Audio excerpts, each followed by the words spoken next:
Gay.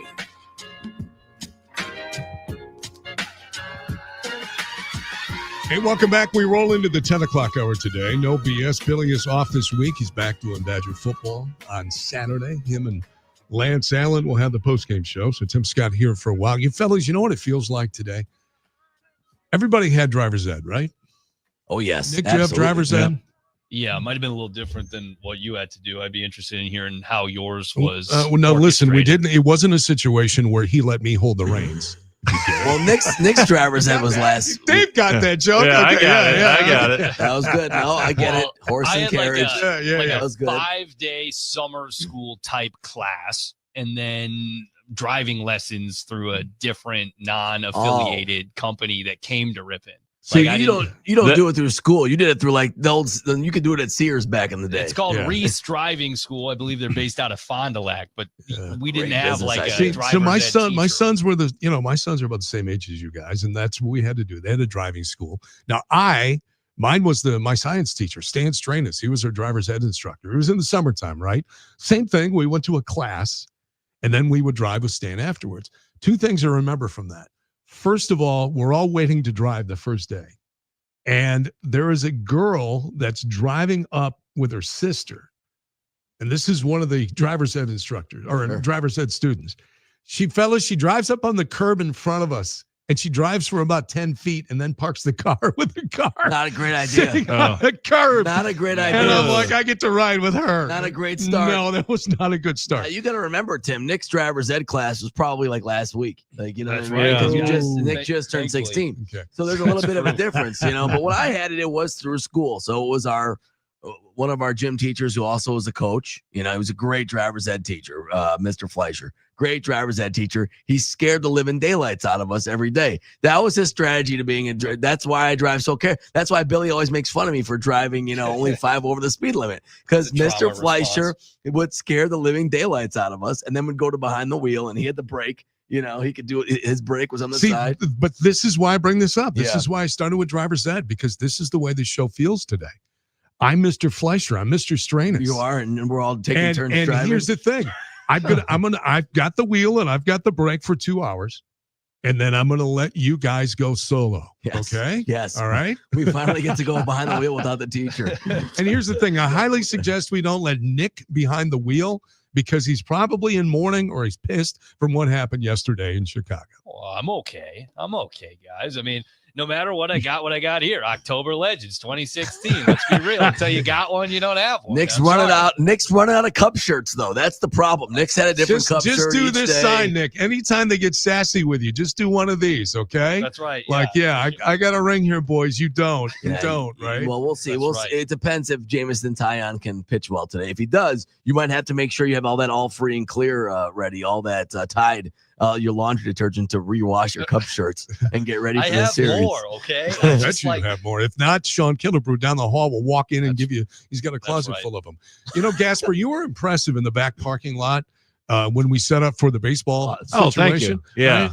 But dude, as much as you topped the gun at 80 something, what a monster! You weren't clipping 104s. The dude was. I was not. No, if I was clipping 104, I would not be here. I would actually be playing professional baseball. Salary would be different. Yeah, your weekly paycheck would be different if you were clipping 104. Yeah, just a little bit. When I'm watching this clip 104, I thought, first of all, and I mentioned this last hour, if I'm the Cubs batter, I'm like, what do you want me to do with this? I mean, you can't see it. Yeah. And then if you're the catcher, you just kind of, you hope he gets to that spot. And then in the back of your mind, you're like, God, don't let me miss this. Or my glove, please don't break. Yeah. Have you guys ever seen when they've shown these slow motion videos of a catcher's mitt when a ball is thrown 100 plus? Yeah. And how the stitching and stuff, I mean, it almost looks like it's going to explode and somehow stays together. Yeah, it's almost like you wonder how you don't have more catchers like William Contreras with a broken finger that they're playing with every single day. I mean, how does it not happen? It's incredible what these catchers do trying to catch these guys. And if you miss your spot as a pitcher at 104, if you pull it, that catcher's doomed. That's a great point. He's doomed. How about the umpire? They're all in big trouble. And Nick, realistically, there is no way that you can see this at 104, right? No, I don't know.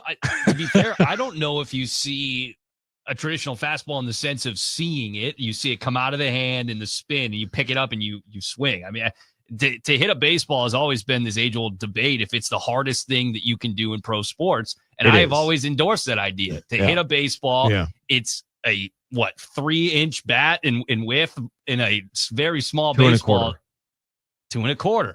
And it's throwing at 90, 95, 104. Name your number. It is ridiculous. And Mason Miller's an incredible player. And if it pans out for them, they won't feel bad about trading their top prospect for him.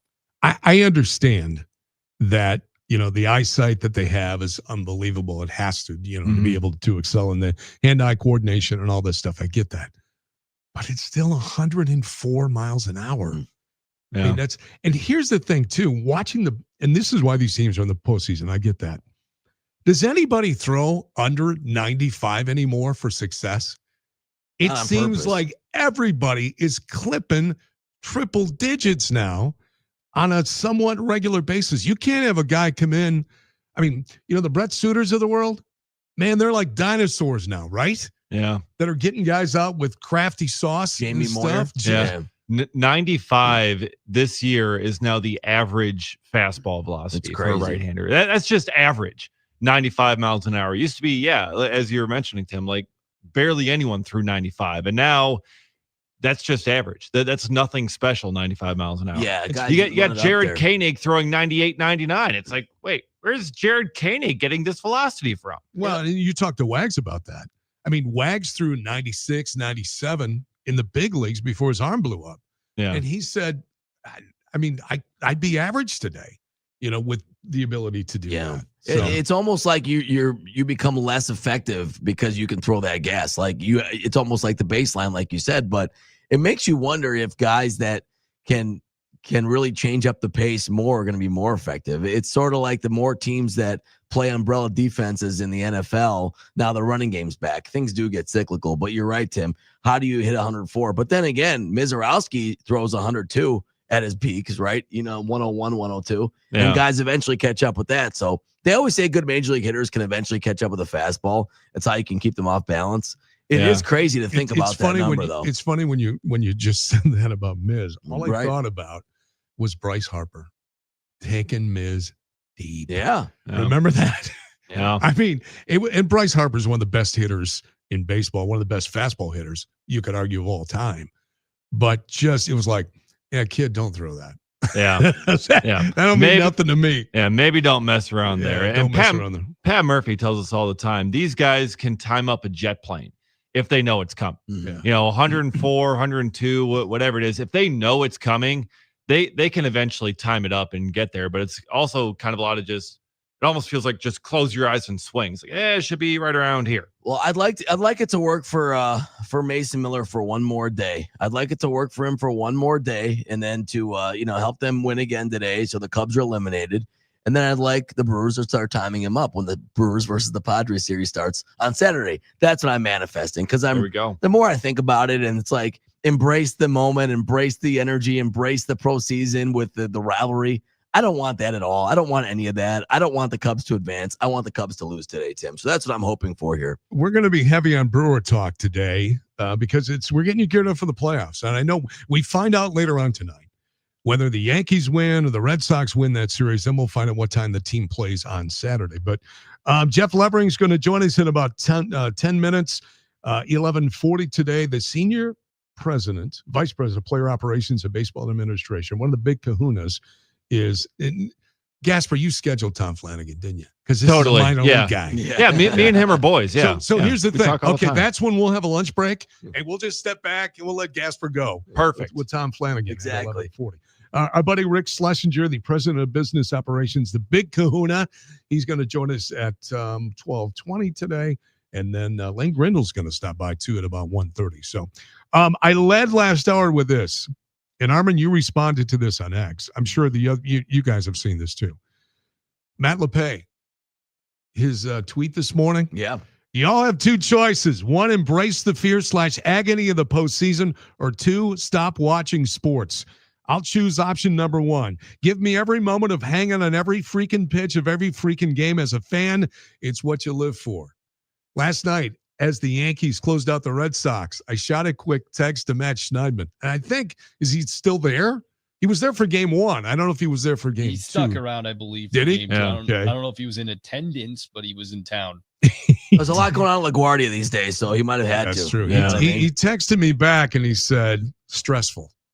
Yeah, I can only imagine it is. And especially when when you're a Yankee fan, I just feel like you have one option for success and one option only. That's to win the World Series. And they made it last year. So knowing that you're dealing with this, even just in a wild card And round, it's the but Red Sox. You're hated by them. absolutely, Yeah, it's the Red Sox. That's like Brewers Reds or Brewers Cubs yeah. on steroids there. And yeah, having that in the first round, just oh man. But at least we got some game 3s today. Last year there weren't any except for the Brewers Mets series. So we got some game 3s, which are very exciting. Obviously, Yankees Red Sox has a big impact on the Brewers because it'll determine what time we play on Saturday. And well, for obvious reasons, Padres Cubs as well. So Dodgers took care of business though. So Armin, what would you rather have? The Cubs win or the Yankees win? Oh, I know you got something on Saturday. I'd rather have the Yankees win. I would like to be at the game Saturday, and I'd like to work around the pumpkin patch situation. But the reality is, I want what's best for the Brewers, not what's best for me. I'm a selfless guy. You got a stern warning last night when you got home. It's just the reality of the fact that my wife Laura is, by the way, happy anniversary. I love you, Laura. There you go. Yeah, nice. Congratulations. Yeah, thank you very much. Way to get that in there. Yeah, it's just the reality that, and you know this, Tim, and with our duties with the Packers Radio Network, there's a bye week, one a year, and Laura has that thing scheduled out months in advance. She plans on it just like we do. Like, oh, good, this will be a free weekend. We can do this thing. Oh, wow, it's in October. Oh, pumpkin patch. This is way before the thoughts of baseball playoffs enter anyone's head. So it's fine. I'd like to be able to do both, but if it doesn't happen, it doesn't happen. So I'd rather see the Cubs lose today. That's the reality. If I can't go, I can't go. So be it. Wow. But I want to see the Cubs lose. I don't like the Cubs, and I don't want them to That's advance. dope. That's just the reality. I had mixed emotions last night too, because I said yesterday I want the Cubs. I do. I still want the Cubs, right? Because it's just the juice, man. It's Red Sox Yankees. That's what it is, right? That's the feel we would have in the next, over that series. But yesterday, when the Padres won, I went in the moment and went, yeah. There you go. But then I went, what are you doing? You want the Cubs.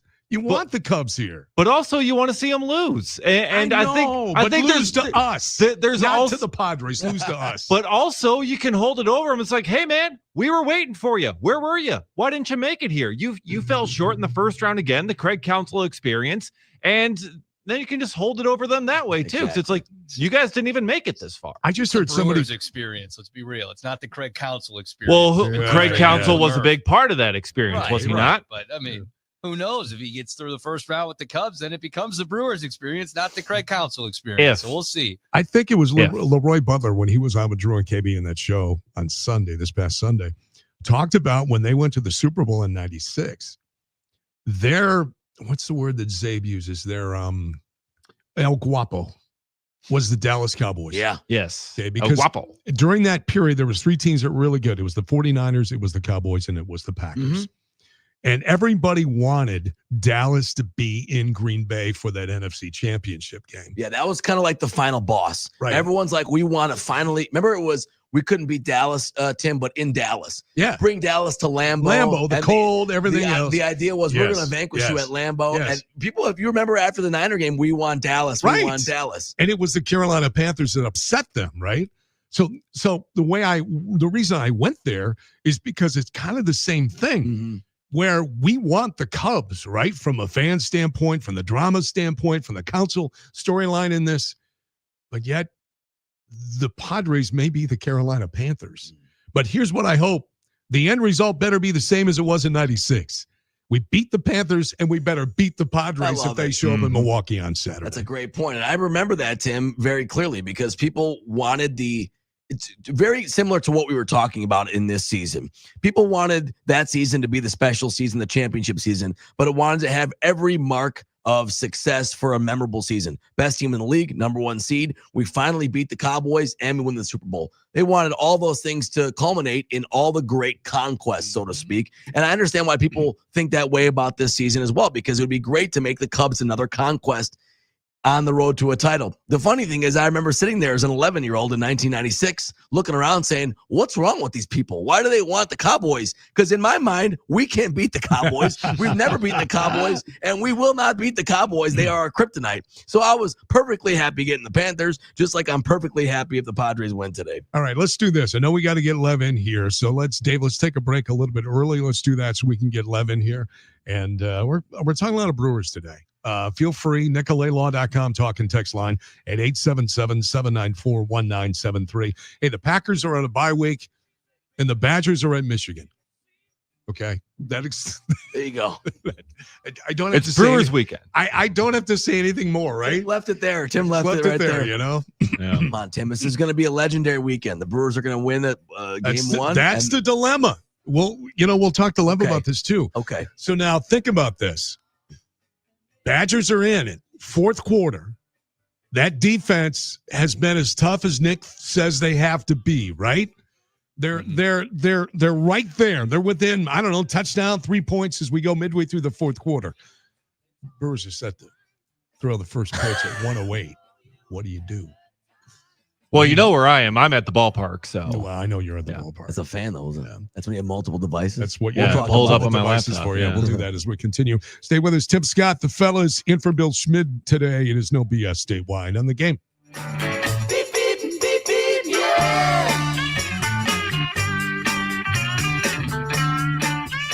Now, your chance to win $1,000. Give it to me. Just enter this nationwide keyword on our website, deposit. That's deposit. Enter it right now. right now. 973thegame.com. Drew and KB here. Don't miss our show on Thursday. It's our last one of the week, and we're going out in style. We're going to talk to Aaron Nagler of Cheesehead TV about the Packers. He's our Beers on the Table guest. We'll play Figure It Out, and we're going to have some special guests from the Milwaukee Brewers. Join us at 2, Drew and KB. We know that the people of Milwaukee are hard workers, that they're tough. But even the toughest among us need help after a serious accident. If you've been injured, call Gruber Law Offices today. One call, that's all. All right, smart and good-looking listeners, KB here. The inevitable is right around the corner. Winter, snow, wind, freezing temperatures, and if your house is drafty, winter will be miserable. You know, Miss Sue and I are thrilled with our new windows, but windows aren't the only thing that lets winter in your home. It could be your siding. That's why you need Javier and the team at Tilton Windows, Doors, and More. They've kept Milwaukee homes warm and looking good for years. Not only are they experts in window installation, they offer the industry's most advanced solid core siding that will withstand anything Wisconsin winter throws at you. Think about it. New siding protects your biggest investment. It boosts curb appeal, lowers energy costs, and the siding is backed by lifetime limited warranties, including fade protection, and they're even transferable to the next owner of your home. So get your siding project started today. Just go to utilton.com. They'll get back to you and help you get your project started so you can be ready for a toasty warm winter. That's the letter U, Tilton.com. Thielman Heating, Cooling, and Plumbing is celebrating 96 incredible years of trusted service. Right now, get a $96 furnace tune-up, a deal as solid as our reputation. From top-tier equipment to expert installation, Thielman delivers comfort you can count on, backed by nearly a century of experience. But hurry, this limited-time offer won't last long. Visit ThielmanHeating.com to schedule your $96 tune-up today. That's ThielmanHeating.com. Comfort you can trust for 96 years and counting. It's Brian Butch for Window Nation. October is here, and if you've got old windows, that means you're back to dealing with chilly air seeping into your home. Eliminate annoying drafts once and for all with Window Nation in Milwaukee. This month, buy 2 windows, get 2 for free, plus pay nothing for 2 years. With the holidays coming up, that's a big deal. Don't miss out on free windows and 0 payments for 2 years with Window Nation, a proud partner of the Milwaukee Brewers. Visit windownation.com before October 31st to get started.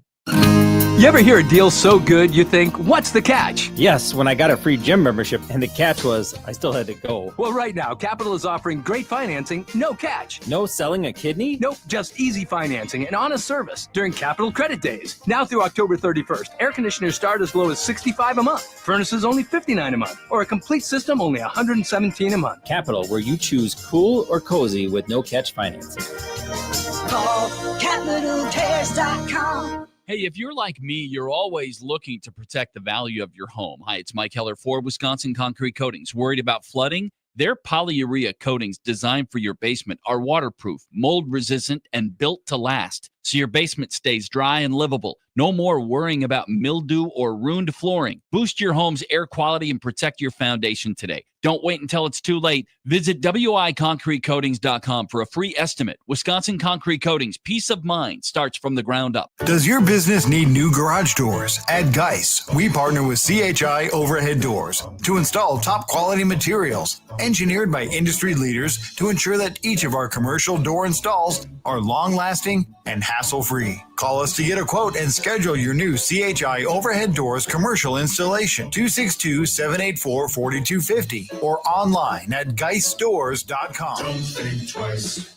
Call Geis. For CHI Overhead Doors for your business. With other language learning apps, I was just playing games. I wasn't really learning. Babbel's different. Babbel was designed by over 200 language learning experts to be the most effective way to learn another language. Every time I open the app, I can choose to work on my writing, speaking, or listening. And it saves my mistakes for me to review, so I'm constantly improving. Before Babbel, I thought I just wasn't good with languages. But now I'm speaking French. Tout ça, c'est grâce à Babbel. Save up to 50% on your Babbel subscription when you sign up at Babbel.com. BABBEL.com. Upgrade your laundry routine with a durable and reliable Maytag laundry pair at Lowe's. Like the new Maytag washer and dryer with performance-enhanced stain-fighting power, designed to cut through serious dirt and grime.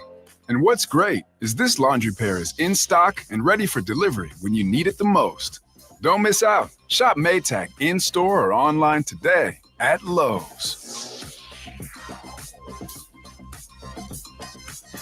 Make 97.3 The Game your number one preset on our free iHeartRadio app. Powered by Gruber Law. One call, that's all. Injured? Remember, one call, that's all.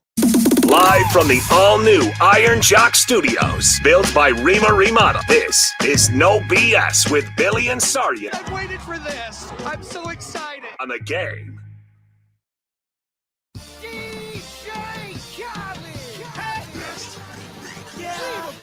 All I do is win, win, win, no matter what. Got money on my mind, I can never get enough. And every time I step up in the building, everybody hands go up. And they stay there. Hey, welcome back. Broadcasting live from the all-new Iron Jock Studios, built by Rima Remodel. NicoletLaw.com talking text line is a busy place today at 877-794-1973. I thought it would be a good idea for all of us to take a one-day reprieve from are the Packers a fraud or not. Now, ESPN has not done that. They say the Packers are on fraud alert, okay? They're on fraud alert. Well, that's Friday's problem. Thursday's question is, we're looking ahead. We're looking ahead to the Brewers and the playoffs, and you know it's amazing when you look at what this franchise has done. They claimed their 5th division title since 2018. They're in the postseason for the 11th time in its history. You guys, you younger guys, you know you're spoiled fans, right? You're spoiled. I've heard that about myself. You're spoiled. You're spoiled fan. I've heard that more Spoiled about rotten. Dave and Nick's age than mine, though. Yeah. Well, I don't know. I'm a I don't know. Badgers fan. That was made clear to me last week. That's true. That was. I don't know about me being spoiled when the Yeah. first year I remember going to games was 2002. So Yeah. it wasn't exactly a spoiled year. I'm envious. Lev's got the Billy Schmid tribute hat on backwards today. Good look by you, my friend. Good look. That's true. No, no, go backwards. Go backwards. That's a good look. I like it, man. I do. Oh, I'm definitely going backwards. I am currently cleaning out my garage, and I've been waiting to do this for a long time. So today was No, the you day. haven't. No, you haven't. Oh, I She's been waiting for you for a long time to do this. Not true. This is a me project. Absolutely a me project because I want to get rid of as much stuff as humanly possible. And I cannot wait. I may burn a bunch of stuff in my backyard too. It's going to be great. You're going to have a bonfire. It's going to be amazing. Whoa. Jeff, I appreciate that you're trying to be productive at all times. Is that because you're kind of anxious about this upcoming series, or you truly don't get that much time off, and now you're going back to the radio booth and exiting TV for the playoffs? Yeah, all of the above, Armin. I mean, I don't have any football to prepare for this weekend, which is great. I'm all Brewers all the time through this run, so I'm excited about it. I love playoff baseball. I love the fact that I get to be on the radio for the playoffs. So I'm really relishing it. But no, I don't get a lot of time off. So I am taking every second of every day that I get before the playoff series starts on Saturday at a time to be determined against an opponent to be determined. We'll figure that out today. So you've been around for a lot of the success, the recent success. Why is this team different? I've said this a lot to different folks, guys, and I've never seen a group that has been this together. Like there were that 18 team and the 19 team had star power. You could tell that the 20 team was weird. The whole team was like the whole league was weird in 2020. Like go back and look at the last lineup, and Ryan Healy is your cleanup hitter against Clayton Kershaw. No offense to Ryan Healy, hell of a human being, but that's what the Brewers were running out there. The 21 team had a bunch of stars, hit a lot of home runs, but weren't dynamic offensively. I think that this group is as together of a group that I've seen. And I think what they did at the trade deadline told you all you needed to know. That those guys wanted to go into battle with the guys that were in the clubhouse. Not that they sent a message to the guys up on the fourth floor on the terrace level and said, listen, don't go make a trade or go make a trade, go do this, go do that. But they said, these are the guys that I want to be in the muck with, you know? And I think that they proved that, playing as well as they did in the month of August, and said, look, we can do this. We got this, fellas. And they do. Yeah, Jeff, is there and as Brewers fans, we've been going back and forth about who we want and who we don't want. Do we want the Cubs series? Do we want the energy of that? No, or we want the do we Cubs. want the Padres? Some of us don't. Cubs. From a matchup standpoint, do you think there's a better matchup one way or the other for the Brewers, just from a baseball standpoint? I do think the Brewers match up better against the Cubs. I mean, they've done it 13 times. Yes, they lost the season series. They're without Cade Horton. It's going to be a battle of bullpens, as everybody knows. As the playoffs move on, it's all about the bullpens. So I think for me that the Brewers match up better against the Cubs. Now, can your stomachs handle it? Can fans' stomachs handle it? I don't know. We'll find out. But it would be a lot of drama. Which it's a battle of booze too, right? Not like booze out in the parking lot, but the booze in the stands between Manny Machado or Craig Counsell. I mean, I feel like that's where the fan base is going to go, in my opinion, whoever they play. Yeah, it is going to be it's going to be a great series no matter what, and hopefully there's more series beyond that. But every year it seems like there is someone who has the big moment in the postseason, someone that's unexpected. I mean, last year you had Jake Bauers, Sal Frelick, back-to-back homers. No one expected that. Jeff, when it comes to this year, who is your pick? Who's your pick to click to have this big surprise postseason moment? I mean, is it cheating if I say Yelly? Is that no? No. I can say it. I feel like Christian Yelich is going to have a really good postseason. Whether he's hitting leadoff or he's hitting third, I feel like he's going to have a really good postseason at the plate. Bryce Terang was really good in the postseason last year. I feel like he's poised to have a really good postseason as well. But it's really going to boil down to maybe a late game. Blake Perkins in center field coming in defensively. He's going to come up to the plate, or we saw it. How many times did we see Joey Ortiz come to the plate with men on base with the bases loaded?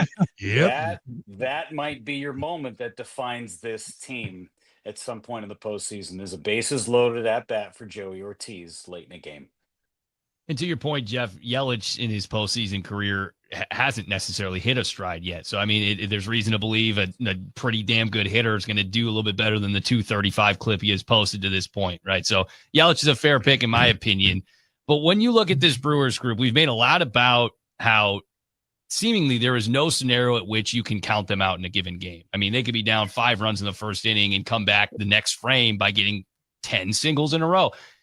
Does that lend into your belief that this is going to be a competitive series no matter what, that there will not be a Brewers on the wrong end of a blowout opportunity here? I think that the Brewers have proven that they're in any game at any time against any opponent, and they can beat any opponent. They went 6-0 against the Dodgers. They won the season series against the Philadelphia Phillies. I think that they can beat any team in the big leagues. The Dodgers have been playing really good baseball. I mean, they've got Sasaki at the back end of their bullpen. The Brewers didn't face him. The Brewers didn't face Ohtani in the starting rotation. They got to Yamamoto.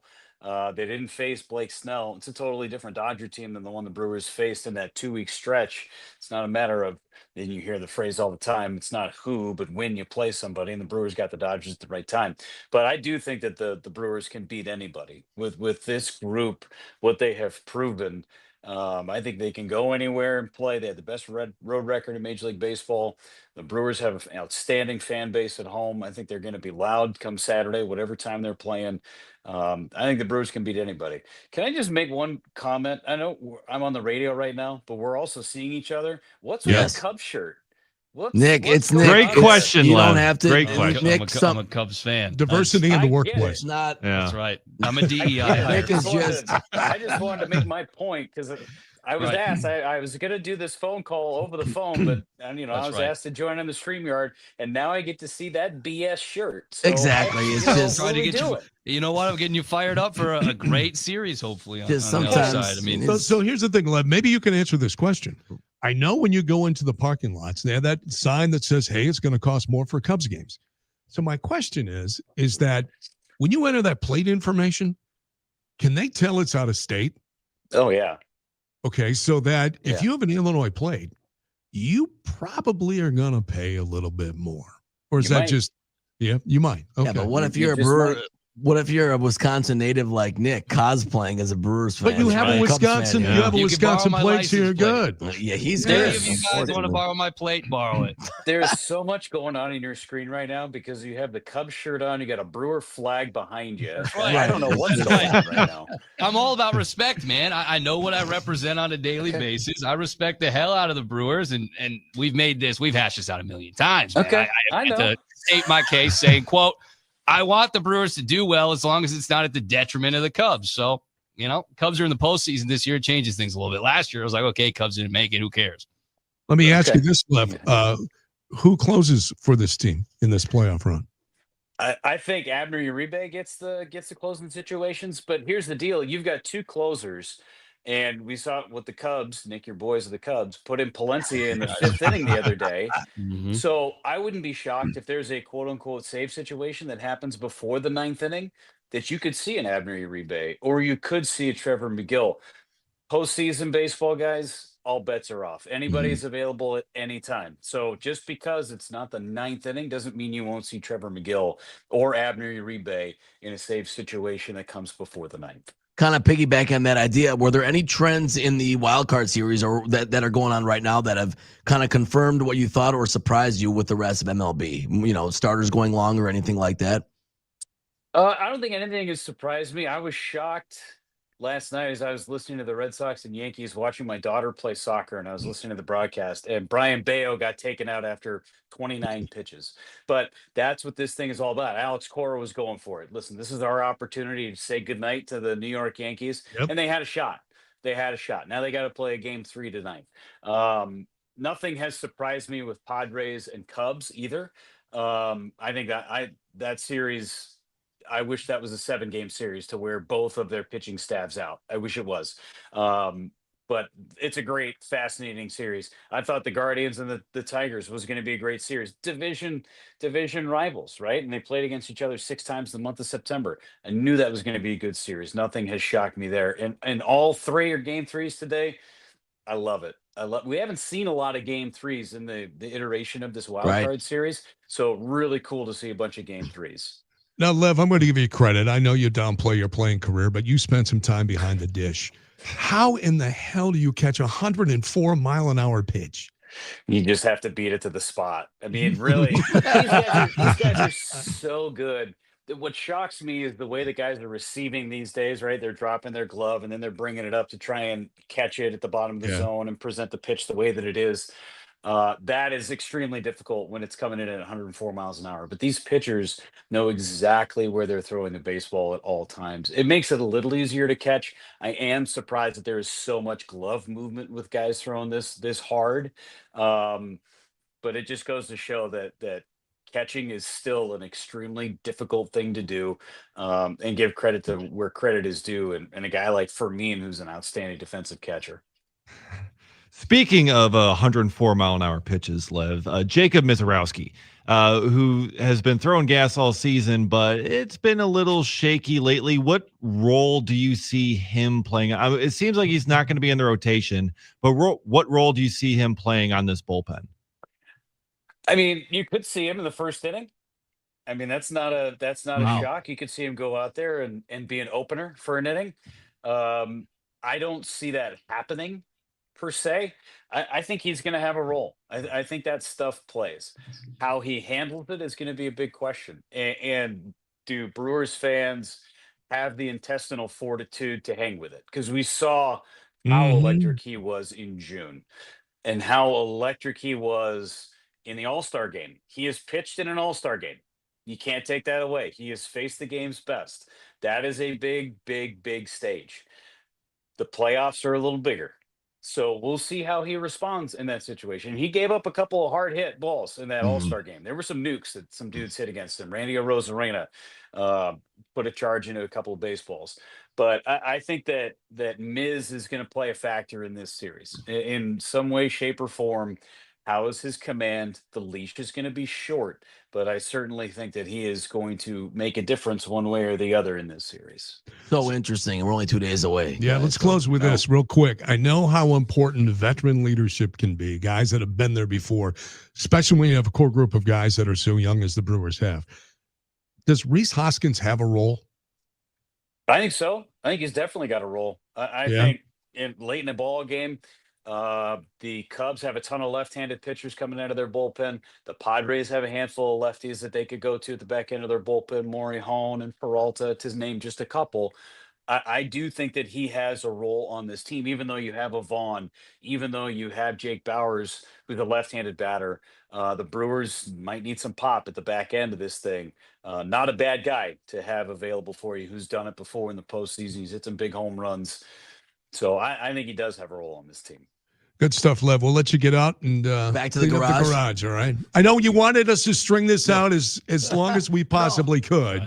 No, I it's think all he good. likes this. I think he likes this, Tim. I think he just please don't throw away too much. I mean, you don't throw like the press pass from Rancho Cucamonga away, like all the important stuff, because Oh, I the had Baseball that. Hall of Fame's gonna want it one day. They're all, I'm just gonna say it. One day when you're in the Hall of Fame, we're gonna need all that stuff from your great broadcasting history. From No, the I'm not California throwing League. any of that stuff away, but I'm going to Good, throw good. out my kids' old cleats and like the old Yeah. toys I've been and there, stuff. buddy. That's all. I've That's been all there. going away. All right, They're good. I've at been school, there. They don't know.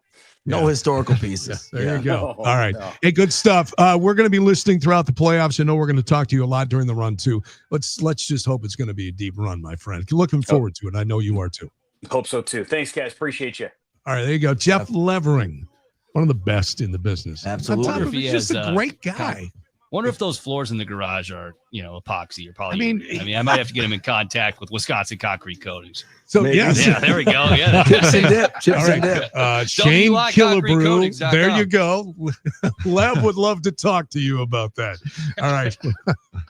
I mean, here's the thing. You got Lance posting damn pictures of his lawn, Lance Allen. Yeah. And next thing you know, Lev's going to post pictures of his garage. Garage. There we go. Garage. Yeah. It's been lawn wars, garage wars. What's next? Like basement rec room wars? Like what's next? Like You that. know? All right, quick break. More as we roll with you. It's a Brewers Day as we get you ready for the playoffs coming up on Saturday at a time to be determined. Quick break. It's no BS statewide in the game. It's win, win, win. And if you going in, put your hands in the air, make 'em stay there. There's a problem if your lawyer is famous for one phone call and a quick settlement. It weakens your position in a negotiation.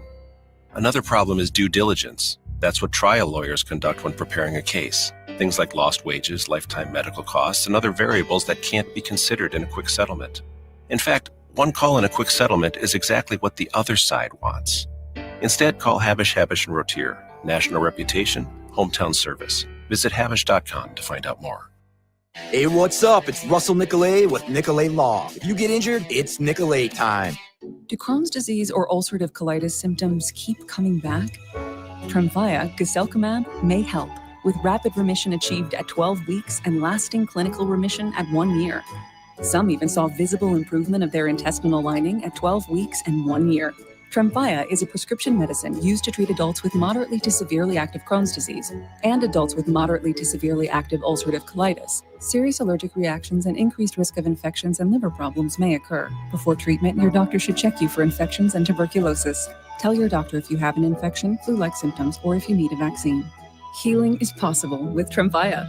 Approximately 3 out of 10 patients were in endoscopic remission at 1 year, based on areas visualized on colonoscopy, which may not represent the deeper bowel layer or entire GI tract. Individual results may vary. Ask your doctor about Tremfya today. Call 1-800-526-7736 to learn more or visit tremfyaradio.com. Nagging pain in your back, hip, shoulder, or anywhere in between? You've stretched, iced, rested, and it's still there. It's time for something that actually works. At Game Day Men's Health, they offer EPAT therapy, a non-invasive, FDA-approved treatment that uses pressure waves to trigger healing at the source. No pills, no needles, no downtime. Just targeted in-office therapy that breaks down scar tissue, boosts blood flow, and speeds up recovery.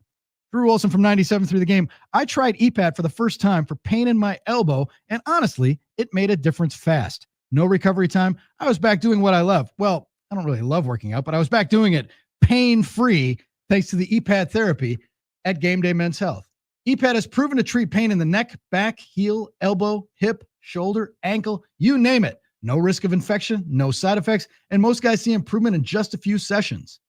Book your free consultation at GameDayMen'sHealth.com and get up to 33% off your treatment if you sign up in the month of August. With 5 area locations for Game Day Men's Health, you can heal smarter, move better, and feel stronger. Without an Advent clinic nearby, people suffering needlessly from chronic nasal congestion and sinus infections would be stuck with either Band-Aid or Sledgehammer solutions. Band-Aids are pills or nasal sprays, and they're not true solutions. Surgery is a sledgehammer, and that's what we're trying to avoid. Because most people don't need surgery for nose and sinus issues, nor do they want a 14-day recovery. Our unique Advent approach can, in 20 minutes in our office, open your blocked nose for good, with only 1-day recovery. I'm Advent founder Dr. Kandula. Outside of Advent's 4 walls, invasive surgery is what they'll recommend. But here you will find effective and convenient in-office solutions to help you stop the need for Band-Aids and avoid the sledgehammer. Go to adventknows.com to schedule your appointment, because Advent knows when you breathe well, you live better. Most insurance accepted. Hey, NFL fans, I know you'd do anything for a win and an ice-cold Bud Light. The clean, crisp taste of Bud Light turns a win into a win-win. A win isn't a win without the clean, crisp taste of Bud Light. Bud Light. Easy to drink, easy to enjoy. And this season, visit Kelly's Bleachers in Milwaukee, New Berlin Ale House, Root River Center in Franklin, and the Broad Stop in Kenosha, and enjoy an ice-cold Bud Light during the game. Enjoy responsibly. Anheuser-Busch Bud Light Beer, St. Louis, Missouri. The Fox 6 weather experts are presented by AdventKnows.com. Patchy fog possible overnight with temperatures dropping into the 50s. Partly sunny and warmer on Thursday, a high of 75 near the lake, 80 inland, and a record high of 88 on Friday. I'm Fox 6 Chief Meteorologist Tom Walks. This report is sponsored by Taco Bell. The slow-roasted Cantina chicken menu is here to stay, with ingredients like purple cabbage and freshly prepared pico de gallo. Try it today at a participating U.S. Taco Bell location while supplies last. Contact store for participation, which varies. 97.3 The Game.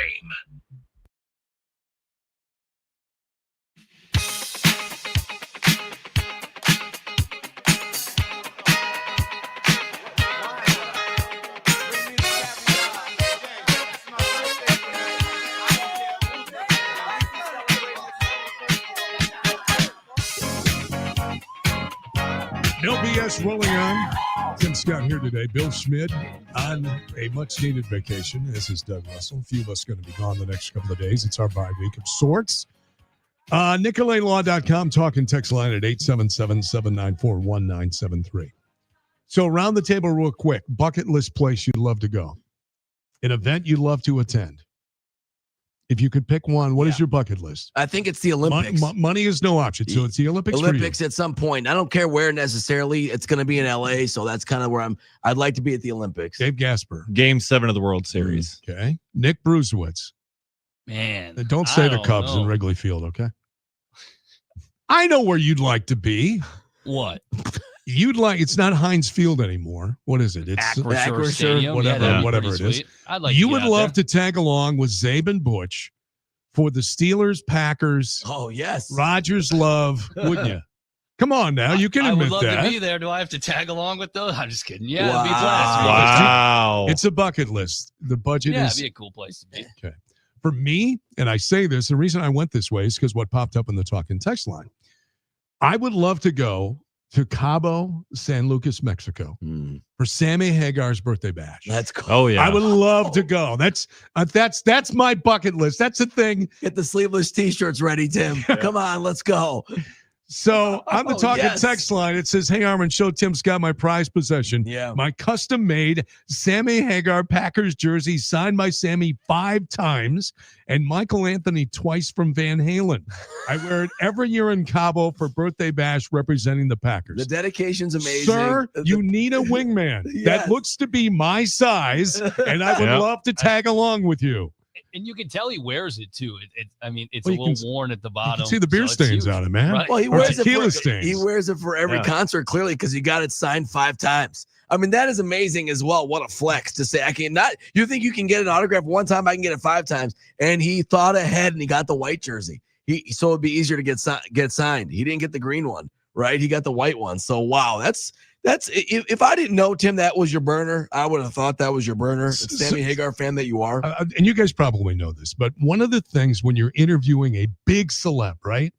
You want to find a nugget of information that is not, it's something that, that's their favorite thing to do other than their gift, like musicians or whatever, right? Well, Sammy Hagar's tequila. I mean, and there's, we all know that. So when he and his band, The Circle, were playing Summerfest about, 6-7 years ago, buddy of mine at a rock station couldn't make the backstage meet and greet. He said, "You want to go?" I'm like, "Are you stupid? Of course I want to go." Right. So anyway, I get to go backstage and meet Sammy. And usually these things, if you've done the meet and greets, are very brief. You get a picture and that's it. So there used to be a show on A&E or History Channel called American Restoration.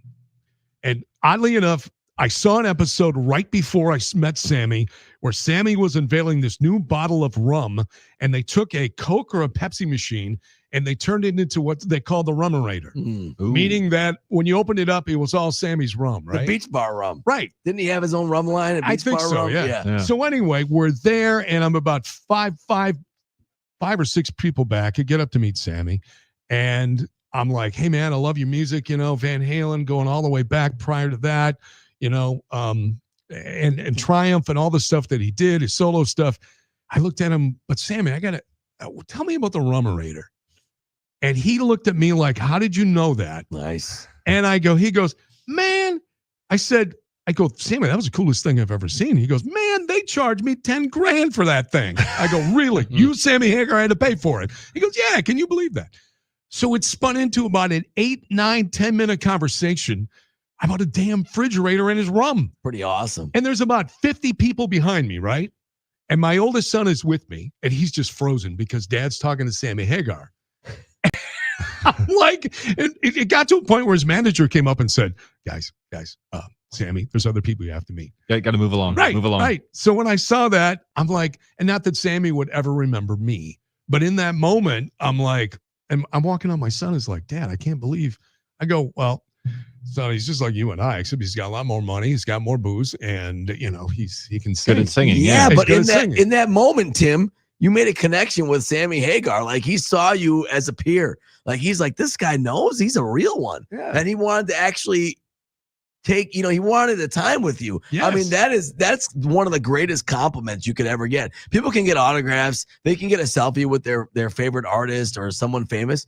But if you get them engaged and interested to actually spend 10 minutes with you to talk about something, Tim, I think you're the real winner here. That's awesome. Right I do there. know this, though. Everyone else behind you in line was hating you so much for They the were 10 jealous. minutes they had to wait. They're like, what's this guy doing? I'm just like, come on, man. They were jealous of Tim. They weren't hating. They were jealous. So just you know what? Remember that story. Yeah. And if you ever get in a similar situation, don't freeze up. Just find something that's not related to what made him famous, and oftentimes it clicks with him.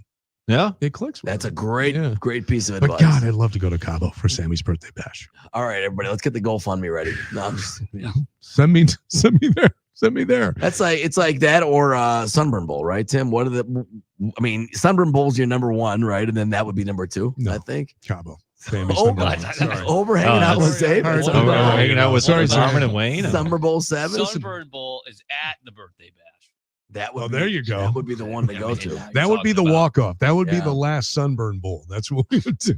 Well, finale. if you can't make it to the the birthday bash, Sunburn Bowl would be a good consolation prize. Mm-hmm. 7 more days to sign up. By the way, the deadline to sign up is approaching. I don't want anyone to miss out. So it's a week from today. Yes, February 21st to 28th. Tim, as you know, Zabe, I'm going to be there as well, and our special guest voice of the Packers, Wayne Larrabee. Hyatt Vivid Wayne Grand After Dark Resort. Yeah, it's Wayne gonna be After Dark. fantastic. It's going to be amazing. And you don't think he's going to be on the rooftop pool hanging out and telling stories? Oh, by the way, You're on wrong. Facebook and the Sunburn Bowl page, Yes, have you seen the videos? I have. People from Travel Leaders are at the resort now. Yeah. My wife was showing me some of the videos last night. They are stunning. Looks like an amazing, amazing resort. This is the Hyatt check Vivid, that out, Yep, too. Hyatt Vivid Grand Island Resort in Cancun. So 7 days to sign up. Obviously, you can call Travel Leaders Discovery today, 833-TL Trips, or go to thegameandstuff.com for more information. It's going to be fantastic, Tim. So Ted Nugent, Madison backstage meet and greet, ask him what his mother gave him in 1979 for his birthday.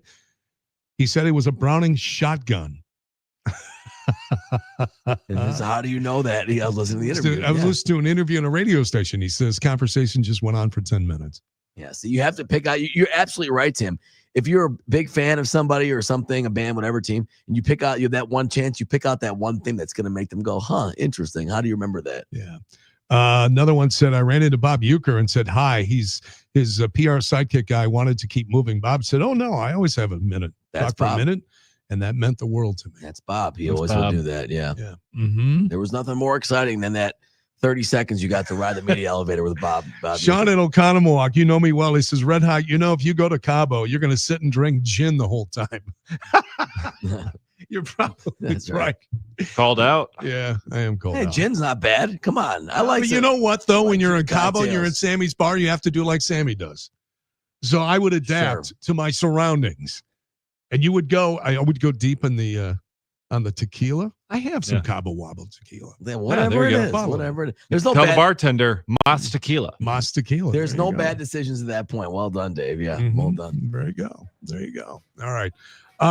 Coming up, we're going to talk to our Brewers stuff is going to continue.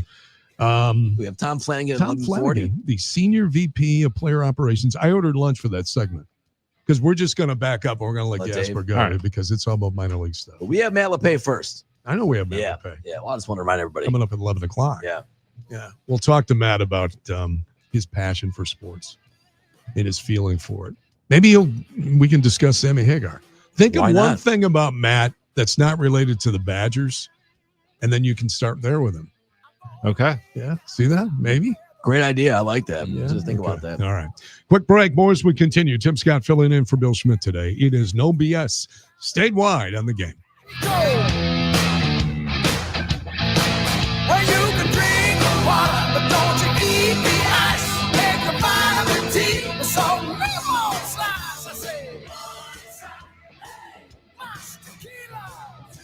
The Brewers are headed back to the postseason. No one said that the Milwaukee Brewers would be in the running to win the division. Not only did you win the division, you crushed it. And the game has you covered. It's Tim Allen, Jeff Orlowski. We bring in Hunter Baumgart in St. Louis. Everything but the broadcast. Murph's got his finger on the pulse. This organization knows what they're doing. The home for Brewers fans is 97.3 The Game. Grab the contest rules for 97.3 The Game at thegamemke.com. Bryant and Trent College's Wauwatosa campus now offers 20 intercollegiate athletic programs. Competing at the NJCAA Division II level gives Bryant and Trent College the opportunity to offer scholarships to student athletes. Learn more about Bryant and Trent College and Bobcats athletics at bscbobcats.com.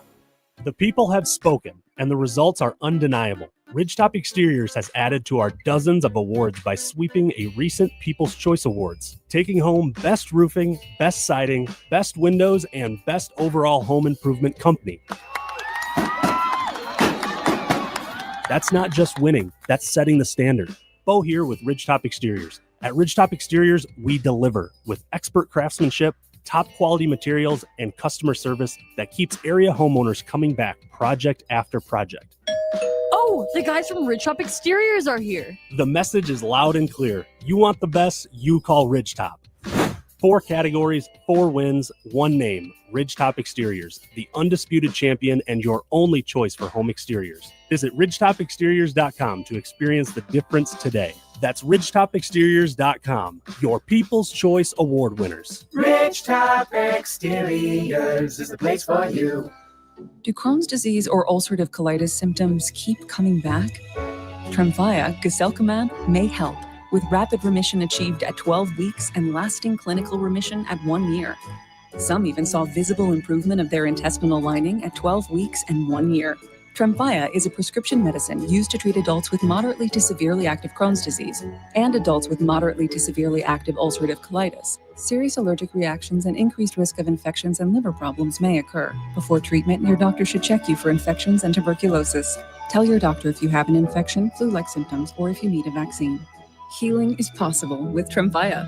Approximately 3 out of 10 patients were in endoscopic remission at 1 year, based on areas visualized on colonoscopy, which may not represent the deeper bowel layer or entire GI tract. Individual results may vary. Ask your doctor about Tremfya today.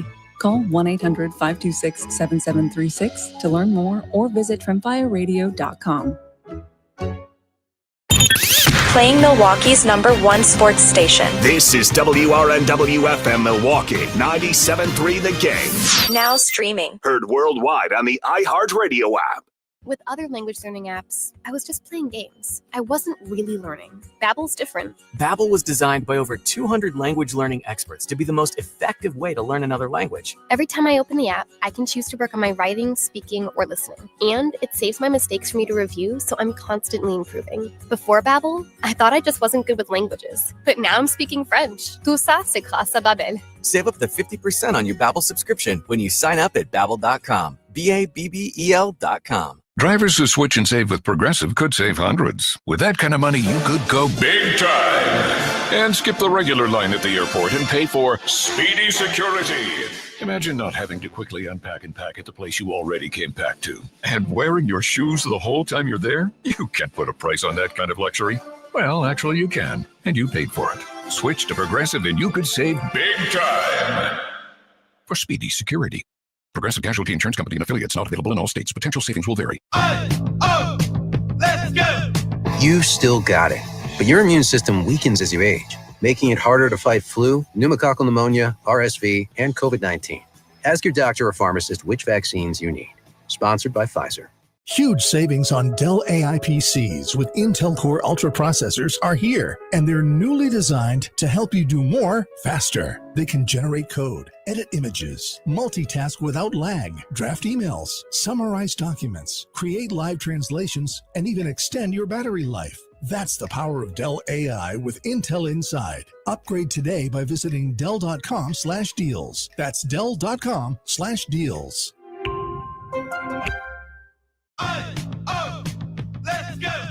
You still got it, but your immune system weakens as you age, making it harder to fight flu, pneumococcal pneumonia, RSV, and COVID-19. Ask your doctor or pharmacist which vaccines you need. Sponsored by Pfizer. Eli Manning here. There's nothing like football and King's Hawaiian sliders. There's something about those soft, fluffy, irresistible King's Hawaiian sliders that make them a winner on game day. Pick some up this weekend in the bakery or deli section of your grocery store. Kings of Wine. There's nothing like it.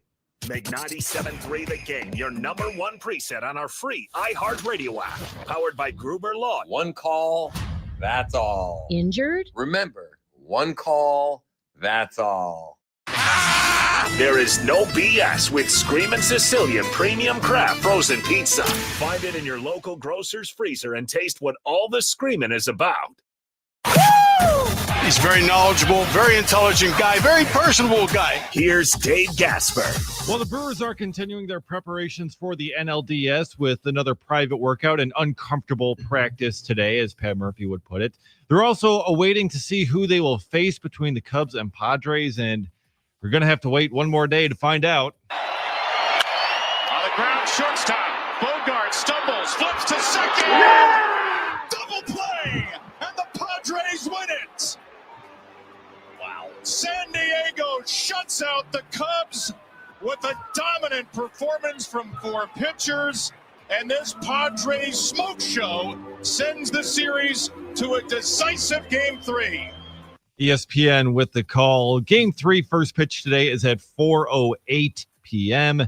Yu Darvish and Jameson Taillon are the starters. Nick, how you feeling about Taillon in Game 3?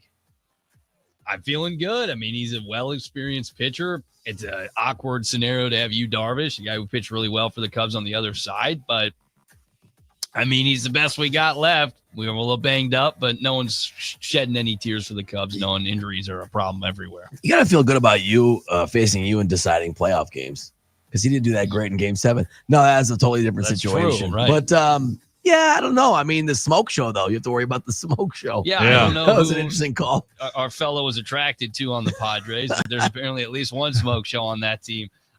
Hey, it is what it is. If you would have told me before the season the Cubs are in the playoffs, I would have taken it. Obviously, you want them to win and move on. Yeah, and moving on to the next round is the Los Angeles Dodgers. They move on to face the Phillies. Yamamoto, big part of that yesterday. And for Game 1 in that NLDS, Shohei Ohtani will be the Game 1 starter. Yeah, how about that? Yeah, coming back. You know, he missed all of last year pitching when Tommy John just put up a 50-50 season, and now he's back. He's working back being on the mound, and he's going to be the starter for Game 1. I think that's going to be fascinating, and I'm really excited that one of those two is going to get knocked out before the NLCS. Not going to end up seeing both of them at the same time in this playoff run. So elsewhere in the NFL, Xavier Howard of the Colts has just decided to retire. Just up and quit. How about Done. that? That's it. I've had Middle of the enough. year. I'm out. Mid-season. Yeah, I'm out. I've had enough. Yeah. At least he didn't do it during a game. Like, who was that? I'm trying to remember. Davis. Yeah, Vontae Davis. Yeah, that could have been worse. Yeah, that's he says he's got to put family first. Sure. Veteran cornerback, and when you're 32 years old playing corner in the National Football League, I think there's a time where you kind of realize I cannot keep up with these dudes. I just absolutely. I don't know about that. I don't know. Like, do you not have the speed to keep up with a 22, 23-year-old? Right. Listen, here's the thing. It's a grind, man. Oh, yeah. It is a grind, physically and mentally. And I don't think you'll look and go, well, man, I'm a step slow. That cornerback, that receiver, I just can't keep up with these guys. Because the coaches would tell you that, or the GM would tell you that, and then cut your ass by now. I think really it's a thing where he is just physically and emotionally and mentally spent. And I get it. And if it's only week 5 too, and he's already feeling this way, I guess I understand it if he feels like he can walk away from the game. It's just usually guys don't do that by choice. Usually guys are trying to stay in the league as long as possible. No, what happens is that it's not your choice. There's a guy upstairs that makes that choice for you. Well, that's what I think. That's what I'm wondering. How many times did Kuhn tell you that? That's why I don't think he's doing it on his own, right? Yeah, he's doing it on his own. That's what I mean. That usually doesn't happen. Well, here's the thing. He's going out on his terms. Well, we don't know if they didn't say right. What we don't know is if they said, "All right, here's the deal. We're going to cut you." Or something. No, we're gonna go with the younger guy. We're gonna go with the younger guy and bench you. Yeah. And so instead of doing that, you know what? Thank you very much. I'm done. Yeah, take control of it. Leave before it becomes clear that you're no longer welcome. Before they can cut you, you know what? I retire anyway. I retire. You can't fire me. I quit. Yeah, you can't fire me. I quit. I quit. That's right. And then some big news coming out of the college ranks. This report coming out that executives are inching closer to an agreement to expand the NCAA tournament to 76 teams with a 12-game opening round played at 2 sites starting in 2026-27. Armin, I know you have thoughts on this. Well, it's 76 teams. It's just is what terrible. It sounded like. I mean, this is like worst nightmare for a sports fan. Okay, we love the NCAA tournament. It's perfect, and I don't know why you have to change it, but they want to change it. So, yeah, it is. It is something that we are going to have to see where the NCAA ends up going. Are you good? We got everything in? Yep. All right. I started the show today. We welcome in our next guest. He is the voice of the Badgers and so much more, Matt LePay. Matt, I love your play-by-play, and I love our friendship, and I'm just so much in awe of your response today on Twitter, because you just summed it up when you said you'll have 2 choices: embrace the fear agony of the postseason or stop watching sports. You can't say it any better than what you said right there. Yeah, I mean, I've talked about this with Armin and Billy for a while, and Nick as well. It's and Drew and KB, and I think Drew mentioned it on his show with KB several weeks back. It's hard to win the ultimate prize, and as a fan, I get it, I get the pain, but there's risk reward here. You could, what I said on the air, I didn't post it. I said, if you don't want this, go be a Pirates fan, where your team has no chance every year for years and years. So I just made it even more general. Just stop watching sports.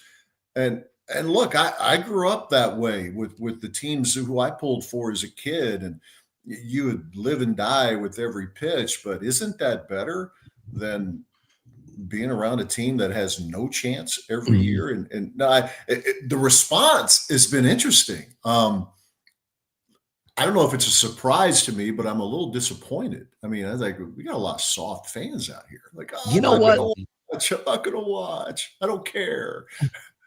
I agree with you, Matt. And I really think a lot of those people are just not being honest with themselves. They care and they will watch. They're just trying to prepare themselves or prepare their emotions for possible negativity. But I love the way you put it, and it's totally true.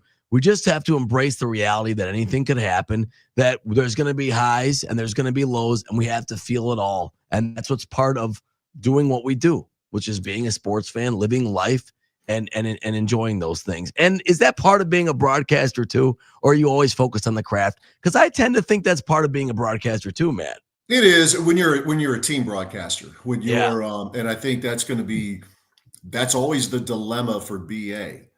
He doesn't have the Brewers Cubs or Brewers Padres series. He'll have Dodgers Phillies. But I think, let's just say the Brewers advance and BA's got the NLCS with the Brewers against either the Dodgers or the Phillies. We're going to expect him to live and die with every pitch with the Brewers, which internally he might, but externally he's got to be that down the middle guy because he's on a national broadcast. But when you're a local broadcaster, as BA is here, and obviously Jeff Levering, you'll ride that roller coaster a little bit, but it can't, or maybe a lot, but you still have to kind of temper it. I mean, in my opinion, and like I'm covering a football team right now that isn't very good and hasn't been for a while. Is it a lot more fun when they are? Of course it is, but you still have to keep, you have to keep a certain level of professionalism with this, even though if you've been tuning in the second half, the game's gotten away. You have a pretty good idea that it's not going very well for the Badgers. But yeah, as a fan, man, you just gotta. I agree with you 100%. By the way, I think a lot of the responses where I'm not watching, these are the same people who go bat bleep crazy when they go on a 14-game winning streak or a couple games get away in the middle of July, and we think the sky is falling. But that's what being a fan is about. And man, it's like, you kidding me? And this is the one day I'm a Cubs fan, because I would love to see the Brewers play the Cubs. Thank you very much. Give me that drama. Yes. And who knows, maybe that's a better matchup. Maybe that's a better matchup anyway. I know the Cubs won the season series, but give me that drama, Brewers, Cubs, and just, are you kidding me? I mean, this is I know it's a potential nightmare scenario, but it's a possible dream scenario as well, where you can drop the hammer on the guy that you used to love until he decided to pull up stakes and become the manager of the Cubs. That's the beauty of sports. You know, the thing about it, too, when I was watching the Red Sox and the Yankees the last two nights, you see the passion, Matt, between these two fan bases. And I thought to myself, that would be similar if the Brewers and Cubs hook up in that series. Man, I'm with you. I'm bring on the Cubs. And the Padres are the Padres. But, man, I want the Cubs and Brewers so bad this weekend. Well, you got Manny Machado, so there's going to be a villain. You got a villain either way. But I just think with this, it's just in a lot of ways, I think it's really good for the game because a lot of the national audience still couldn't name more than 2 or 3 Brewers. They could name Yelich, maybe 1 or 2 others. But it's a great opportunity for the national audience to realize that this team is really good. And I think it has a legit chance. We'll see. They'll be an underdog, probably. Certainly if they advance to the LCS, they will be, but that's okay. I think historically, I've been around sports long enough that most teams would rather be the underdog. You want to be the one proving everybody wrong. And this Brewers team's been doing that all season long. Matt, talking about underdogs and a national audience, Badgers football will be put in front of the national audience. Big noon kickoff this Saturday at Michigan. 17.5-point underdogs, maybe with a backup quarterback once again.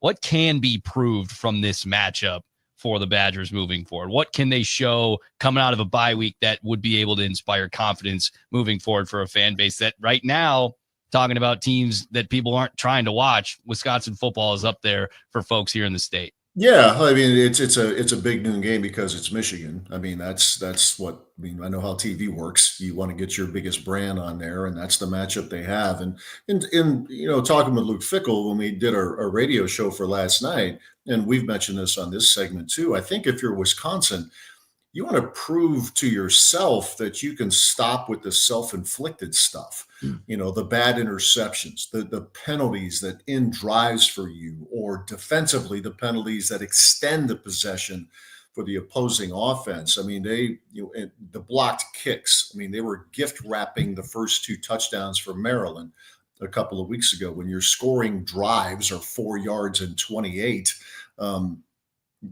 that's you're just putting a ribbon on it for Maryland. So this team, in the last 2 weeks, I mean, Alabama's one thing, but the Maryland game, I don't think the Badgers gave themselves a chance. Now, if you're going to play somebody that's just a better football team than you don't like it, but okay. But with Maryland, which has good young talent, to be sure, that quarterback is a very promising young talent. But to not give yourself a chance because of your own mistakes, that's a lot tougher to stomach. So for this game to have any kind of a chance, the Badgers have to eliminate those self-inflicted things that have haunted them the last 2 weeks. Yeah, man. And if this is about, improving and turning things around and those things, win or lose, you have to find some things you're good at, I think, and build on them. And that's kind of what I'm trying to focus on. So whether it's run defense, whether it's, like you said, playing mistake-free football, or maybe it's the passing, something that you can hang your hat on and say, we're good at this. We're going to lean into this strength and then try and build off that.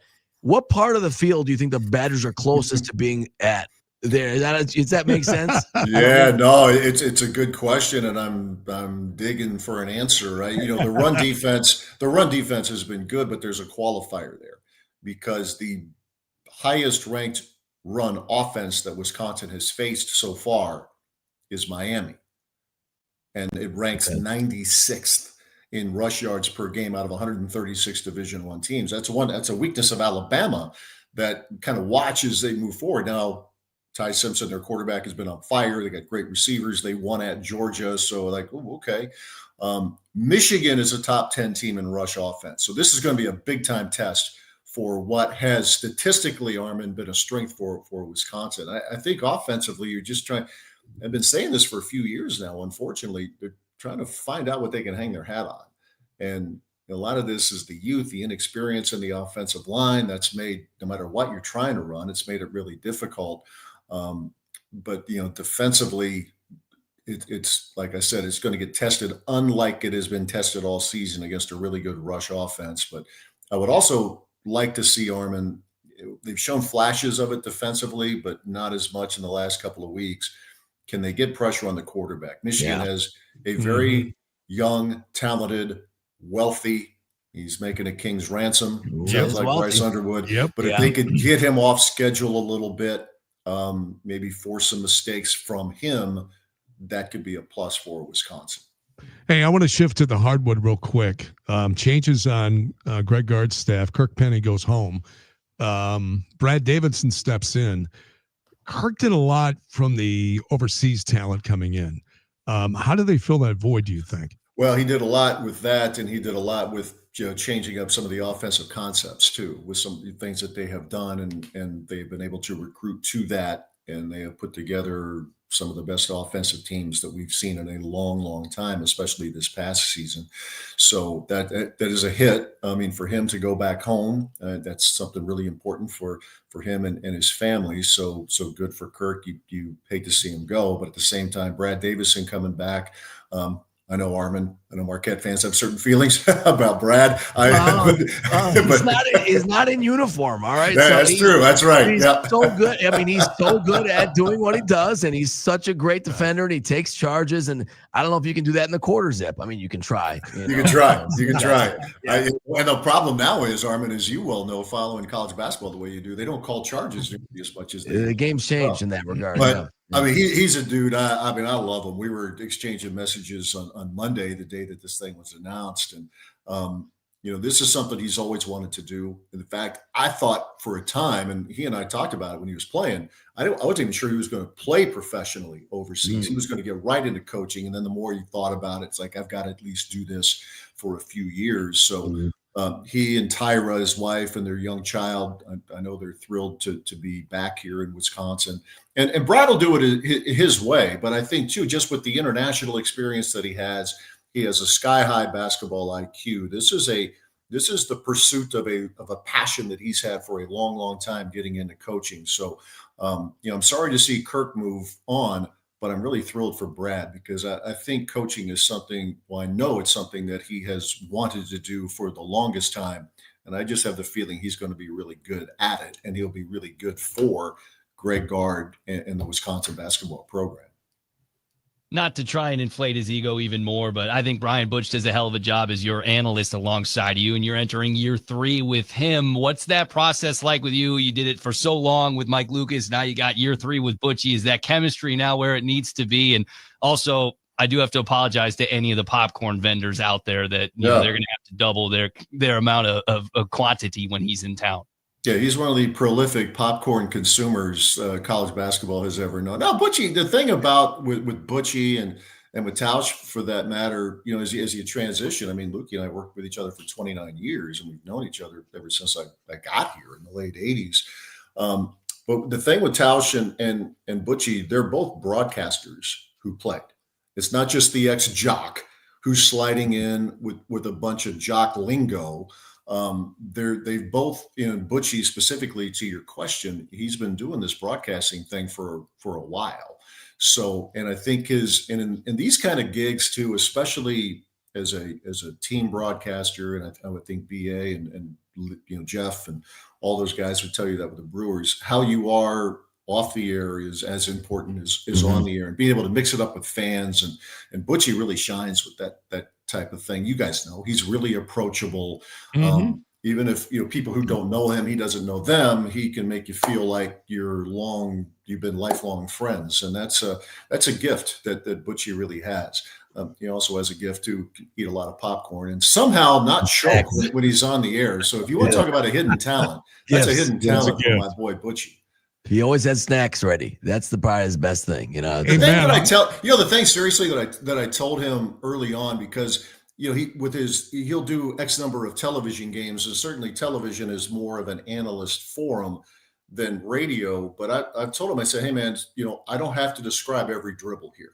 If you got a point to make and the point guard is beyond half court, keep going. It's okay. There's gonna be a lot of possessions here. So I've tried to open the door for him as much as possible to say what he wants to say during the course of the game. So that's one of the technical things that I've wanted to do. Don't worry about saying less. If you got something there that might take a few more words than normal, go ahead. It's okay. I don't have to describe every screen, every pass, all that. So, and I think, we do have a lot of fun together. I know that, and we're gonna run up some pretty good bills for Learfield. So just so they know, so we're gonna have some really nice dinners this year. So I'm looking forward to that. You go there. So we'll close with this. I'm assuming you're pulling for the 8:08 start on Saturday night, right? Yeah, which means we need the Red Sox to win here tonight, right? That's sorry, Steinman. Sorry, Wayne. I was telling Drew at KB yesterday that if it's the early game on Saturday, I'll probably have it up on the iPad watching, calling the Badgers Michigan game, and I'll say something like, it's 3rd and 6 for Wisconsin, so back to throw, and Yelich with a drive deep to right center. Let's set it down to Patrick Hurd. Well, it looked like a hanging slider, Matt, that Yelich just ripped out of here. So I've done that before, not that, but I've had the iPad, flipped on to a Brewers game. Matter of fact, it's kind of a bad memory. So speaking, talking about fans, in 2018, the Badgers were in Ann Arbor, night game. Brewers were playing the Dodgers, and I take a picture of my iPad, and it's Justin Turner at the plate, and 30 seconds later, he cranked one out. So I'm not going to be flashing any photos of hitters at the plate unless they're Brewers hitters. But it's another. I'm not like a Red Sox Yankees. I've got fatigue, because national media, it's all about that. But I guess I would be pulling a little bit for the Red Sox. Unusual day for me. I'm a Red Sox fan and a Cubs fan today. Well, Matt, how it works. Like when you're in the press box and, you can't make any noise. They have the signs up that say, quiet, this is a working area. It's a library. It's just the silent fist pump. That's what you do underneath the, when you're watching your team, just do that silent fist pump. That's what you do. I do that. I'm weird in many ways, but I'm watching a game at home and I'm pretty stoic too. Like I'm not really big for watch parties because everybody goes crazy. And I'll never forget a Super Bowl party. I was at, my wife and I were at Andy Baggett's, a longtime writer, writes for EWBaggers.com. It was the Brett Favre, the Super Bowl win over the New England Patriots. So we're at this big Super Bowl party. We got food, drink everywhere. And, the first touchdown pass, Favre, with the helmet off and everybody's going crazy. And Andy Bagg and I are just sitting there watching because that's what you're trained to do when you do what we do. And my wife, who normally wouldn't care about the Packers, she's jumping up and down and she's looking at me. She's going, "What are you doing?" I'm looking at her. "What are you doing? You can't name 5 Packers." But so most of the time when I'm at home, I don't say a whole lot. There are exceptions, but for the most part, I kind of watch a game at home the way I would if I was in a press box. But something tells me it might change a little bit with the Brewers here in this playoff, hopefully long run. But for the most part, I'm pretty boring. Well, I wouldn't say that. Hey, buddy, safe travels. We'll be listening. And you know what? This program needs a win, a defining win. We were close last year, Penn State, Oregon. And you know what? Why can't it happen Saturday? Everyone says no. Why can't it, right?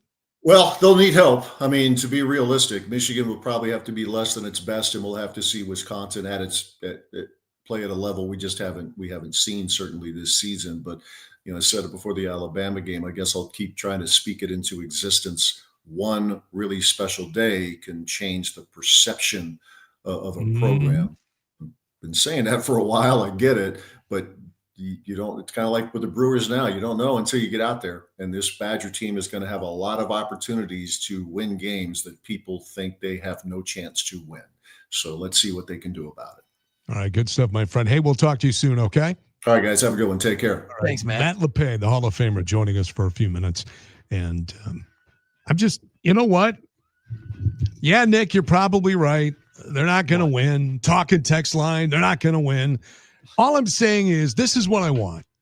I just want a competitive game. Right. Success is I want to go into the fourth quarter where it's not 52-6 or something stupid like that, right? And you know what? Let's just see what happens.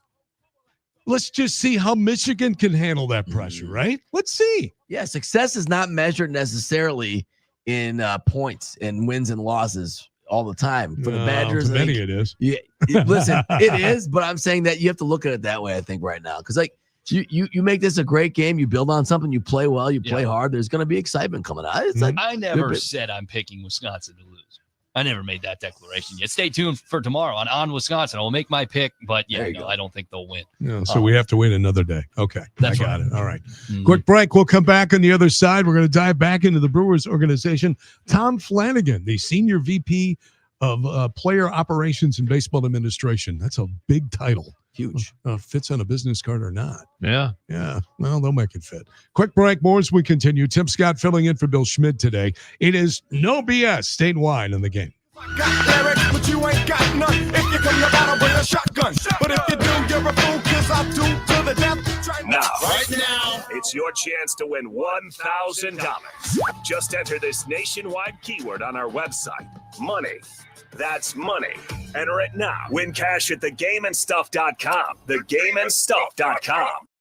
Drew and KB here. Don't miss our show on Thursday. It's our last one of the week, and we're going out in style. We're going to talk to Aaron Nagler of Cheesehead TV about the Packers. He's our Beers on the Table guest. We'll play Figure It Out, and we're going to have some special guests from the Milwaukee Brewers. Join us at 2, Drew and KB. After a serious accident, you'll need a winning team to protect your rights. Trust Wisconsin's own Ruber's offices. Proud partner of your Milwaukee Brewers. One call, that's all.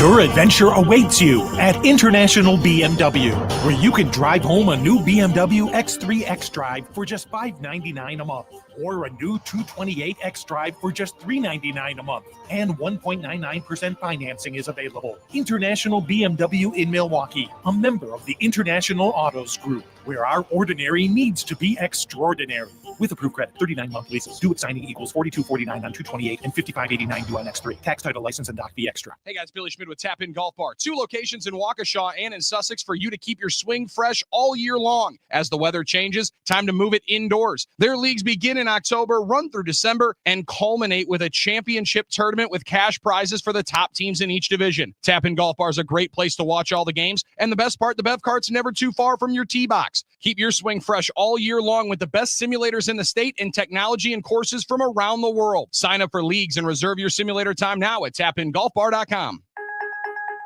When people think sleep apnea, they think CPAP. Now at Advent, we do all we can to help sleep apnea sufferers avoid the CPAP machine. And most sleep apnea sufferers who come to Advent are going to be able to avoid a CPAP altogether. Our unique Advent approach using simple in-office solutions can get your nose working and throat open all under one roof. You see, the root of every snoring and obstructive sleep apnea problem lies within the throat, nose, or both. At Advent, we know when we get the nose and throat working properly, most snoring and sleep apnea problems will subside. And we have the most simple and convenient, ultra-effective in-office solutions that can do just that. And this is why people have traveled by planes, trains, and automobiles from corners of the world you would never think of to find the sleep apnea and snoring relief you won't find elsewhere. Go to adventknows.com to schedule your appointment, because Advent knows when you breathe well, you live better.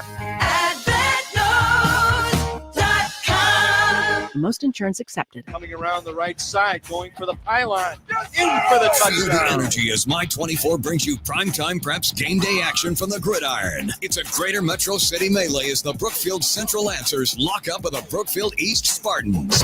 Coverage begins with Mike McGivern and special guest on the Primetime Preps pregame show Friday at 6:30. Then it's game time with Gruber Law Office's Primetime Preps football, presented by Marquette University at 7. All on My Place for Sports. My24. It's Brian Butch for Window Nation. October is here, and if you've got old windows, that means you're back to dealing with chilly air seeping into your home. Eliminate annoying drafts once and for all with Window Nation in Milwaukee. This month, buy 2 windows, get 2 for free, plus pay nothing for 2 years. With the holidays coming up, that's a big deal.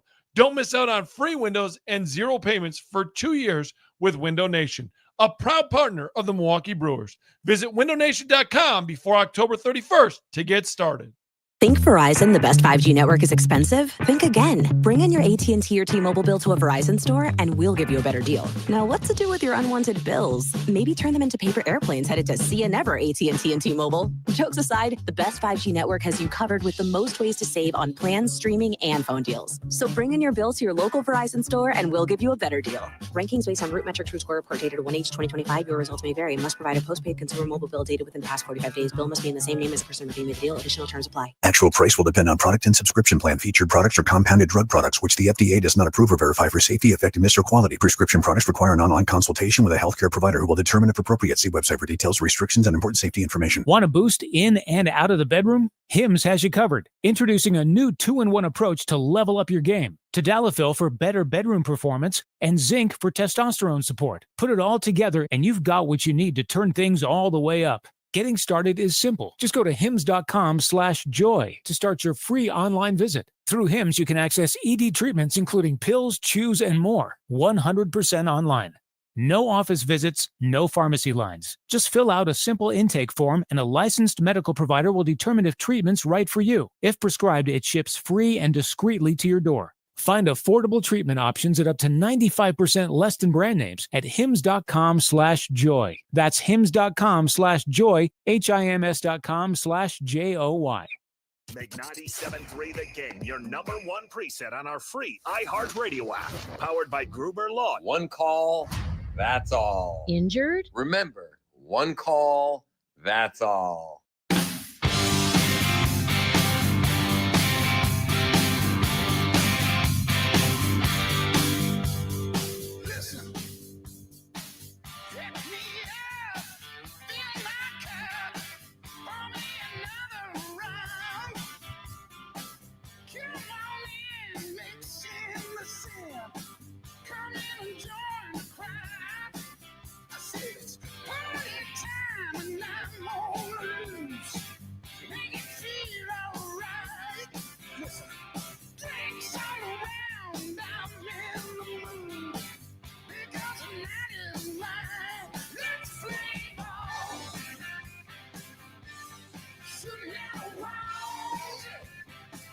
You don't think I'm going to step on that, do you? Can't you? Let's be honest, Tim. You didn't want it to end. Well, especially the hook. I knew the hook was coming. You guys didn't. You're going, why isn't he speaking? Why isn't he talking? Because I knew what Brian Johnson was going to hit you guys with. I knew you were waiting. I'm just like, I'll give him a good little walk-up song here. You know, Tim, a little credit. I'm not that young. I remember AC/DC. Now, it wasn't like in my heyday growing up necessarily, but I'm more likely to remember it than like Nick or Dave, for instance. Oh, look, that was a great one. What a banger. Yeah. Have we had that on the banger of the day with Zave? I don't know. They apparently just got to Rock and Roll All Night by Kiss today. I couldn't believe that. Did you hear that, Tim? I could not believe that. And then they had a Def Leppard song like Pour Some Sugar on Me. It's like that wasn't on the list. Yeah. I mean, what are you guys doing? Yeah. This tells you how many bangers there are out there. There are. Well, I think it also tells us how many that Brian Butch have picked. And it's just kind of like, buddy. Listen, what are we doing? Butchie suddenly found his stroke. You know when he got on the Peloton.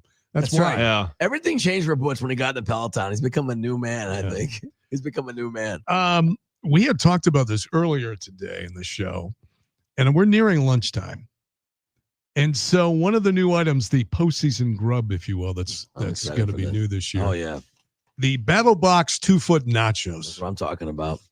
Now, if you've been to AmFam, you've had the helmet nachos, right? Absolutely, which you need a fork for. I don't care what anybody says. I'm not getting my jersey when we messy. would take all the boys, the helmet nachos, there was a must. You had to have it, right? Helmet nachos, helmet ice cream, anything in a helmet. So a Battle Box 2-foot nachos is a better tortilla chip, split half, Milwaukee style, beer cheese and Johnsonville broad crumbles. And the other half is for whomever the opponent is. So now let's play the game. If it's the Cubs, what will be, and who better to tell us this than, our number one Cubs fan, Nick Bruzewitz. So Nick, on your half, if it's Chicago, what will be on those nachos? Man, I am bad. But cheese. What do you mean cheese? That's our thing. What do you mean? On my half, I'm No, born Nate, and, You know what it I've been is? raised- I can tell you what it is. Yeah. It's what is going to be not the bottom. It's going to be deep dish pizza. They're going to take deep dish pizza, That's hard. that topping, Yeah. and they're going to pour that on the top So of the they're gonna nachos. take Well, that would be lasagna. good. I mean, we can't decline that. That That would would be a suck. tasty They're going to put some option. I mean, Portillo's hot dogs I was going to on say there. they're going to chop Yeah. up Everyone's portillos hot on there. dogs. It's Italian beef, isn't it? To Yeah, me, that's right. Yeah, there you go. Come Hot on. Italian beef. That's another good Italian one. beef nachos. The problem Yeah. with deep dish pizza is how do you make that into a nacho? It's just like, Well, the nachos are a crust in the bottom. yeah, it's just it's just lasagna anyway. Deep dish pizza is so overrated. Lasagna's good. Everybody wants bread. You know, lasagna is good. Yeah, so make it lasagna, not deep dish pizza. But I get your point. I like the idea though. So now, if it's the Padres, what was it going to be? It's going to be seafood, right? Yeah, I think Yeah. so. Yeah. Some sort of sushi or seafood. I guess maybe that's more San Francisco, but San Diego, what are they known for cuisine wise? Really? What are they known for? I don't know. Seafood. I would say seafood. I would say maybe Mexican. Yeah, Tacos. good point. Tacos. Yeah, that they're type of stuff. known for Yeah. tacos. Yeah, something Now, like see, that, maybe. The internet Carne says asada. San Diego's most popular cuisines are Mexican food, especially fish tacos and the California burrito, along with seafood, California style pizza. All right, so yeah, fish taco nachos. That sounds awful. Can I just have both of mine? Fish taco nachos are the best, man. I never thought about it. Like, would you have Come fish? I Do you love like a fish fish tacos. taco, Armin? I'll eat a fish taco every now and then, but if I'm thinking about nachos, come on, I want It's like in a cheese, tortilla. The sauce. chips are made out of tortillas. Yeah, I mean, no, let's be real. It's leaning the into- same thing. Let's not go down there. I tried to. I took too long explaining tater tot croutons to him That was a yesterday. problem. so, yeah. That was still a problem for me. Yeah. Let's see. Tana Muskego on the NicoletLaw.com talk and text line says they actually had someone on TV explaining them. For the Cubs, it would be Italian beef. See, yeah. He said if it would be the Phillies, eventually it would be cheesesteak. Obviously, right. Mhm. With or without? Isn't that the big thing with cheesesteak? Yeah. With Mhm. the Yeah. cheese or without? Or is Well, it chopped? I also just want to add in, I think the Brewers already have Italian beef with Sal Frelick That's what I'm talking about. in their lineup. So that's some Italian beef right there. Well done, Dave. Yes, Salvatore is our guy. There you go. All right. When we come back, we're going to dive deep into the Brewers. That's what we're doing all day long today here in the game. As a matter of fact, Tom Flanagan, the senior VP of player operations and baseball administration, he's going to join us next. We'll dive deep on the club on the field now and the club that's coming your way soon. The future is next as we roll with you statewide. It's No BS. Tim Scott in for Bill Schmid today here on the game.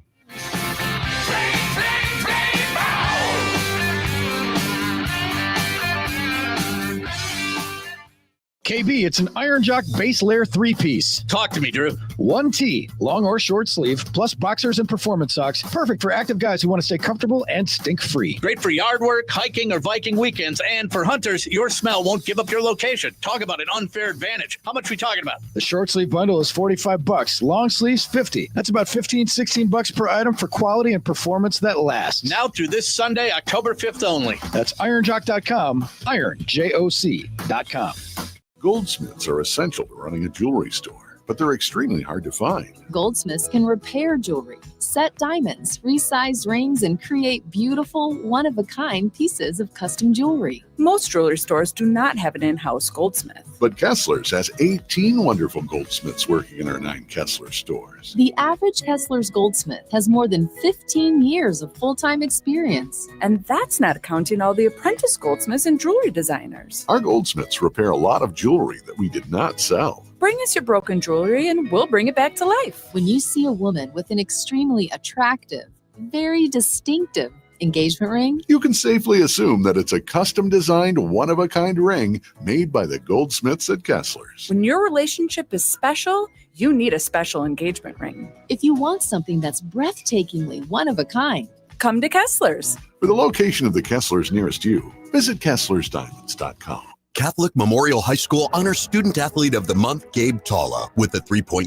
GPA. Gabe is not only captain of the football team, but a 3-sport athlete competing in football, basketball, and track. Gabe is a CMH student ambassador, inspiring young players. As a proud graduate of St. Anthony on the Lake, Gabe's known for being well-spoken, driven, and grounded in faith. Congratulations, Gabe Talla. Your future is bright and your CMH community is proud. Learn more on how your student can achieve more. Go to CatholicMemorial.net. Do Crohn's disease or ulcerative colitis symptoms keep coming back? Tremfya, guselkumab, may help. with rapid remission achieved at 12 weeks and lasting clinical remission at 1 year. Some even saw visible improvement of their intestinal lining at 12 weeks and 1 year. Tremfya is a prescription medicine used to treat adults with moderately to severely active Crohn's disease and adults with moderately to severely active ulcerative colitis. Serious allergic reactions and increased risk of infections and liver problems may occur. Before treatment, your doctor should check you for infections and tuberculosis. Tell your doctor if you have an infection, flu-like symptoms, or if you need a vaccine. Healing is possible with Tremfya. Approximately 3 out of 10 patients were in endoscopic remission at 1 year, based on areas visualized on colonoscopy, which may not represent the deeper bowel layer or entire GI tract. Individual results may vary. Ask your doctor about Tremfya today. Call 1-800-526-7736 to learn more or visit tremfyaradio.com. Do you have 3 ex-wives and your current trophy wife wants a life insurance policy 3 times the size of the policies you had to purchase for your previous mistakes? If so, you need to call Big Lou at Term Provider, 800-511-3535.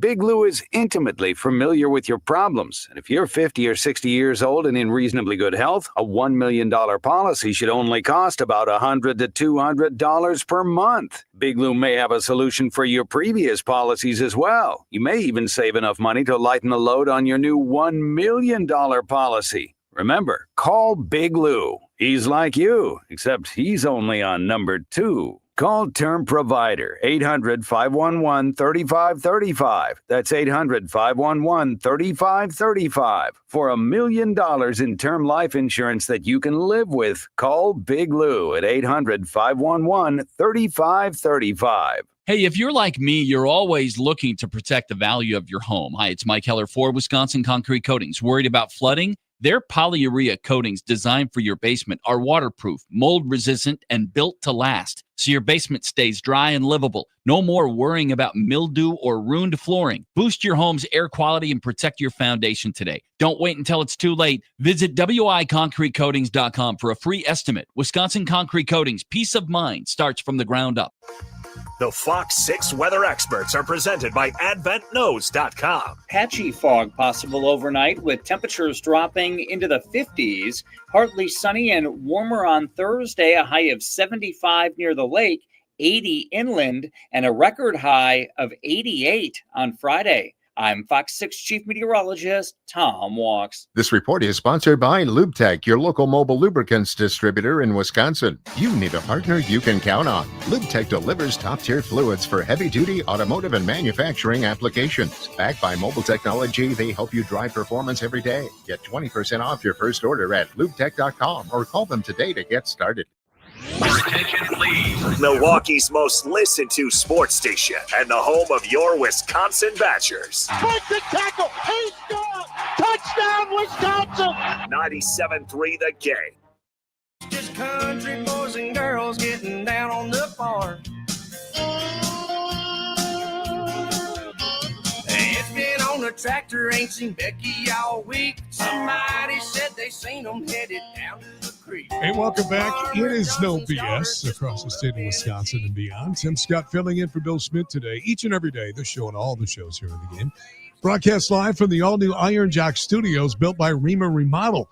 Speaking of Iron Jock, fellas, just in, James Pagel sent us a blast. Guys, get this on. Hot off the press. Hot off the press. You have until Sunday, this Sunday, October 5, to grab an Iron Jock 3-piece base layer bundle. That consists of a t-shirt, long or short sleeve, plus boxers and performance socks.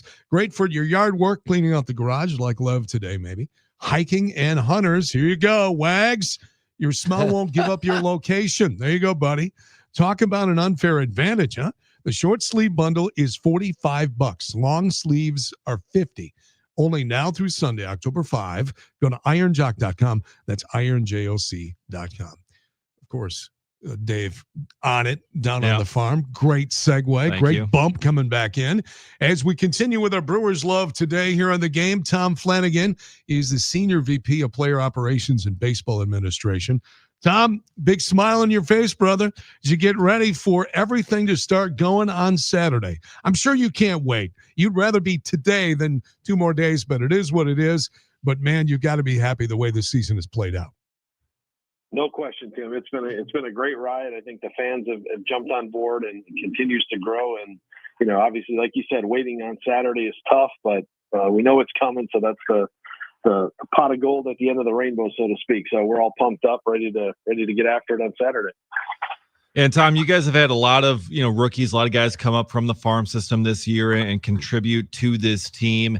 And one of them that's kind of been a big surprise is Chad Patrick this year. I mean, last year you saw Tobias Myers come up. This year, Chad Patrick. Just what does it kind of say about, your pitching development down there in the farm system and the depth of arms that you guys have been able to pull up and find to contribute to this team? Yeah, I think Chad has kind of been he's getting some love, but he's been very much under the radar. I always think back to those games in April where we were really feeling it with starting pitching with injuries and guys that, weren't available for whatever reason. And Chad stepped up with a couple huge games early and kind of set the tone, steadied the ship early on, kept us afloat. And, he really kept it up most of the season. Whenever the team would need a spot start or of late, now he's coming out of the pen a little bit. He's just been huge. And I think it's a credit to a lot of people with the org, our player development staff, number one, just, working with him last year. He spent the whole year at an excellent season. Was international pitcher of the year for Nashville, and just identifying him in a small trade by our front office to acquire him first of all, and then building on, the tools that he had, but just a credit to Chad with what he's continued to do. And I think there's more in there that'll come down the road for sure. Tom, a lot of people say it, but it's true. You're truly a Brewers lifer. I believe it's your 36th season in the organization. You were a bat boy, all these things. And you've seen so much change in baseball in Milwaukee organizationally over time, but you've been a stalwart. What do you think has been the biggest change from what you saw early in the 90s when you first started the organization to where baseball is today, and the way player development and the way player administration or baseball administration prepares for games day in, day out and for seasons? Well, that's a big one. That's a great question. I think number one, just stepping back, looking at the pure scope of everything. Just number one, the amount of people that are involved to put a game plan together, to develop players. It's just grown exponentially. Like I remember when I first started, we're at the old stadium, County Stadium, and you walk through the front office. It was literally like a 40-foot hallway and a few offices off to the side, and then different departments scattered throughout the building. And now it's, we're kind of expanding our offices as we speak here with just the volume of staff that it takes, and just do a great job digging into the data that we never dreamed of having, 30 years ago, that we have now, pitch to pitch and, defensive metrics and pitch metrics and all that rolls into it. So I think just the scope of what the game has grown into and continues to evolve has been the biggest thing to change over my time. Yeah, it's interesting, Tom, when you go back, because I'm the 81, 82 generation. I mean, my office is filled with that stuff. Those are my guys. But when I look at what this franchise has become and the run that it's been on, a lot of people I'm sure are trying to emulate this, but it always involves money. And, we hear from fans all the time about go out and get this guy and go out and get that guy. But I think you guys have found a formula based upon, where you are economically that works. And in many cases, I'm sure your colleagues say, how do you do it, Tom? I don't know if they can replicate it. This is the Milwaukee way. It's much like what the Packers have done in Green Bay. Different because they have more money with the salary cap. But my point I'm trying to make with it is it's a formula that you guys have figured out, and it has paid dividends for you to this point. Absolutely. Yeah. And I think the key is, I don't think to a person here, anybody really dwells on maybe what we don't have, because we see firsthand, especially on the scouting and player development side, that, ownership has been outstanding in terms of the commitment, investment they've made in what we do in the minor leagues and in scouting. And that's really, borne fruit and continues to, and we realize it has to. It's a challenge every year when you produce a guy. Hey, where's the next guy coming up? And that's what our staff focuses on. They don't really worry about, hey, let's go out and try and buy this guy or that guy. It's like, hey, ownership will step up when needed to do those things, but they're already doing it from the development side and the scouting side. So it puts us in a really good spot. But I think that's where we draw our energy from. It's like you kind of build, stack the success as guys do graduate and impact the big league club, it just pushes everybody that much harder to find the next guy and to keep it rolling. Yeah, exactly, Tom. And you guys have done a fantastic job of doing that. And you just named your Robin Yount Performance Awards, your minor league player and pitcher of the year. Jesus Made wins the Player of the Year award, and Tyson Hardin, a 12th round pick out of Mississippi State not too long ago, won your Pitcher of the Year award. Brandon Woodruff, another also late round pick out of Mississippi State, maybe some parallels there. But can you just talk to us about Made and Hardin, the seasons that they had to win the Robin Yount awards, and when you can envision them coming to Milwaukee and what they can bring to the team?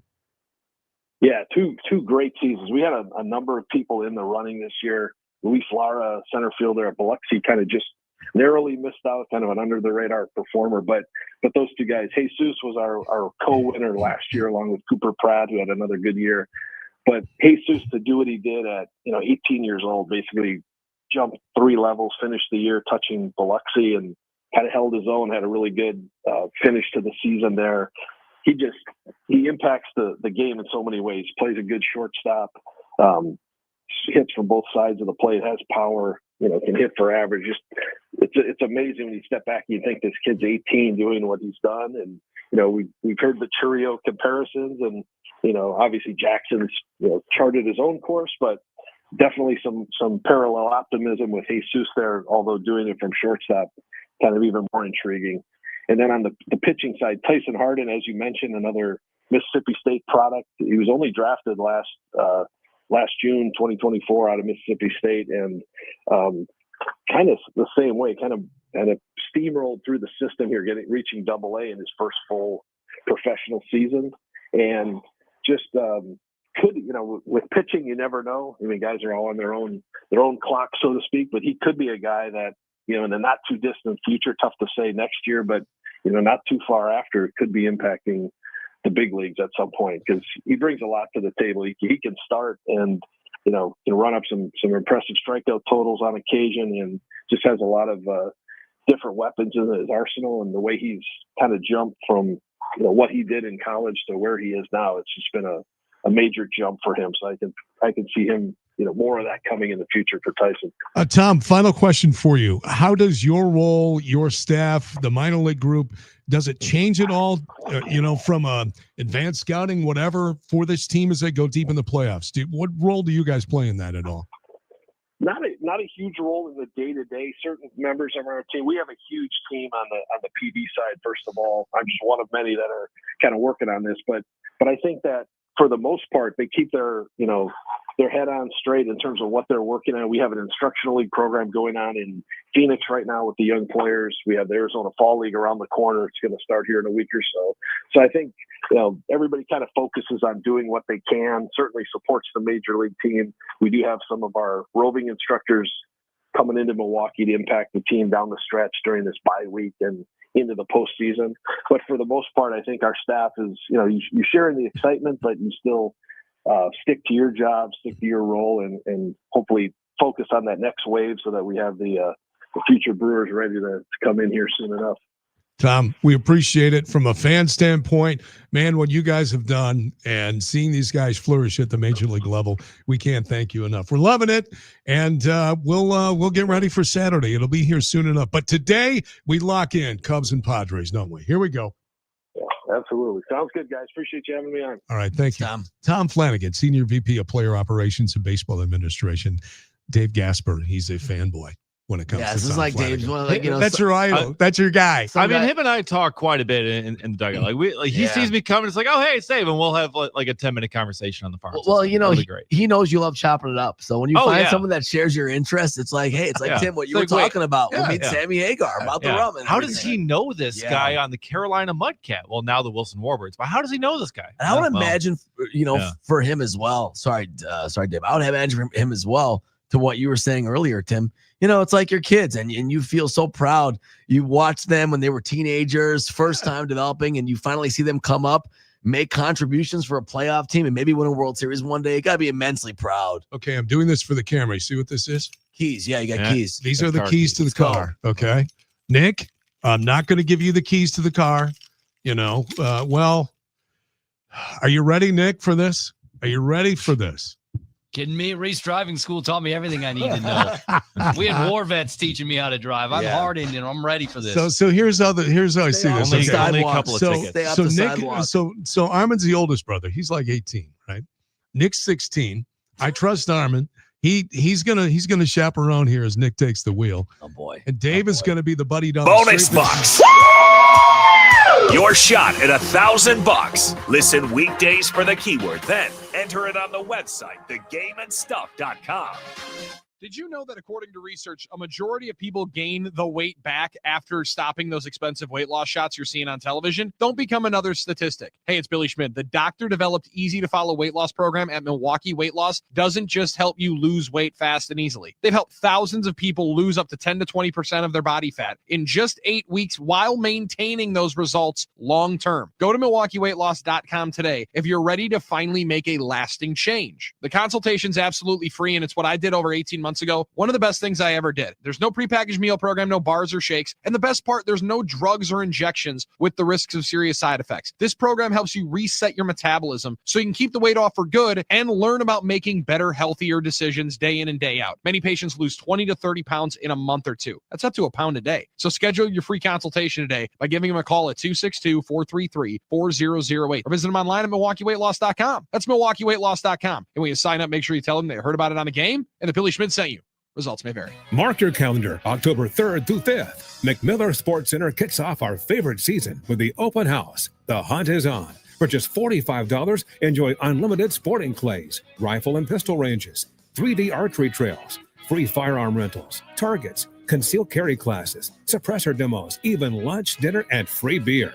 Save $5 when you download the McMiller app today.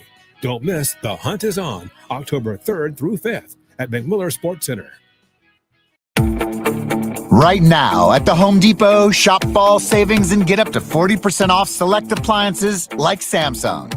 Upgrade your kitchen this fall with the Samsung Bespoke 4-door refrigerator. Now featuring the dual auto ice maker with Sphere Ice. Only at the Home Depot. You'll have perfectly chilled drinks for every gathering. Don't miss fall appliance savings at the Home Depot. Offer valid October 2nd through October 22nd. U.S. only. See store or online for details. Jason, what are you singing? Working on a new jingle to promote Capital's $49 drain clearing. When your sink fills up with gunk, don't stress, don't whine. It's only $49. Don't take this the wrong way, man, but I'd stick to plumbing, heating, and cooling if I were you. That's fair, but people need to know that we clear clogs for only $49. Fine, but I would have rhymed gunk with junk. It's so obvious. Call CapitalCares.com. If you're a fan of our Wisconsin sports teams, here's the perfect podcast for you. The Larrivee and LePay podcast with two Hall of Fame broadcasters. Wayne Larrivee, the voice of the Green Bay Packers, and Matt LePay, the voice of Wisconsin Badgers football and men's basketball. Together, bringing you insights and guests, talking Packers, Badgers, Brewers, Bucks, and more. The Larrivee and LePay podcast is presented by Potawatomi Casino Hotel. Your win is waiting. Listen to other episodes available on the iHeartRadio app, Apple Podcasts, or wherever you listen to your favorite podcasts. Touchdown! Milwaukee's most listened to sports station and the home of your Green Bay Packers. A dagger right through the heart. WRN WFM Milwaukee, 97.3 The Game. Your adventure awaits you at International BMW, where you can drive home a new BMW X3 xDrive for just $599 a month, or a new 228 xDrive for just $399 a month, and 1.99% financing is available. International BMW in Milwaukee, a member of the International Autos Group, where our ordinary needs to be extraordinary. With approved credit, 39-month leases, due at signing equals $42.49 on 228 and $55.89 due on X3. Tax, title, license, and doc fee extra. Cashback is not available on gas in New Jersey and Wisconsin. Billy, your gas light's on. We need to stop and fill up. No way, Jen. Gas around here is too expensive. We can make it a little further. Billy, listen to your big sister. You don't need to drive all over searching for the lowest gas prices. Do what I do and use Upside. Upside? Do you live under a rock, Billy? Upside is the hottest cashback app out there. It's free to download, and you get real cash back for every gallon of gas you buy. I use it all the time, and I've already made around $200. You can make that kind of cash back just for buying the gas you have to buy anyway? Yes, I'm looking at the Upside app now, and there's a gas gas station at the next exit, offering 25 cents per gallon cash back. Okay, I'm stopping to download Upside and fill up my tank. Download the free Upside app now to earn cash back every time you buy gas. Use promo code GO to get an extra 25 cents per gallon on your first tank. You can cash out anytime right to your bank, to PayPal, or a gift card for Amazon and other brands. Just download the free Upside app and use promo code GO for a 25 cents per gallon bonus on your first tank. That's code GO for a 25 cents per gallon bonus. Eli Manning here. There's nothing like football and King's Hawaiian sliders. There's something about those soft, fluffy, irresistible King's Hawaiian sliders that make them a winner on game day. Pick some up this weekend in the bakery or deli section of your grocery store. King's Hawaiian. There's nothing like it. Portions of the following program were pre-recorded. He scores! Wow! He ripped one over the glove of Heaney. Empty net goal at the horn. Badgers finish Michigan. Badger hockey lives here. Milwaukee's home for the Badgers. 97.3 The Game. Make 97.3 The Game your number one preset on our free iHeartRadio app. Powered by Gruber Law. One call, that's all. Injured? Remember, one call, that's all. He's very knowledgeable, very intelligent guy, very personable guy. Here's Dave Gasper. Well, we have game threes, 3 of them across Major League Baseball today as the wild card round continues. Only the Dodgers were able to sweep and advance to the NLDS. So today we will have Guardians, Tigers, Padres, Cubs, and we will have Red Sox, Yankees for game 3. And yesterday, the Padres, they ended up shutting out those Cubs. On the ground, shortstop. Bogart stumbles, flips to second. Yeah! Double play! And the Padres win it! Wow. San Diego shuts out the Cubs with a dominant performance from 4 pitchers. And this Padres smoke show sends the series to a decisive game 3. It's so nice we had to hear it a second time hearing about the Cubs lose and get shut out. Absolutely, and I'm so ready for the smoke show talk. I'm just trying to think about, last year when we had no game 3s except for ours, which was obviously not one we want to remember. Now we get all these game 3s, guys. Here's the thing. I keep going back and forth on who has the advantage today in game 3. Maybe there isn't one either way. You, Darvish, and Tyon. Yeah, it could go either way, but Padres bullpen, I think, might be the difference. I'm not really sure, but it's one baseball game. Anything can happen, right? Yeah. You would look at the Padres and you would think momentum after winning yesterday. You got Darvish on the mound today, who has reached higher heights in his career, certainly than Jameson Taillon has. But I'll say this, Tyon's a cancer survivor. He's been through bigger things, and this is an opportunity for him to prove once again that he's a battle-hardened opportunist, and he's going to get to the next round today. It's going to be because of him. That's going to be the reality. Yeah. We'll see. Interesting. Any reports really quick on the wind today? Because on the most overrated thing in sports, the Wrigley Field wind, the wind that people talk about and use any excuse for. It's been the opposite for about 3 seasons, man. It's not a good ballpark to hit in, and it will probably be the same today. It's also not a thing. Okay. May have to look at the under. You don't think it's a thing? Again. It might be on certain specific, unique, extreme exception days. You think Coors is a thing? Yes, I've been around that area. I've been around like the North Shore of Chicago where it can be close to the lake, and certain days the wind can have an effect. I get it, but people talk about the wind at Wrigley every day like it's doing some crazy, like it's literally a hurricane every day. Like, I'm sorry, it's not that effective every day. Like, and it's like not impossible to homer when the wind's in, and it's not a for sure a homer when the wind's out. I think people overrate the wind so much. The guy's got to aim for left center is all I'm saying. That giant scoreboard is what blocks the wind and allows for a wind tunnel for home runs. Yeah, creates that little effect. And then, so for the other pitching matchups here for Tigers Guardians, Jack Flaherty versus Slade Ciccone, and then Red Sox Yankees, Connolly Early versus Cam. I got to be careful here. Cam Schlittler. Well done, There's Dave. a couple of L's in there. We did not get Who fired. are these guys? Yeah. Okay. So, and we couple talk of rookies, but those are some old timey names. Well, it kind of it is. We talk a little bit about this before the show. Nick, unfortunately, you weren't in the office to chop it up with us, but Dave and I were saying Connolly Early is the most Gen Z yet old time baseball name of all time, right? And the fact that he uses the middle name, Connolly's the middle name. Yeah. Standard now with athletes. I'm telling you, you will not believe. I've been on this for weeks. I'm going to continue to stay on it. You would not believe how many athletes use their middle name. It's unbelievable. Connolly Early, right? The only thing that make it more 1890s as if he had a nickname like Crazy or Well, Big that's what I was- Buttons or Tack. That's what I was saying. Yeah. These are the type of guys that you have to have nicknames for. Right, because right. Their normal names are not names you want to use. And he has 2 middle names, Todd Connolly McNeil Early. Yeah, Come on. Thumbtack Early or something like that, or like Tungsten Arm Early. What did you High Pockets? You know, High Pockets is a real guy. High Pockets Kelly. How about High Socks? High Pockets Early. You know, so no, his nickname actually might be something bird related. You know, the early bird gets the worm. Oh, I so like early. that. Yeah. Or Curly could go Curly Early. I think Curly Early could be that something could be that, it. that they Curly could go Early. with. So maybe hopefully he's early to the ballpark to get into the strike zone today. So we'll hopefully, see. and hopefully he gets out to a nice early lead for the Red Sox, because We want. if the Red Sox win, the Brewers game 1 is going to be at 8:00. But if the Yankees win, Brewers game 1 will be at 1:00 on Saturday. So it's all dependent on a completely seemingly unrelated AL East matchup between the Red Sox and Yankees. Night game, Cubs, Brewers, would that be like the ideal energy booster? Like to get everyone on a Saturday night lubricated up? Like, you know how people are Prime gonna get time.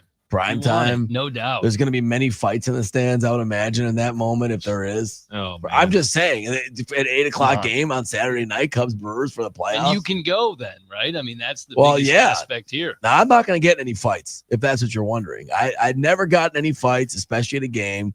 The closest thing was one time there was an Arizona Diamondbacks fan at game 1 in 23, really jaw-jacking at me. And I was like, man, this guy's really bothering me. So I came close once, but it's a business decision, like always. I'm not going to get any fights. I want you to do like man on the street in the crowd with interviews.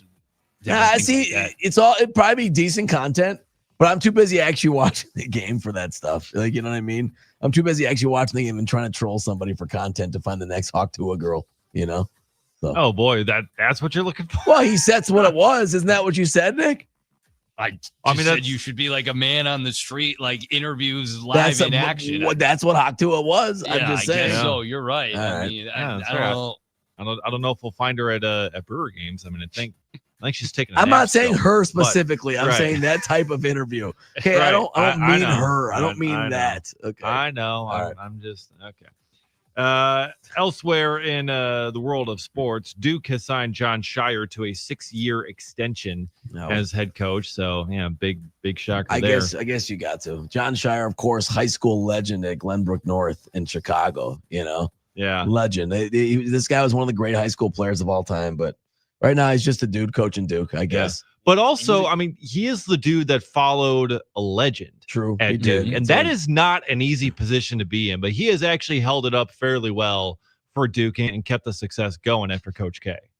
Yeah, and you would say similarly, Greg Gard has done not quite the same job, maybe, isn't making it to the same levels that Bo Ryan did. But the reality is, this is a team that has not really skipped much of a beat since the transition a decade ago. Absolutely. And Bo Ryan didn't reach those heights until late in his career, so you never know what can happen. Greg Gard, has had really great teams. His continued success is there, and as well. And you're right, And as a coach. Yeah. Shaka has followed up. I'm just kidding. Shaka has changed the trajectory of this team. Is that a Wojo joke? I get it. Well, a Okay, little it's bit, a Wojo. It's totally fair. I understand. It's totally fair. Yeah, Duke's got the Final Four, but they judge things on championships, so we'll see. But a Final Four is a good start to John Shire's career at Duke. I'm sure they're happy with that sort of ascension. Yeah. At this point. So, and then last bit of news here: Braylon Allen has been placed on IR by the New York Jets with a knee injury, and he's going to miss quite a bit of time and likely undergoing surgery. We were bummed when Yeah. we saw the fumble. I'm sure on. I've never been a Monday big night. fan of watching players of significance return punts or kicks. And it's not to say that not every player is significant in its own right, but like Matthew Golden as a punt returner makes me nervous. Braylon Allen's a big part of what they're doing in New York, and he gets hurt on a kick return. Yeah, I'll be honest. It just Sorry, doesn't Nick. make much sense to me. Yeah, I'll be honest with you. I tend to agree. I always thought returners were for like the late round specialist types, not for first rounders. And I don't know, Braylon wasn't a first rounder. I get that, but I never what Matthew Golden returning kicks. Like it seems to be you're putting too valuable of an egg in a basket there and a risk. So I tend to get what you mean. It was pretty interesting because that was sort of the trend most of my childhood was just, having the backup cornerback or the backup receiver or one of those guys, a young guy, be a returner. Antonio Freeman's rookie year, he was a 3rd-round receiver. He was a punt returner, and had a big punt return in 95 in the playoffs against the Falcons. Then became a starter, and then obviously that job was done. Same with Robert Brooks. But I remember late in the 90s, and I think it was maybe 98, when you started to have teams, and the Buccaneers were one of these, that were starting to put their specialists back in playoff games to return. The idea was, let's get the ball in the best hands of our best players, right? So Warwick Dunn was returning, and then it was like a trend everyone jumped on. The Packers put Robert Brooks back there after he was an established starter, all pro, all these things. So it is pretty interesting. I would agree with you. I don't like the idea, but teams, I guess, are doing it. They're desperate to get their best talented guys with the ball in their hands. Yeah, I remember when Randall Cobb was back returning punts, like his rookie year, and like I think he returned one for a touchdown. He did, or a couple, and that opening night, that New Orleans Saints game was a 101-yarder, and he did a hell of a job there, and he stayed relatively healthy in his career. But I just think the luxury at that point in his career was that, where was he on that depth chart? Yeah, and he was a rookie, which same thing with Matthew Golden here, and then as Randall Cobb went on, it's like, okay, you're way too important piece to the offense, so we're not going to throw you back there. And Matthew Golden, I think eventually will get there. I mean, Keyshawn Nixon for a while. I mean, it's like he came in, he was way down on the cornerback depth chart. It's like, you are a kick return specialist, all pro kick returner, if I recall correctly. And now it's like, I'm CB1. I don't want to return kicks anymore. Yeah, and you know what? It was Jaden Reed before he got hurt. So it's a tough thing. I understand for coaches, because the instinct is like, well, we got to win. We got to have positive plays. We need someone that I know can be, can be competent back there. That can catch balls, that can make the right plays, that cannot make mistakes, and obviously try and make really good plays if they have that talent. Now, the tough thing for the Packers special teams is not making bad plays has been just the baseline at this point, is not messing up. So that's kind of the that's kind of the struggle. Fatter Joe, the only reason on the NickLaw.com talking text line, by the way, you can chime in anytime you want, all day, every day. As you guys know, 877-794-1973. Also on YouTube, we want to welcome everybody in. Once again, we're live on Facebook, YouTube, and Twitter, as we always are streaming. We got about 850 in there and rising. Great to see all you. The only reason, Fatter Joe says, the only reason Freeman wasn't returning punts was because they signed Desmond Howard, but I believe he was still on the kick return team with Dez. Yeah, they put BB back there. And if you're talking about the Super Bowl year 96, I don't mean to go nerd out, but this is kind of like my specialty. I'm obsessed with that team. You are now the elder statesman. Yeah. I nerded out last segment, so it's fine. But you're there. But Fatter Joe's right. Desmond Howard was kind of a flyer on that team, in terms of they took a flyer on him in the preseason. They put him in number 22. He made the team. That was what they were hoping for, and he became, obviously a great returner. But Don Beebe was on that kick return team, as well as Howard. It wasn't Freeman. Don Beebe actually returned one that year to the house, a kickoff, I think, against the Bears. So that was, Don Beebe could really run, obviously, out of all that speed. Can they circle back to where this started? It's Braylon Allen that's hurt. He's hurt on a kick return. He's a big part of what they do offensively. And, call me crazy, it feels like this is a soldier of sorts that didn't get hurt on the battlefield, but also just kind of got hurt in training. Like, he's not doing the job that he's there for, and he gets hurt and he's lost for 4, 6, 8, 10 weeks because of it. It doesn't feel right to me. If Matthew Golden were to get hurt, if Jaden Reed got hurt, not trying to catch a touchdown pass, but fielding a punt, all injuries suck and all injuries are not timely, but that would have felt a lot more reasonable. I can reconcile with the fact that he got hurt playing offense versus Braylon Allen gets hurt on a kick return. Yeah, I get your point. It feels like you didn't. What he does. You're not what he does. It's not quite the Matt Wise, Sal Tongs, the Jonathan Lucroy luggage, or one of those situations where you get hurt off the field. But you're right, Nick. You're not getting hurt doing. It sounds silly. It sounds kind of morbid in some ways, because it's like, what difference does it make? But you do want to think, okay, I used my guys in their best position, or I took that risk when they were in the best position to help the ball club. So in that sense, maybe that's true. Yeah, kind of like pitchers hitting back when they still had to do that in the National League and getting hurt. Right. It's like, why is Chase Anderson swinging a bat and now he's out for 6 weeks? Like, hey, let's maybe not do that. Why is Jimmy Nelson's career essentially over diving back into first base? Makes no sense. It's like, let's maybe not have the, like, technically it's like, okay, yes, like they're baseball players, like, yes, you make that happen, but it's like, that's maybe not what they should be doing. Yeah, and no that's doubt where about we're it. at with Braylon Allen. He gets hurt in the way that he does, and it sucks because he's a Badger, right? And we all paying attention, hoping for the best there. And guess Jonathan Taylor will continue to have to carry that torch as the most prolific running back in the NFL to come out of our school in a while. So it's a lot of fun to watch these players in the league and see what they got going on. And Braylon's down for, I think, the season now, and we shall see if he returns. Did it surprise you in the first place he was returning? Because I love Braylon as a talent as a back, but that didn't seem to be a skill to me. He seemed more of a bruiser to me, and maybe that's just me, thinking about the weight room videos. But I never thought of Braylon Allen as a returner. I know they just put him back there, but that was interesting. This program here in Madison has gone through some challenges and getting guys in positions, and Braylon, he may have returned during his brief time with Luke Fickell and this staff.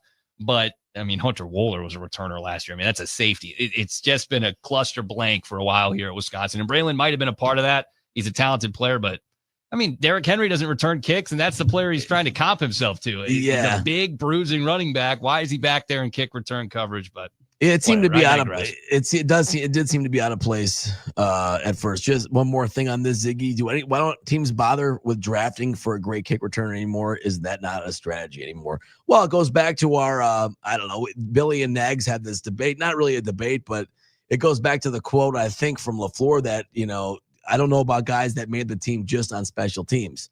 Although we can all remember those guys in the past. So that's why it sort of surprised me. Devin Hester. Yeah, great example. I don't know that teams are drafting players just to be returners anymore, but I think that they can kind of imagine that's their skill that they're probably best at, that can make them part of the team. Tyler Davis was the guy that I think of when I think of recent Packers that were there and really specialized in returning. Tyler Irvin, maybe another one as well, those type of guys. So yeah, I could see that. And if Devin Hester got hurt on a punt return, you would be okay with it. He gets hurt running a slant pattern on offense. You feel like, well, what the hell? I mean, that's not what he's good at. So we shall see. Who's pretty great at his job? Rich Schlesinger. He'll be on the other side as we continue our Brewers conversation today, getting set for the NLDS. That'll begin Saturday. Either the Padres or the Cubs will come to town. We'll know this evening. They moved that game from 2:08 to 4:08 just so it's a little bit more prime time for tonight's matchup between the Cubs and the Padres. And winner of that game advances to play the best team in baseball, the Milwaukee Brewers, alongside that team all season long. Rich Schlesinger. We'll see him on the other side. Rick Schlesinger. I guess both work. I mean, Let me call a timeout on that. I was focusing so hard on not screwing up the last name. I screwed up the first name. It's okay. And how about this? Talking about improving on the other side. Rick Schlesinger. I will get it right on the other side. You got no BS here on The Game.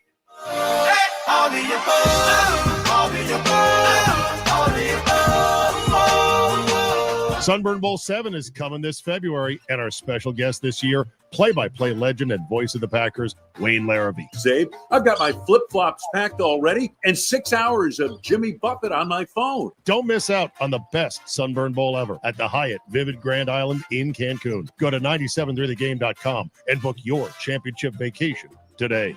The people have spoken, and the results are undeniable. Ridgetop Exteriors has added to our dozens of awards by sweeping a recent People's Choice Awards, taking home Best Roofing, Best Siding, Best Windows, and Best Overall Home Improvement Company.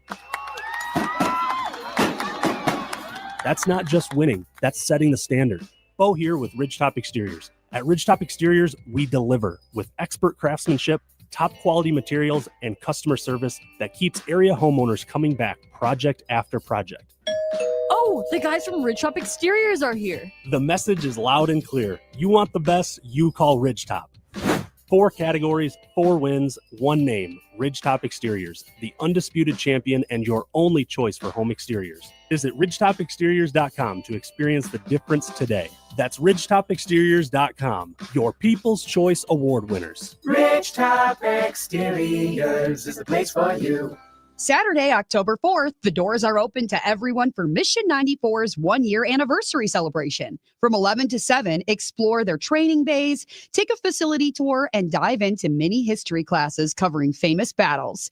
Meet community partners, enjoy Mission barbecue from 1 to 4, and bring a non-perishable food item for their food drive. It's an anniversary event full of food, fun, and firearms education. Saturday, October 4th at Mission 94 Firearms Education Center. When your name's on the paint job, your primer better hold up.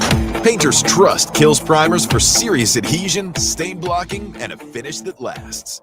Now, the full Kills lineup is available exclusively at the Home Depot. Need it fast?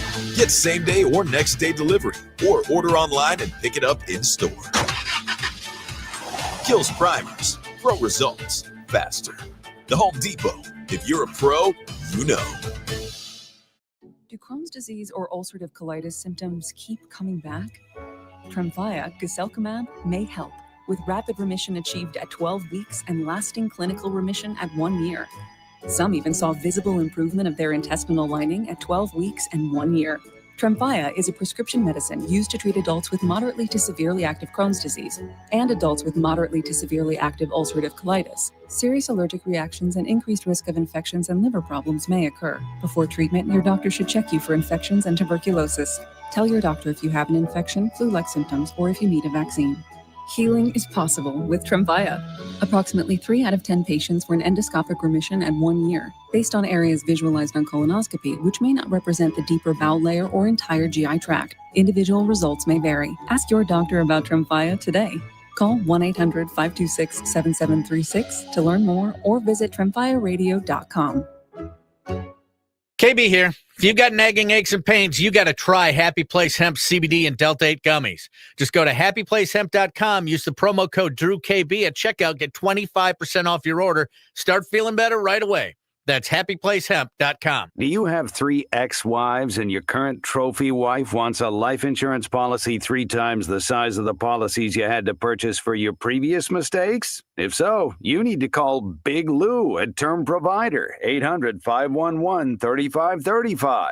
Big Lou is intimately familiar with your problems. And if you're 50 or 60 years old and in reasonably good health, a $1 million policy should only cost about $100 to $200 per month. Big Lou may have a solution for your previous policies as well. You may even save enough money to lighten the load on your new $1 million policy. Remember, call Big Lou. He's like you, except he's only on number 2. Call Term Provider, 800-511-3535. That's 800-511-3535. For $1 million in term life insurance that you can live with, call Big Lou at 800-511-3535.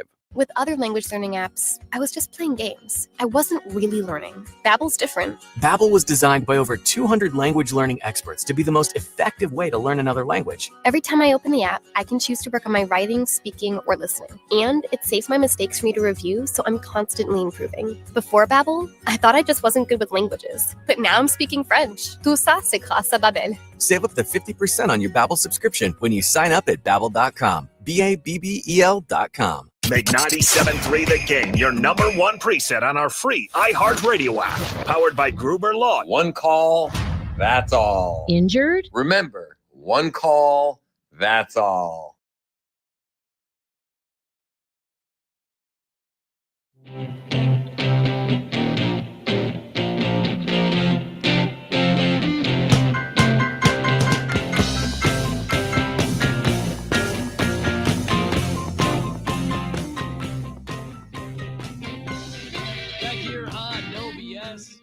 You got Armin, Dave, and Nick as we head towards our 4th hour, but we're here in our 3rd hour.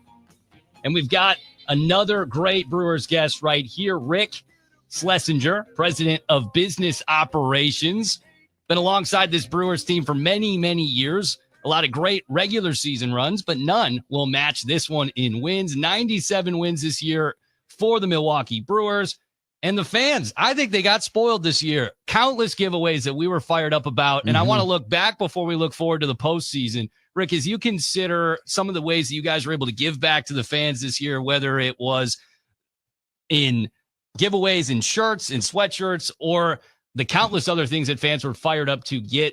When you look back at this year, it'd be hard for me to say it was anything short of a success. How do you reflect on the opportunities you guys had to give back to the Brewers fans?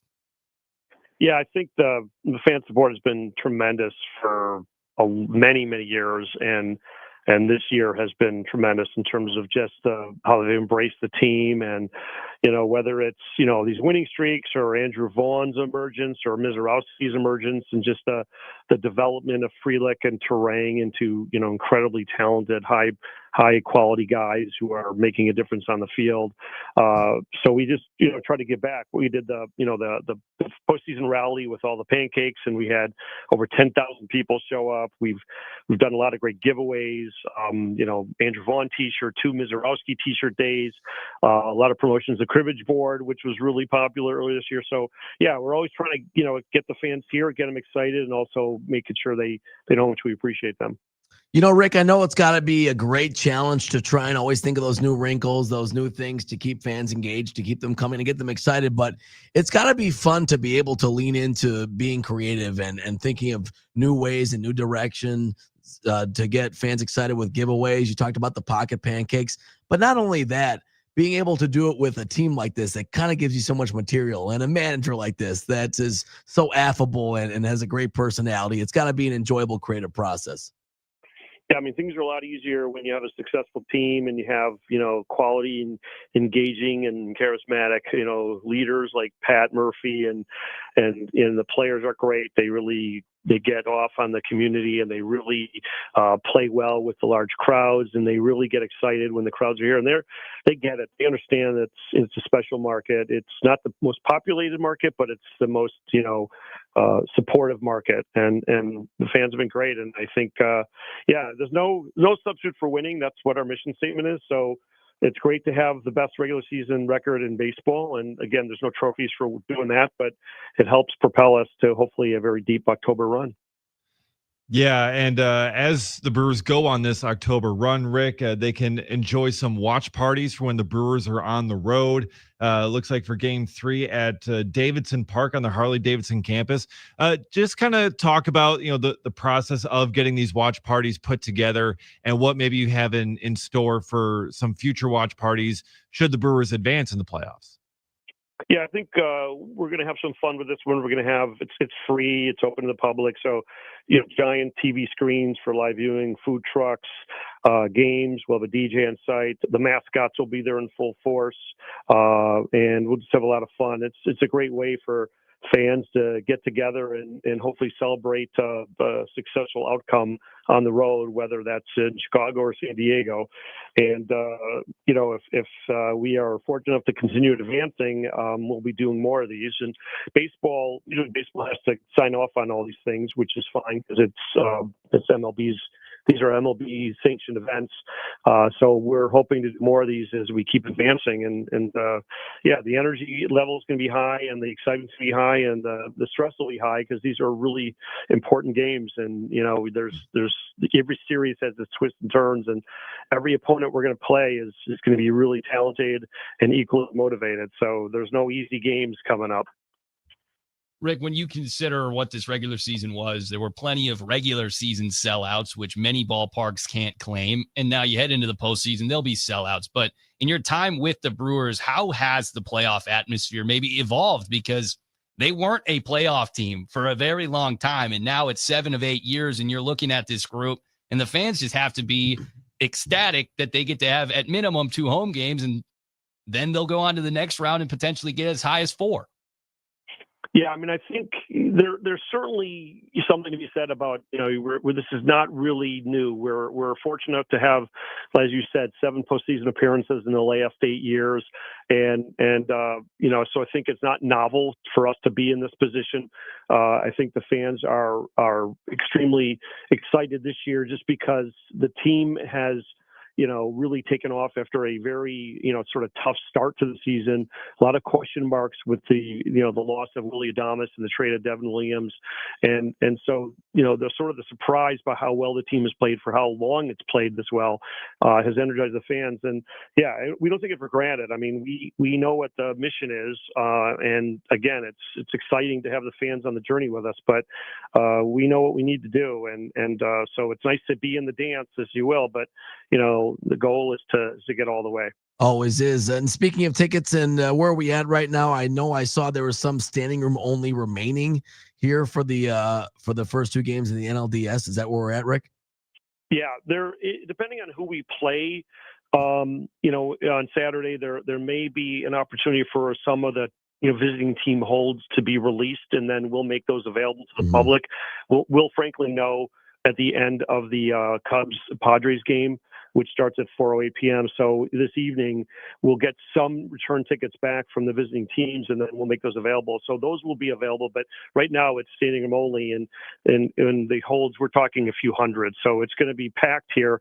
And I always tell people, the best way to ensure your appearance here at all the games in the 2026 postseason is 2025 postseason is to be a 2026 season ticket holder, and we have packages available for that. But yeah, it's going to be crowded here. It's going to be energetic, electric, and hopefully a very successful first two games here in the DS. Yeah, and just a reminder, tickets for future rounds are not on sale yet, and information comes as the Brewers hopefully progress here through the postseason. And I know, Rick, there's a lot of conversation. If we don't know who we're going to play yet, as you mentioned, and one of those teams obviously has a very close fan base geographically. I know there isn't really much on your end you guys can do. A lot of Brewers fans are always saying, make sure if you're going to resell to Brewers fans. There's really nothing you guys can do about that, right? If there are Cubs fans in the stadium, and how many, that's just part of the process, I would imagine. Yeah, there's some things we've done to try to encourage our fans to make sure they only resell if they're going to sell to the other Brewers fans. But the reality is with the secondary market, it's just fans have the opportunity and the option to do what they want.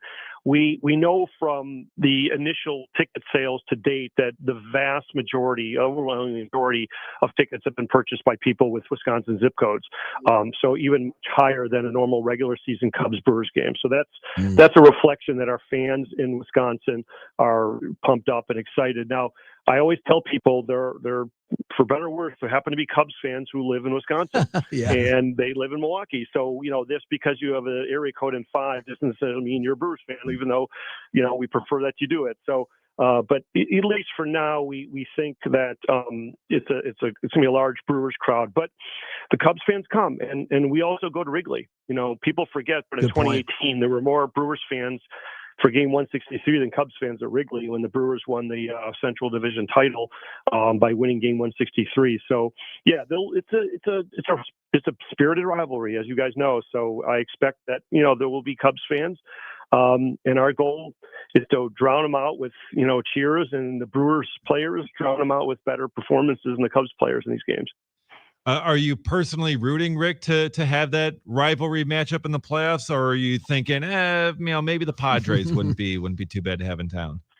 No, I let it play out. I don't have any particular favorite. I just think that karma gets you. If you start rooting for a team to play, and you get that team and they beat you, then maybe you've tempted the gods in a bad way. So I will let the games play out. And whoever we play, they're going to be a formidable opponent. And, we're all going to know that there are no easy games. There are no easy victories. So everything's going to be hard fought. And that's true for every game from now on.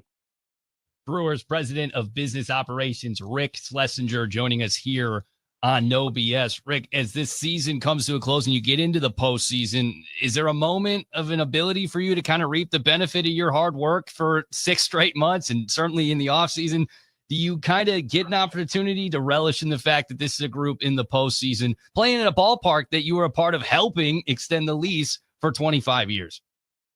Yeah, I mean, there certainly is times after the season where you can look back, and I'll tell you, since we've been in the postseason and we haven't, ultimately won the prize, it's sort of bittersweet. So you always leave feeling like there was something more. And obviously we all remember what happened on October 3rd, 2024 against the Mets. And, baseball can break your heart, but it also can create amazing memories. And so, I don't spend a lot of time looking back. Before you know it, the season's over and we're start thinking about spring training for the next year. And then the calendar turns and you're already thinking about 2026. So maybe after I retire, I can look back, but it's more looking forward and planning for the next season and, just focusing on what's ahead as opposed to what's behind. Embracing what's to come. I love that, Rick. Now I have to ask this. Obviously, some new special additions to the postseason menu for concessions released throughout the postseason at the concession stands. We got the Battle Box 2-foot nachos, the Murph's Pocket Pancakes, of course. Then at the 3rd Street Market Hall Annex with the Campali Tamales and the Chucho's Red Tacos Burrito Nachos. My question for you is, have you tried them all? I hope you have. And do you have a favorite? I have tried them because when we introduce new items, some of the executives will meet with our concessionaire and taste them. Nice. I'm a traditional guy. I'm a hot dog guy. So I've tried them all. They all sound tasty and they're good, but I'll just stick to my hot dog and sort of a tradition. And I don't, I tend not to eat a lot during the games, and I tend to pace. So it's probably better than not weighted down with a lot of food. But I mean, there's some great options for our fans here. So I know they're going to be excited to try these things. And, the beer will be cold, the brats and dogs will be hot, and the specialty items will be out there. And we're fully staffed for all these games. And, our event people are excited to work the games. They're Brewers fans. So it's a privilege to work a postseason game. And I know we're going to be very, very excited to see, 41,000 of our best friends here. Exactly, Rick. And there's also going to be pocket pancakes available for all of those home games in the playoffs as well. And I mean, when that all started back in like August on the Apple TV game, when Murph does the interview and hands out the pocket pancake. I mean, how quickly did you guys go immediately to, we need to get this on our menu? And like how did that whole process work? Was it just kind of a frenzy to be like, we need to get pancakes in here? Yeah, the best things are frankly the ones that are organic, that come, not planned and not subject to a bunch of focus groups. So, and Murph's great because this is genuine. This is who he is. He's an authentic guy. So when we saw that, we said, oh, there could be something here. And then, we started getting a lot of social media discussion about it, got national attention, and our folks here said, let's sort of amplify it with concessions and let's make it sort of something cool. And it was a big part of our post-game rally. The best thing about Murph is he always comes up with something unique, and it may not have anything to do with baseball, but it's genuine Murph, and fans love him, and they should, for what he's done with his team. So we just took it, embraced it, and we went with it. And I'm sure Murph will come up with some other stuff, and our job is to just sort of amplify what he does because the fans love him. Rick Schlesinger, President of Business Operations for the Milwaukee Brewers, joining us here on No BS as we continue our Brewers coverage and conversation today ahead of the NLDS beginning Saturday at American Family Field. Thanks, Rick, for your time. We look forward to hopefully having more conversations with you down the road, potentially getting geared up for an even bigger series. And maybe that ultimate prize that you said certainly has evaded this group to this point. Thanks for having me on. Thanks, Rick. Yeah, you know what I love about it, guys, is he watches games just like I do. He's too nervous to eat. He paces around. He's a true fan. In addition to being one of the great business minds and obviously the one that's leading the operations for our Milwaukee Brewers, he's just a fan that wants to win and gets as nervous as me. So I can really relate to that. I'm sure most fans can, because sometimes when they're games that are big enough, I cannot eat until after the game. I'm just way too nervous. And unlike you, he made it completely unclear who he's pulling for today between the Padres and the Cubs. He let the teams play it out. That was smart. That was a very good answer. That was a pro move. It was. Now, maybe he truly has no preference, or maybe he does and just didn't reveal it, which is probably a smart move on his part. But I'm not sure. I like his attitude. You just got to embrace what's to come. You have to embrace your destiny. If you believe your fate's been decided one way or the other, and it's already been decided, then that's kind of it. You can kind of lift that burden from you as a fan of that nervousness and know you're just about to witness it either way. So just about 3 hours from first pitch for the Cubs and Padres. We've had some engagement on the NicoletLaw.com talking text line, 877-794-1973. A lot of folks pulling for the Padres, a lot of folks pulling for a 20-plus inning game just to tax whoever ends up advancing. I'm sure there are some out there that want the Cubs, like Tim Scott, myself, obviously, and others. Billy was calling for the Cubs as well earlier this week. So we want to hear from you on that, who you'd want to see in Milwaukee on Saturday. Could be as early as 1 o'clock, could be as late as 8 o'clock. We'll discuss that and more on the other side. You've got No BS on the game.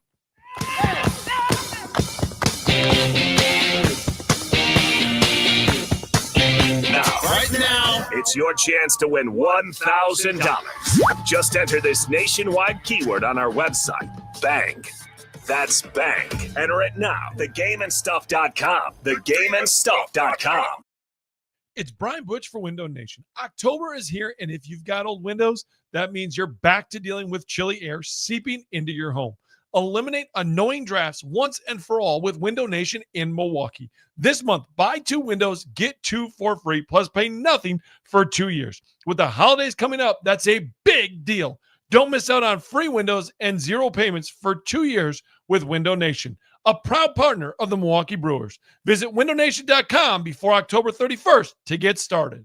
Thielman Heating, Cooling, and Plumbing is celebrating 96 incredible years of trusted service. Right now, get a $96 furnace tune-up, a deal as solid as our reputation. From top-tier equipment to expert installation, Thielman delivers comfort you can count on, backed by nearly a century of experience. But hurry, this limited-time offer won't last long. Visit ThielmanHeating.com to schedule your $96 tune-up today. That's ThielmanHeating.com. Comfort you can trust for 96 years and counting. We all have someone we know or love that has been affected by some form of cancer. No matter how well you love and support them and try to be there for them, you can never really know what a person is feeling after hearing the words, "You have breast cancer." Only another person that has been through this experience can really understand what it feels like. ABCD, After Breast Cancer Diagnosis, is a Milwaukee-based organization known around the world. When someone calls ABCD, they are matched with a mentor who is a breast cancer survivor of similar age and has the same type of breast cancer who can provide hope when people need it the most. Kessler's is excited to announce that we've designed 3 new Hope pendants to honor breast cancer patients, survivors, thrivers, and caregivers. 100% of the net proceeds, along with an additional donation from Kessler's, will support ABCD when you purchase the symbol of hope. You can find a link with more information about ABCD, along with all 3 modern designs starting at just $75 in sterling silver and $598 in gold, online at KesslersDiamonds.com. Coming around the right side, going for the pylon, in for the Feel the touchdown. energy as My24 brings you primetime preps game day action from the gridiron. It's a greater Metro City melee as the Brookfield Central Lancers lock up with the Brookfield East Spartans. Coverage begins with Mike McGivern and special guest on the Primetime Preps pregame show Friday at 6:30. Then it's game time with Gruber Law Office's Primetime Preps football, presented by Marquette University at 7. All on My Place for Sports, My24. Mark your calendar, October 3rd through 5th. McMiller Sports Center kicks off our favorite season with the open house. The hunt is on. For just $45, enjoy unlimited sporting clays, rifle and pistol ranges, 3D archery trails, free firearm rentals, targets, concealed carry classes, suppressor demos, even lunch, dinner, and free beer. Save $5 when you download the McMiller app today. Don't miss The Hunt is On, October 3rd through 5th at McMiller Sports Center. Your adventure awaits you at International BMW, where you can drive home a new BMW X3 xDrive for just $599 a month, or a new 228 xDrive for just $399 a month, and 1.99% financing is available. International BMW in Milwaukee, a member of the International Autos Group, where our ordinary needs to be extraordinary. With approved credit, 39-month leases, due at signing equals $42.49 on 228 and $55.89 due on X3. Tax, title, license, and doc fee extra. Cashback is not available on gas in New Jersey and Wisconsin. Billy, your gas light's on. We need to stop and fill up. No way, Jen. Gas around here is too expensive. We can make it a little further. Billy, listen to your big sister. You don't need to drive all over searching for the lowest gas prices. Do what I do and use Upside. Upside? Do you live under a rock, Billy? Upside is the hottest cashback app out there. It's free to download, and you get real cash back for every gallon of gas you buy. I use it all the time, and I've already made around $200. You can make that kind of cash back just for buying the gas you have to buy anyway. Yes, I'm looking at the Upside app now, and there's a gas station at the next exit offering 25 cents per gallon cash back. Okay, I'm stopping to download Upside and fill up my tank. Download the free Upside app now to earn cash back every time you buy gas. Use promo code GO to get an extra 25 cents per gallon on your first tank. You can cash out anytime right to your bank, to PayPal, or a gift card for Amazon and other brands. Just download the free Upside app and use promo code GO for a 25 cents per gallon bonus on your first tank. That's code GO for a 25 cents per gallon bonus. The Fox 6 weather experts are presented by AdventKnows.com. Patchy fog possible overnight with temperatures dropping into the 50s. Partly sunny and warmer on Thursday, a high of 75 near the lake, 80 inland, and a record high of 88 on Friday. I'm Fox 6 Chief Meteorologist Tom Walks. This report is sponsored by IHOP. Introducing the IHOP Value Menu, where all your breakfast faves are just $6 each every day. Where else can you get a big filling sit-down breakfast for only $6? Go to your happy plates with the $6 IHOP Value Menu. Available every day at IHOP. $7 in some locations. Drew and KB, now from 2 to 6 p.m. This is a big story. On Milwaukee's most listened to sports station, 97.3 The Game. I see dead people.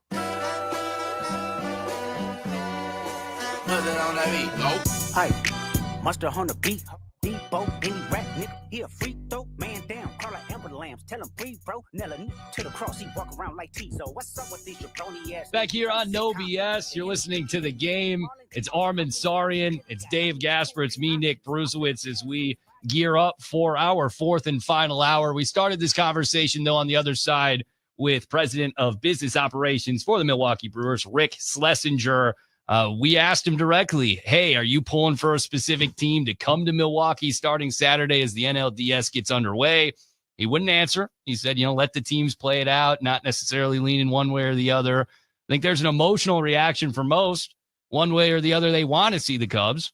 And I just wonder, from a baseball perspective, truly, if the Cubs are the better matchup on paper. And I think that they are for the Milwaukee Brewers, knowing the strengths and the weaknesses of the individual teams in San Diego and Chicago. Yeah, it's an interesting question because I think we focus so much, and we'll get your opinion too, Dave. It'd be interesting a baseball perspective on that because we focus so much on who do we want to see in this round. And I think for most fans, it's not a baseball analysis, right? It's more the perspective is what team do we not want to see in terms of an emotional reason. Like, I want to see the Cubs lose, and I don't want the Cubs fans here, or I don't want to deal with the Cubs energy, or I don't want to lose to my rival. So I think a lot of people look at it that way. From a baseball perspective, yeah, it is pretty interesting what the better matchup is. I think there's a definite case to be made that the Cubs are a better matchup for the Brewers just because the Cade Horton injury, for instance, and you've seen them a lot more and you tend to maybe know them, or maybe you don't believe in, the way the Brewers have been able to match up against some of their starters like Shota. So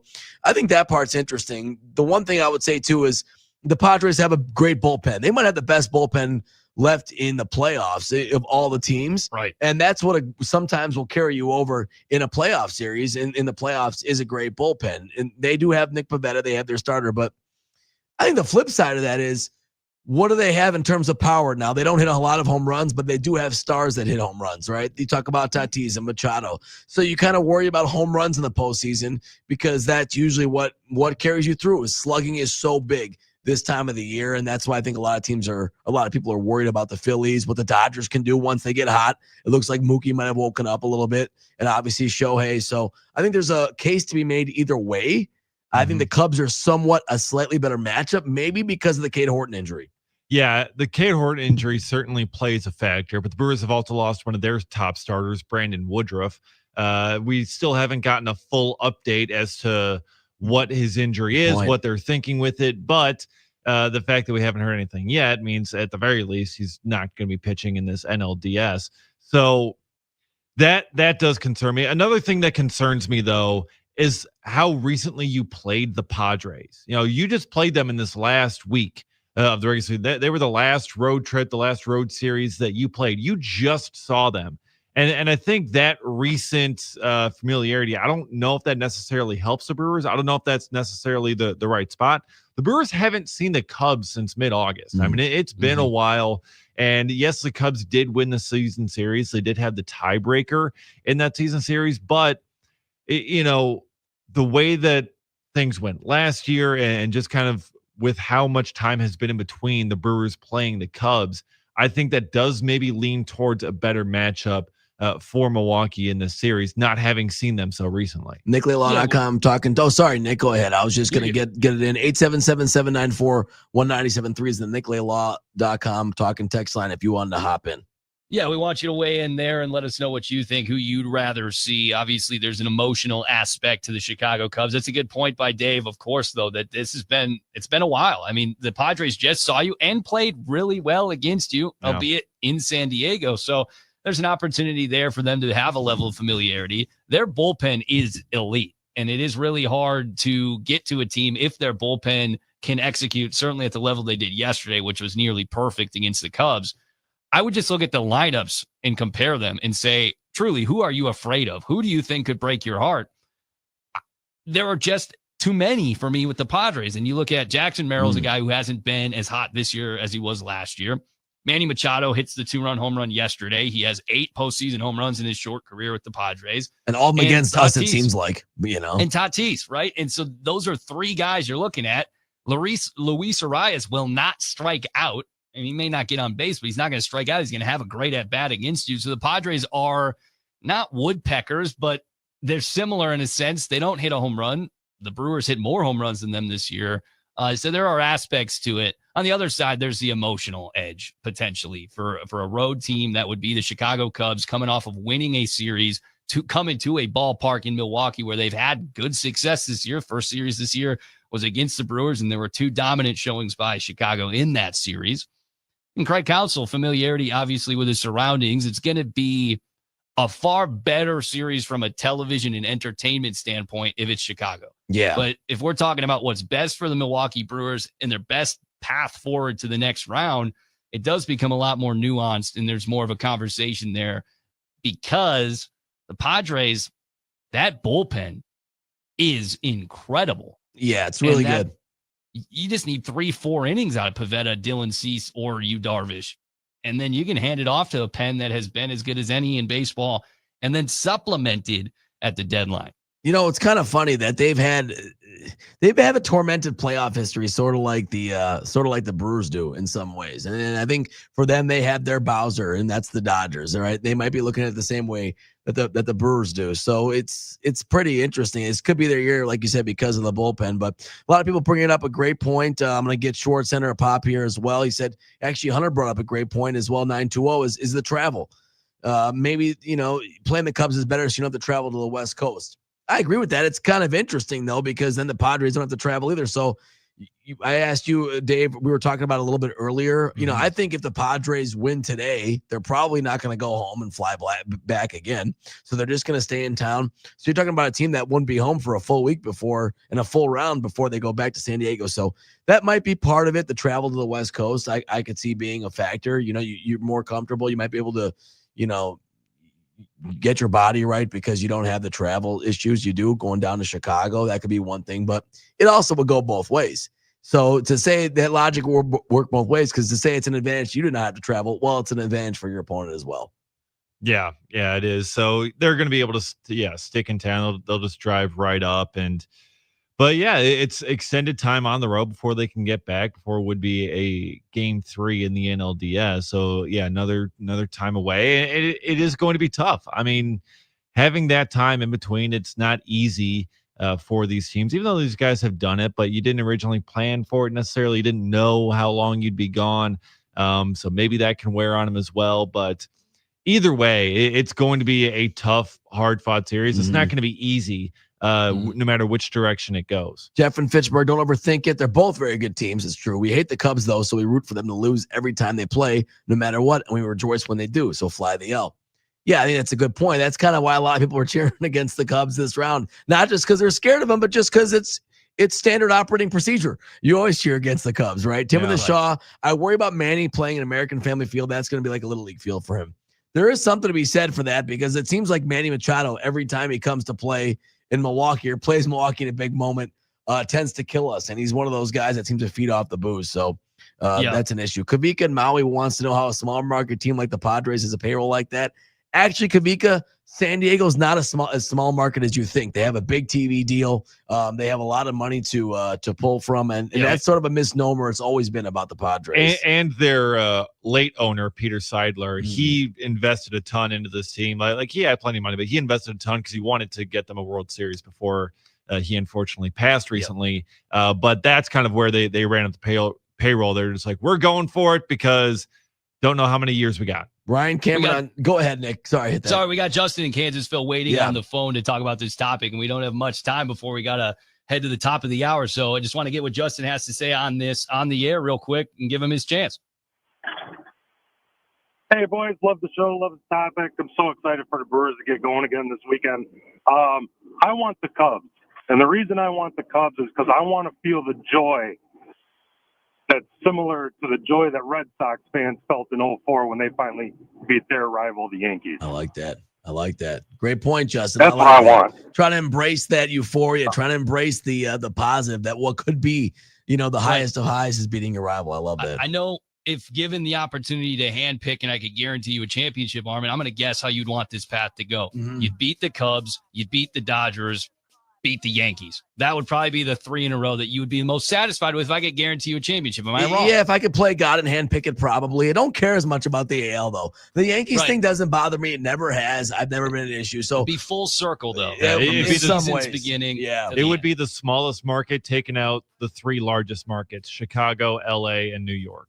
Yeah, that's true. But if we win it, I don't care who it's against. But you're right. And you if made I that could point pick. earlier, right? You Golden beat the ticket. Panthers instead of the Cowboys. You go on, you win the Super Bowl, and things change. And the rivalries would definitely help that with Chicago and the Dodgers. And, of course, maybe the Yankees at the end. But on the other side, we got Bruisers Bites as we gear up for a Friday show tomorrow. Not as much out of the Packers as usual, but we'll get to Bruisers Bites and more. You've got No BS here on The Game. Step into American Place Casino, where the excitement never ends. Located in Waukegan, Illinois, just a short drive from Milwaukee. Over 900 slot machines, your favorite table games, 4 restaurants, live entertainment, and now our brand new poker room. Plus, we're proud to be the friendliest casino around with service that sets us apart. Whether you're here to hit the jackpot, catch a game, or just have an unforgettable night out, American Place Casino has it all. American Place Casino. Closer than you think. Friendlier than you expect. Must be 21 years of age or older. If you or someone you know has a gambling problem, crisis counseling, and referral services can be accessed by calling 1-800-GAMBLER. 1-800-426-2537. Do Crohn's disease or ulcerative colitis symptoms keep coming back? Tremfya, guselkumab, may help, with rapid remission achieved at 12 weeks and lasting clinical remission at 1 year. Some even saw visible improvement of their intestinal lining at 12 weeks and 1 year.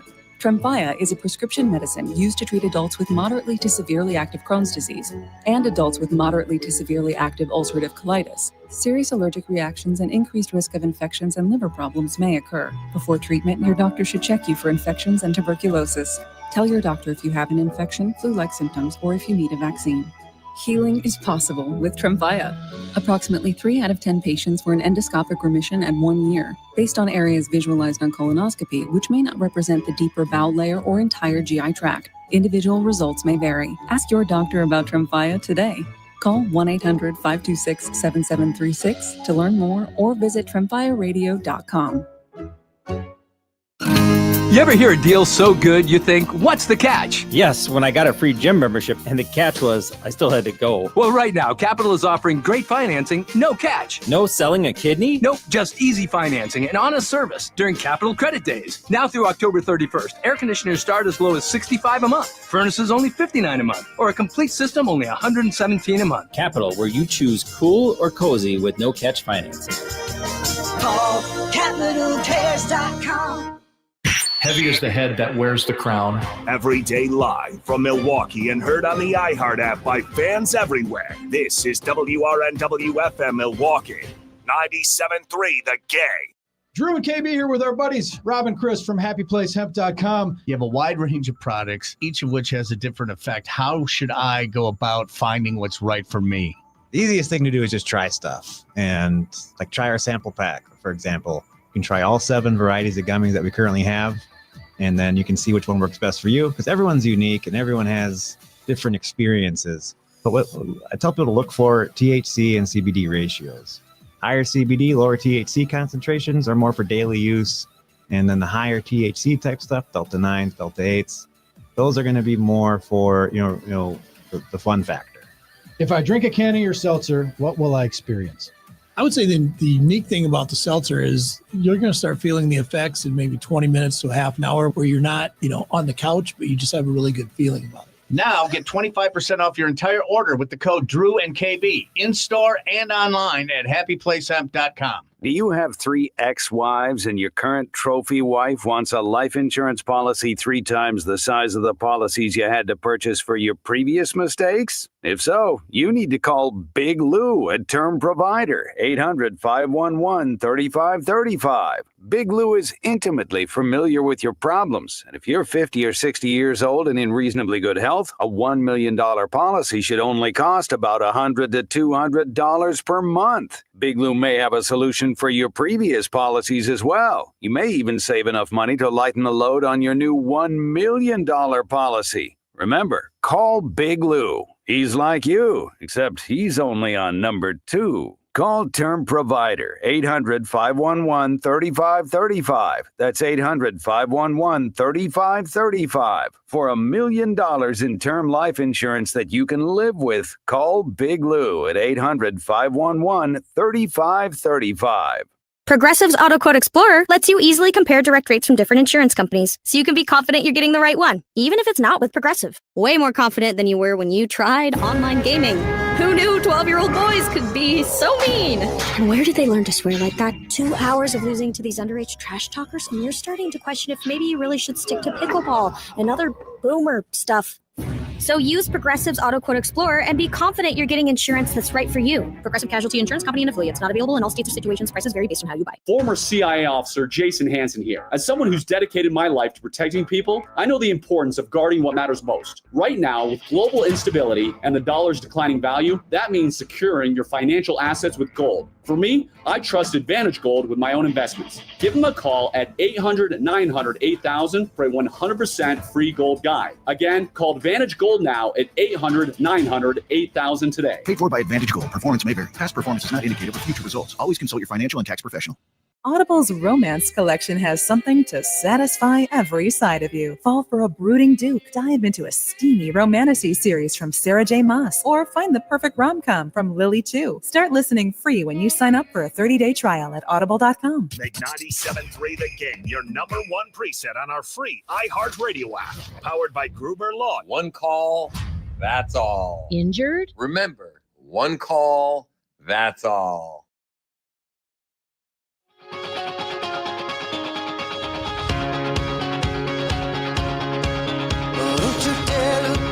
Just keep your eyes on me. I said you're holding back. She said, shut up.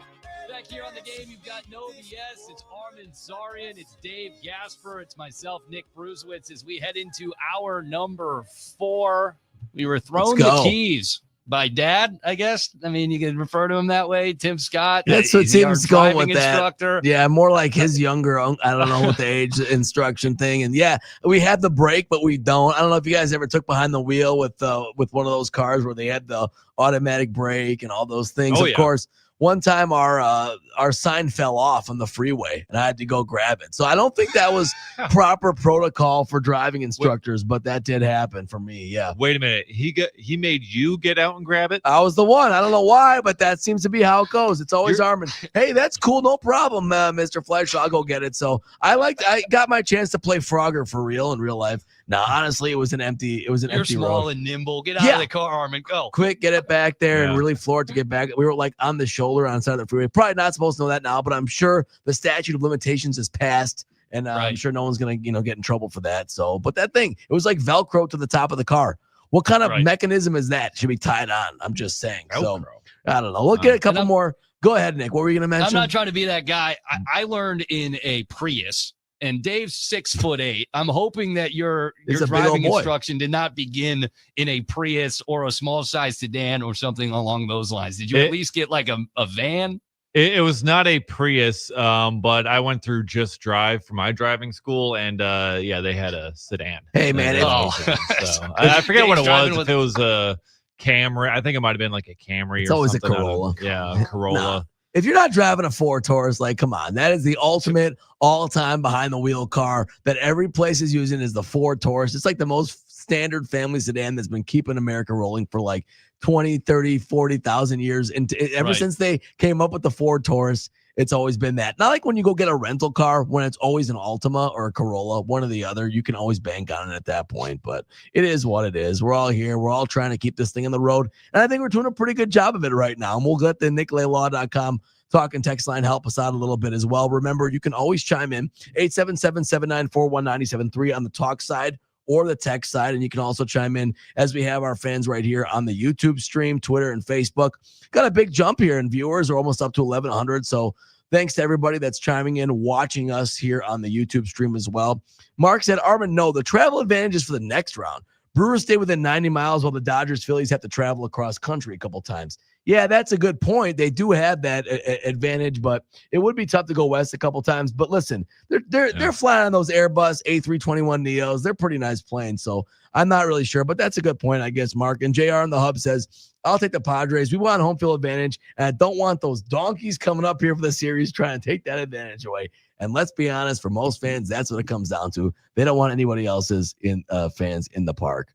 Right. And Rick made a good point there, essentially, too, about, the seats that are held for road fans. And in all likelihood, the Padres are not going to fulfill that. Yeah, no, I'm probably not a not. ton of them. No, Yeah, no. right. That being said, I'm sure there are some transplants. I'm sure the Padres have some fans, and this would be a chance to see them. But I can't imagine it would be that much. Should we get one more comment in here before we go to Bruiser's Bites? Bites, Dave. I know you had MPB MKE here in the window a little bit on the comment. He said, "I'm a hater." Here it is. I'd rather see the Cubs get bounced early than see the Brewers be the ones to bounce them. I think a lot of people feel that way that are Brewers fans. I would agree. It's schadenfreude. You want to take pride in someone else's misery. And if it's us, great. But if they're done before then, so be it. Not going to complain. Not going to complain as well. And we're not going to complain. Well, Nick would, of course. Yeah, speaking of not complaining, we're not going to complain about Bruiser's Bites starting up right here, Nick. Let's get it going. Time now for Bruiser's Bites.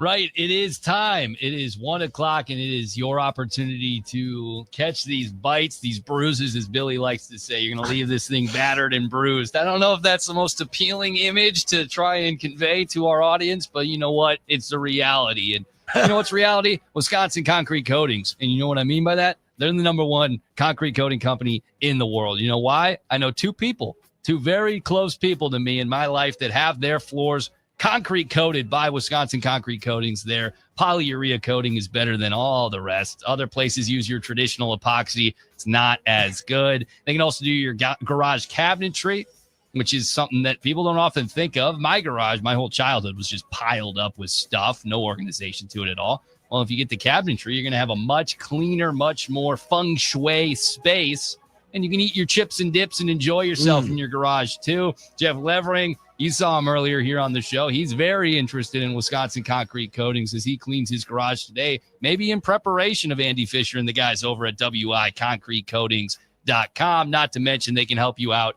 in your basement as well. We'll start with the Milwaukee Brewers because that's where we've been at for the last hour or so. And all day long with our Brewers guests, we'll have Lane Grindle, broadcaster for Milwaukee, on the other side. But this is what Murph had to say about his group and what makes them a tough matchup for opponents in the postseason. Because we've kind of beat teams in all different ways, I think we're not such an easy read. People are wondering still, like, how do we plan for this or how do we do this? So we're not an easy matchup team. You know, we're not much better against righties than we are against lefties. We're not a team that you can exploit defensively very easily. Our pitching staff doesn't administer a lot of free bases. We're kind of a team, you're kind of wondering how do we get to it. That's a great point. Yeah. They do all things well. I think that's what makes the Brewers special. That's why they are the best team in baseball this year. But of all the things, what do you think is the most frustrating for the opponent that the Brewers tend to execute on a night in, night out basis? I think it's the way they just take you to deep water and drown you. I mean, he's right. There's no like one gimmick that the Brewers lean into that they're all or nothing home runs. They don't have like a couple of, 3 great bullpen pitchers, but try and tread water with the starters. A lot of teams the Brewers have won that way, have been that way, but they've led the league, in run differential. They don't give up runs. They score a lot. There's not a lot of weaknesses. I've been saying all year, guys, Dave, I don't know what you think. I think the Brewers' weakness all year has only been perception, that people just didn't believe these guys should be able to keep doing this. And the reality is, I think you can get frustrated. The Brewers can be, when they're at their best, when they get the woodpecker stuff going, like a boa constrictor, slowly squeezing the life out of you. And it's like quicksand. It can be frustrating because you don't think it's a problem. And the next thing you know, you're up to your neck in it. And the Brewers can give it to you like that. Yeah, exactly. It's a woodpecker approach at the plate that they have, where they just grind out at bats. They try to just win pitches. They don't chase a whole ton, and they look to make some pretty good contact. So it's something where it drives up pitch counts for opposing pitchers. drives them crazy. It gets into those bullpens a little bit earlier. It taxes those opposing pitchers. And they just have this never say die mentality, never say die ability, where even when they're down 5-0 or whatever it is, they're not out of the game. They don't feel out of it, and they're always able to battle back and just keep pecking away and chip away at that lead that the other team even has. So even when you have a 5-0 lead against the Brewers, it's not safe. It doesn't feel safe for them. The Brewers are always putting that pressure on them. And you mentioned it, and really quick, one more thing. They don't have the weaknesses in their lineup as well, except for Joey Ortiz. There's no regular in this lineup. I'm saying, I didn't mean to say he's a weakness. Well, he's the weakest link batting-wise by the numbers. But you have almost everybody else has a 700 OPS or higher, many with 750 or higher. The floor is just higher for each one of these guys. And because of that, as a lineup over the year, now they've kind of stumbled a little bit this last month. They've been able to avoid strings of outs better than any other team in baseball. And that's so key because then it's hard to keep a lineup down for that long. Now, that being said, I did predict Joey Ortiz will have the big home run here somewhere in the postseason. Yeah, because you just know he's going to be coming up with the bases loaded at some point. And it's going to be his his time. know it. Right. It's going to be his time. Sometimes you shine in the biggest moments, as we saw in Little Big League and Little Giants and things like that. All right. Yeah, let's hope Joey Ortiz can do that because Right. I actually saw a guy with a Joey Ortiz jersey here in Madison yesterday. So, I mean, he has pride. fans. He might not be everyone's household favorite right now, but one grand slam, one major home run like that, Armin, immortalizes him in Brewers fandom Great point. for a very long time. Former Brewer and longtime MLB catcher Eric Kratz had Quinn Priester on foul territory with him, and he was asked about their private workouts, the work they're putting in at AmFam, getting ready for the NLDS, and if it would be better with fans in attendance. This is what he had to say.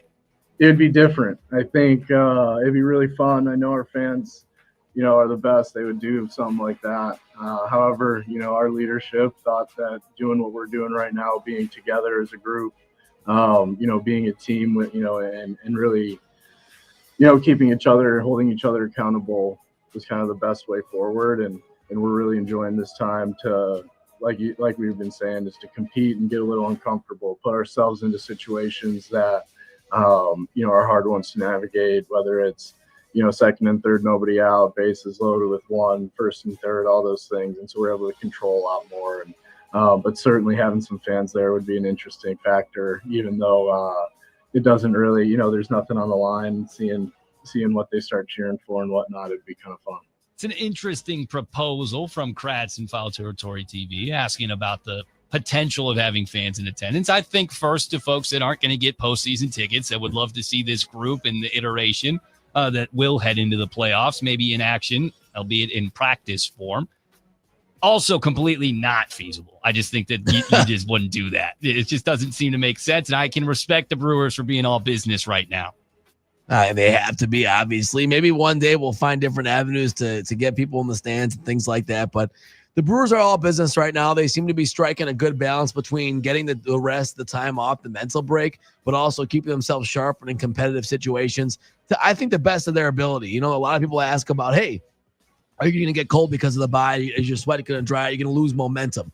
I think if that is real, and I'm not sure that it is, they're doing the best they can to stay sharp and to stay going. So I think we can all agree, at least I hope so, that whatever the result is here in the playoffs, the process has been correct for the Brewers, right? So process versus results, we talk about that all the time. It seems like the process has been good. Yeah, the process has been good, and you have to be able to stick to it. And I think we will get basically a direct comparison and result here because the Phillies have decided to open up some of their workouts to fans and have some of that in there, sell a couple of cheap tickets, get a whole bunch of fans in the stands, and then have your practice that way. And those two teams, both in the NLDS, we'll see how both of them do. And you can kind of make that comparison to see how it works out. But I love that the Brewers are just focusing on what they have to do, prepare in silence, and we'll see it out on the field.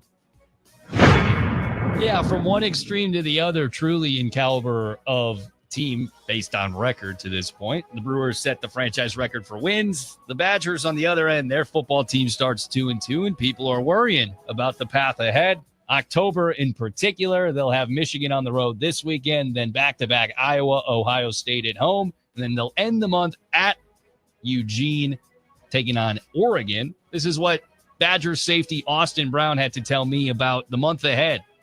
I try to treat every opponent the same, you know what I mean? Because sometimes you start to do different things, you know, depending on who you're playing. But, definitely with this slate we got going up, I'm excited. It's something we've all had our eyes on, you know, since we got the schedule released, whenever that was. And I'm looking forward to it. I'm ready to go. Ready to go and fired up about it. Excited. Those are words he used. Can we as fans still be excited about it? Because on paper, these are matchups you want to see. Obviously, you want to see the Badgers win. If they get crushed, it's a different conversation, but I still feel excited because I know the opportunities ahead. And if they do pull off some victories, you're feeling pretty good. Yeah, I wouldn't say it's the most exciting thing. I get why necessarily fans wouldn't say, I'm looking forward to it. They were really exciting last week. I get all that. But you have to look at each week as a new opportunity. And you never know what can happen in sports. You absolutely don't. And this could be the time it turns around. It could be. So you just don't know. Yeah. I think you have to look at it that way. Yeah, and you need a program-defining kind of win, and these are the opportunities to get them. But I think also expectations have dropped a little bit from the fan base as to what this team is going to be able to put up in these games. So it's like, hey, like if you're there, you're in it, you pull off a win, it's going to be like, oh my God, this is the greatest thing. But also if you don't, it's going to be a lot of it's like, okay, well, I wasn't necessarily expecting a win, so it may not be as heartbreaking. You know, many great turnarounds just don't start with a win, but they start with glimmers of hope.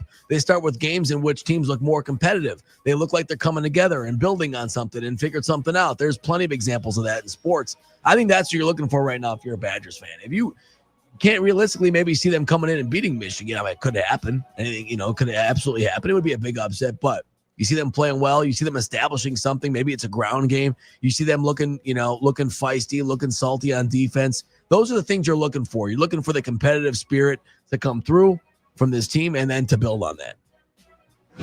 Talking about competitive spirit, I think it'd be hard to find a guy that exemplifies what the Packers are about as much as Christian Watson, from his ability as a player to help this team and also as a leader. It seems last year he didn't get the ball a lot, but it felt like his impact was massive. We've gone over the stats, explosive play rates with and without him. Well, it appears as if he's going to be able to return to practice this next week. They're off this week, of course. It's their bye week. They'll play a week from Sunday at home against the Bengals. Christian Watson, it'll be about 270 days post tearing his ACL, back at practice. He could return this weekend essentially, but he may not next weekend, I should say. When you look at Christian Watson and what he can bring to this team and what he may be for this team moving forward, I think that's a pretty valuable in-season addition for Green Bay. Absolutely. It could be incredible. It could change the entire season. I don't think people realize the type of impact he had in the offense when he was in there, whether or not he caught the ball. I always thought he was underrated in that regard because he had that specific, unique skill to puncture the top of the defense and open things up for everybody else. The data, the stats were always clear. The Packers offense was much more effective and had much more explosive play rate ability when he was on the field. And I think the fact that he's worked so hard to rehab this injury, I don't know that many of us expected having a chance to get him back this early this year at the time of the injury, especially when it happened. But when we were up there at practice and I just saw Christian Watson looking great running, Billy and I were like, man, this guy's like a caged animal ready to get out there. You could tell he wanted to. It looked like he was getting closer. I would have had no idea he was rehabbing a serious injury like that. I think it could be a really fantastic addition for the Packers. I like that he got the 1-year deal just to, maybe put his mind at ease a little bit, attack the rehab and try and get after it. Who knows? That could be a huge addition. Yeah, especially, taking the pressure off of getting the results this year in order to earn that contract. You get another full year, get healthy. But especially without having Jaden Reed for the next little bit, right? I mean, that getting him back is certainly going to help out that receiver core. But, I mean, just imagining having Christian Watson and Matthew Golden as deep threats on the offense. My goodness. It's going to be driving the secondaries coaches on opposing teams crazy, because when you got those two guys on opposite sides, both have the ability to run the go route and take the top off.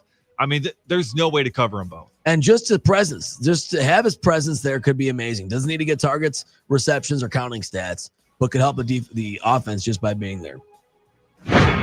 Yeah, it's a lot of exciting potential in that wide receiver room. I mean, now you name 5 guys that you feel pretty good about if they're healthy. So, yeah, congratulations to him in his recovery process. An incredible healer.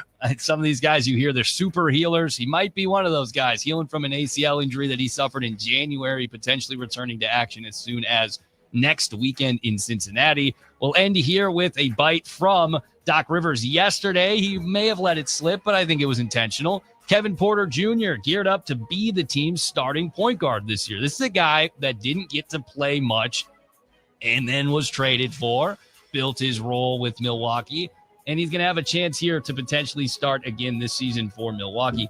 Kevin Porter Jr. was a guy last year that I felt with Dame out and with some of that scoring hole outside of Giannis in their lineup, he stepped up big time. Yeah, I love KPJ. I think, and Billy knows this, I always joke with him about it.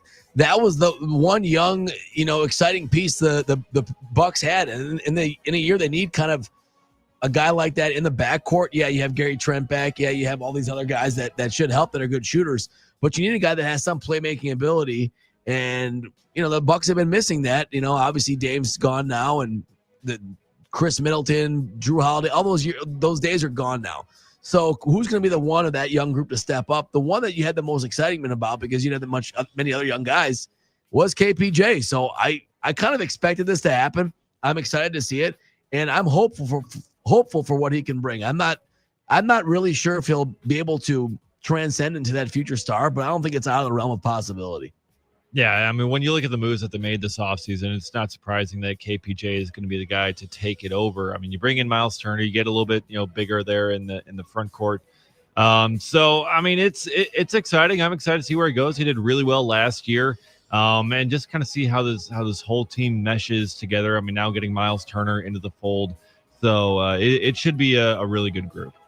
It's all about getting the ball into Giannis's hands, and if you can be a slasher, a guy that can concern the other team on the other side about your ability, it inevitably will open some opportunities for Giannis. And I'm looking forward to the Bucks season because I think they have a lot to prove this year.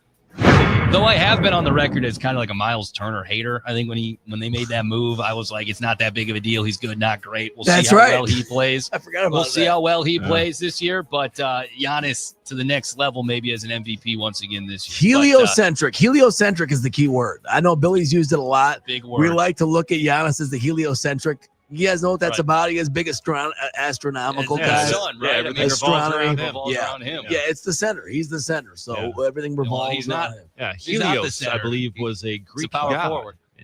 Giannis Was it with the Greek god? That's I pretty believe good. so. That's pretty well. That's impressive work. And you know who does impressive work? Wisconsin Concrete Coatings. They bring you our cheese bites, our Bruisers bites every day. WIConcretecoatings.com. And on the other side, a guy who does incredible work all season long on the call for the Milwaukee Brewers, Lane Grindle. We'll talk with the Brewers broadcaster as we continue our final Brewers guest of the day, as we got a Brewers Day going on here on the game. Of course, Brewers will be in action Saturday beginning the NLDS. It'll be Cubs or Padres. We'll figure that out in just a couple hours. But on the other side, Lane Grindle, Brewers broadcaster. You're listening to No BS on the game.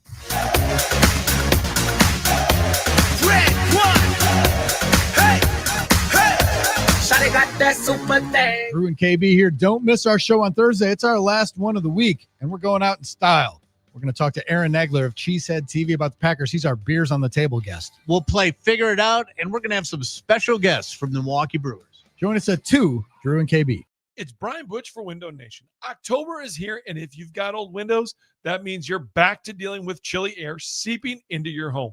Eliminate annoying drafts once and for all with Window Nation in Milwaukee. This month, buy 2 windows, get 2 for free, plus pay nothing for 2 years. With the holidays coming up, that's a big deal. Don't miss out on free windows and 0 payments for 2 years with Window Nation, a proud partner of the Milwaukee Brewers. Visit windownation.com before October 31st to get started.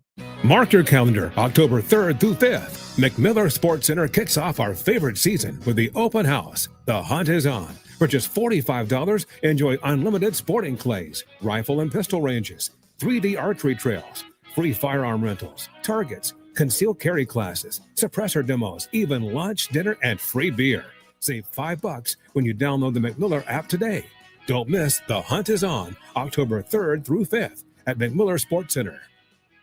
KB, it's an Iron Jock base layer 3-piece. Talk to me, Drew. 1T, long or short sleeve, plus boxers and performance socks. Perfect for active guys who want to stay comfortable and stink-free. Great for yard work, hiking, or Viking weekends. And for hunters, your smell won't give up your location. Talk about an unfair advantage. How much are we talking about? The short sleeve bundle is $45. Long sleeves, $50. That's about $15-16 per item for quality and performance that lasts. Now through this Sunday, October 5th only. That's ironjock.com, ironjoc.com.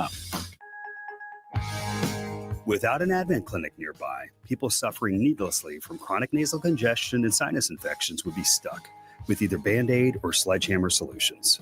Band-Aids are pills or nasal sprays, and they're not true solutions.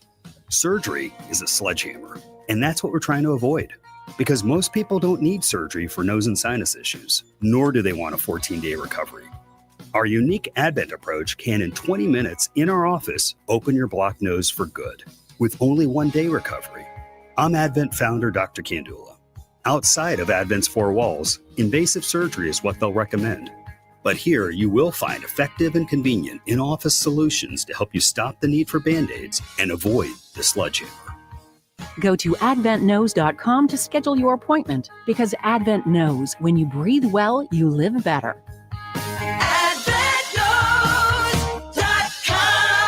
Most insurance accepted. What's up? It's Russell Nicolay with Nicolay Law. You're listening to 97.3 The Game, the #1 sports talk station in Milwaukee. For award-winning injury lawyers when you're injured, you call Nicolay Law or visit us at nicolaylaw.com. Get the beard, get the win.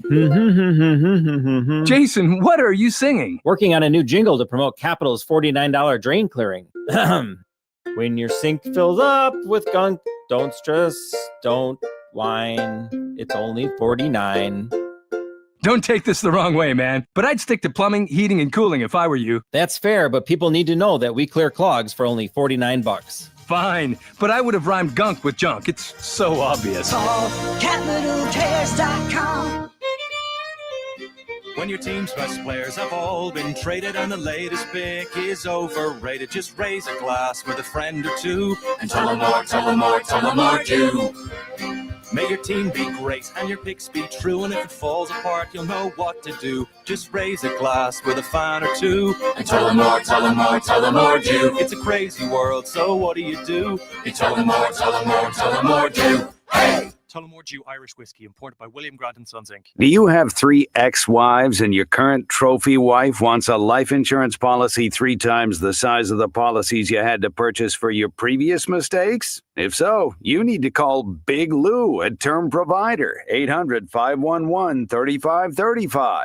Big Lou is intimately familiar with your problems, and if you're 50 or 60 years old and in reasonably good health, a $1 million policy should only cost about $100 to $200 per month. Big Lou may have a solution for your previous policies as well. You may even save enough money to lighten the load on your new $1 million policy. Remember, call Big Lou. He's like you, except he's only on number 2. Call Term Provider, 800-511-3535. That's 800-511-3535. For $1 million in term life insurance that you can live with, call Big Lou at 800-511-3535.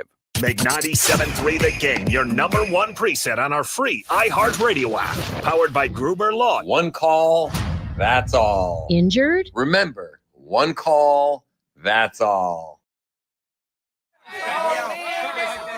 This is how we do it.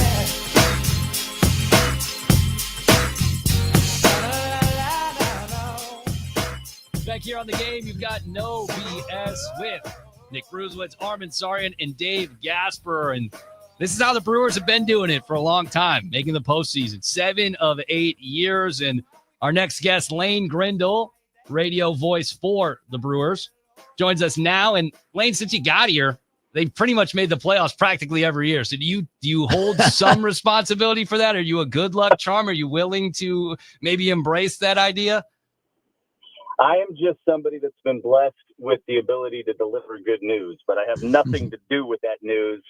It's been, what a ride. I mean, it's been incredible. And let me just say, I never had a walk-up song, but like Montel Jordan would be really high That's on it. my list. Yeah, there we go. Walk-up music. So, I mean, That's from my day. I love it. You know, Lane, I knew you were a real one. I didn't know for sure because, I didn't talk to you a lot. This is Armin. And I knew you were a real one, though. If that's your time frame, which I knew it was, that you would know Montel and that you would like it. So anytime you'd like to be on this show on OBS, we can give you that song as a walk-up song, man.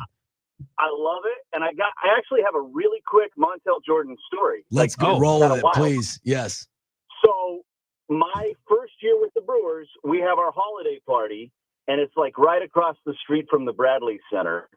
And the Bucks are playing. And I don't know the whole story of how this came to be, but Montel Jordan was across the street doing something at the Bucks game. I was there. Somebody convinced him. It was halftime. It was halftime for 90s night. I was there. Yes, I was there. There you go. And so somebody convinced him to come over to the Brewers holiday party, and he got up on stage and he's saying, "This is how we do it."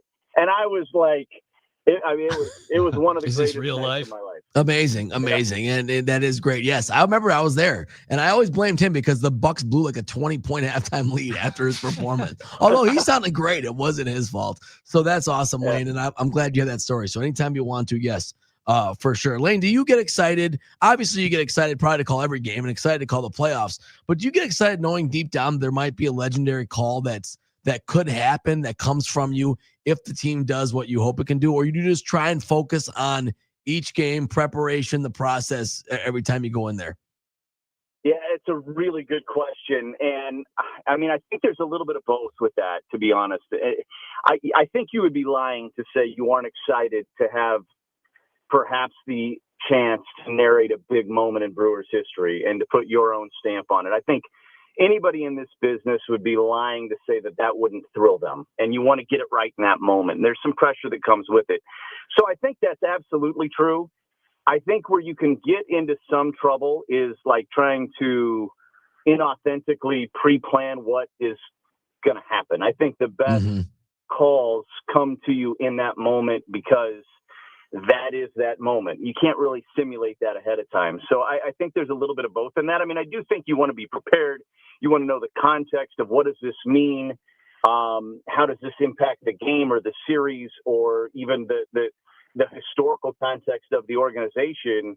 So you have to have preparation in that way. But I do think you have to just let that moment present itself and authentically just capture it that way. And I think the most important thing any broadcaster can do, radio or television, is in a big moment at home, let that thing breathe, because the fans and the atmosphere tell the story better than any of our words ever could.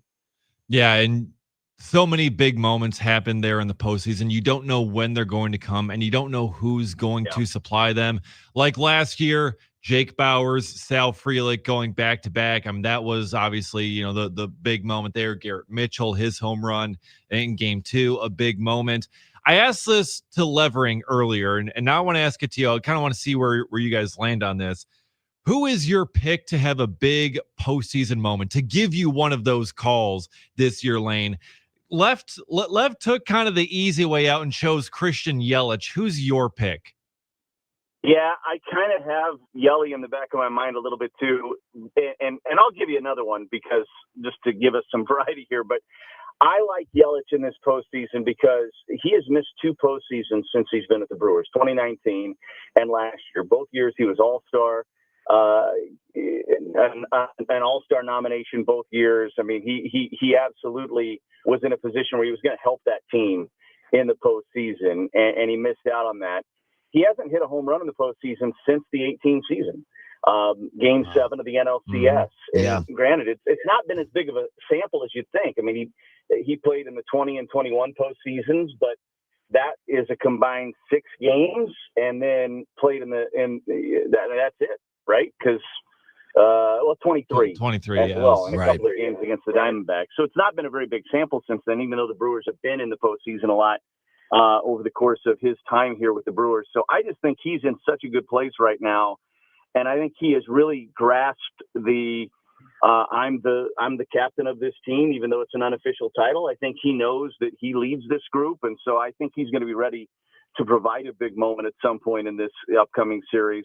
But I also have a hard time ever picking anybody other than Jackson. Jackson could be in an 0 for 22, and I still think something thrilling is around the corner with him. He's that talented. I think he's kind of a big moment guy. I thought he showed that last year in the postseason as well. So it wouldn't surprise me if Jack Centurio just took over a game at some point during this postseason, or maybe multiple games, because I think he's got that in him. Lane Grindle, radio voice for the Milwaukee Brewers, joining us here on No BS.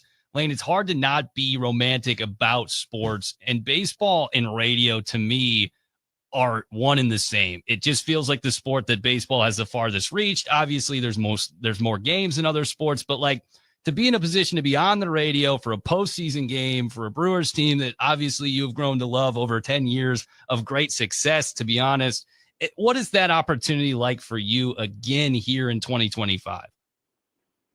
It really truly is an honor. I mean, it is. It's baseball on the radio is the most perfect marriage, as you just kind of laid out there. It's the most perfect marriage there is, I think, between sports and broadcast medium, because of the frequency of games, and people can take it with them. You can have it on the boat in the summer. You can have it in the cars. You're traveling to your kids' travel ball tournament, whatever it is. We get to go with you over the course of that journey. And I think that is unique compared to other sports. It's kind of the oldest marriage too. Baseball and the radio has been around for so long, and there's so many legends that came before us. And I think that's the thing for me that is going to be in the back of my mind is that, last year I got a chance to call 2 of the wild card games, the first 2. Those are my first postseason games that I called with the Brewers, because Uke and Lev handled all of them up until that point.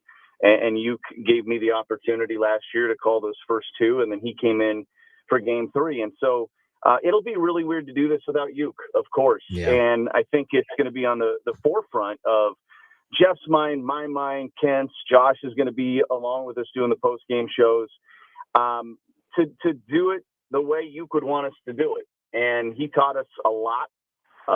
We learned so much from him, and his passion and his love for not just the game of baseball, but for this organization and this city and this state. And so we just hope we get it right and do him proud. And I think that'll be, something we're all going to be very motivated by. No, indeed. I know he's been on everybody's mind, and the first season without him, and it's been a really special season and uniquely special for a lot of ways. It's not that just the Brewers have won. They've been to the playoffs now 7 of the last 8 years. So they've had success, but this year, Lane, has just felt special for a lot of reasons. This team has felt special. What do you think what's the one thing that sticks out to you that makes this Brewers team so special, so tough going into the playoffs? I think their daily competitive nature. I know that that's maybe become a little bit of a cliche answer, because everybody talks about win tonight and some of the sayings that this team has latched on to, but I think they've really lived it. I get a chance to do Murph's pregame show most days, and get a chance to talk to him a lot on and off air about his philosophies and the things he wants from this club. And I think the thing about this team is they're a very talented team. You don't lead baseball in wins and not be an extremely talented team, and a team that is talented enough to win the whole thing. They are all of those things. But their margin for error in some areas is smaller. They don't slug the same way some of the other top teams in baseball do. So what they do better than everybody else is they play defense better than everybody else. They run the bases better than everybody else. The manager would tell you they could run the bases better, but they still run the bases by most metrics better than everybody else. They compete pitch to pitch, I think, better than everybody else. And so I think those things elevate the talent they already have, and that's why they've been able to be such a consistent winner, specifically these last 2 years with Murph at the helm, because they just do not take any nights off. And they frustrate opposing pitchers, because you get them down 0-2, and then you look up, and the next thing you know, they fouled off a couple of pitches, and they've worked the count full. That is kind of who this team is. That's their identity. It's still going to be that when they get to Saturday in this NLDS. And so I just think those are the things that this team I guess I'm giving you a long answer, but the quickest answer I could give you on this is this team understands its recipe for a win. I think they understand that so well. This is what we have to do to win. And I think when you have that clarity, you play better. And I think that's one of the things that this team has done so well. Yeah, and then when you have the guy cooking it up with the kiss the cook apron, Pat Murphy, flipping the pancakes, let's go, pushing all the buttons, it makes you feel a whole lot better about it, and just really, Lane, I mean, you've seen you've worked with Murphy for a lot of these years. I mean, even as a bench coach, but now in the manager's chair. Just how much do you think he has impacted, especially these young guys, helping get them ready for this kind of moment? Because for the rookies and for some of these young guys, this is going to be their first time in that kind of moment. How do you think he's gone about preparing them? Yeah, I think I say this a lot, and I know when I've said it to him in private or even in small group settings, he's dismissed it because he's humble like this and he doesn't like this kind of attention. But I think he was the perfect guy for this group the last couple of years. And the reason why is because, you know, sometimes I think in the pro game, we turn our nose up a little bit at college baseball. But when you had the mixture of veterans and young, hungry players like this team had last year, specifically, and again this year with guys that are maybe in many cases a year older, but you still had some rookies in Collins and Durbin, and Priester's basically a rookie. When you have a collection of talent like that, it gave him the ability to manage the veterans and coach the young players. And I think he is uniquely fit to do that because of his experience in the college game, because of his just love for development in the game of baseball. I mean, a lot of people don't realize this, but I mean, he's been super active in the youth baseball scene in Phoenix.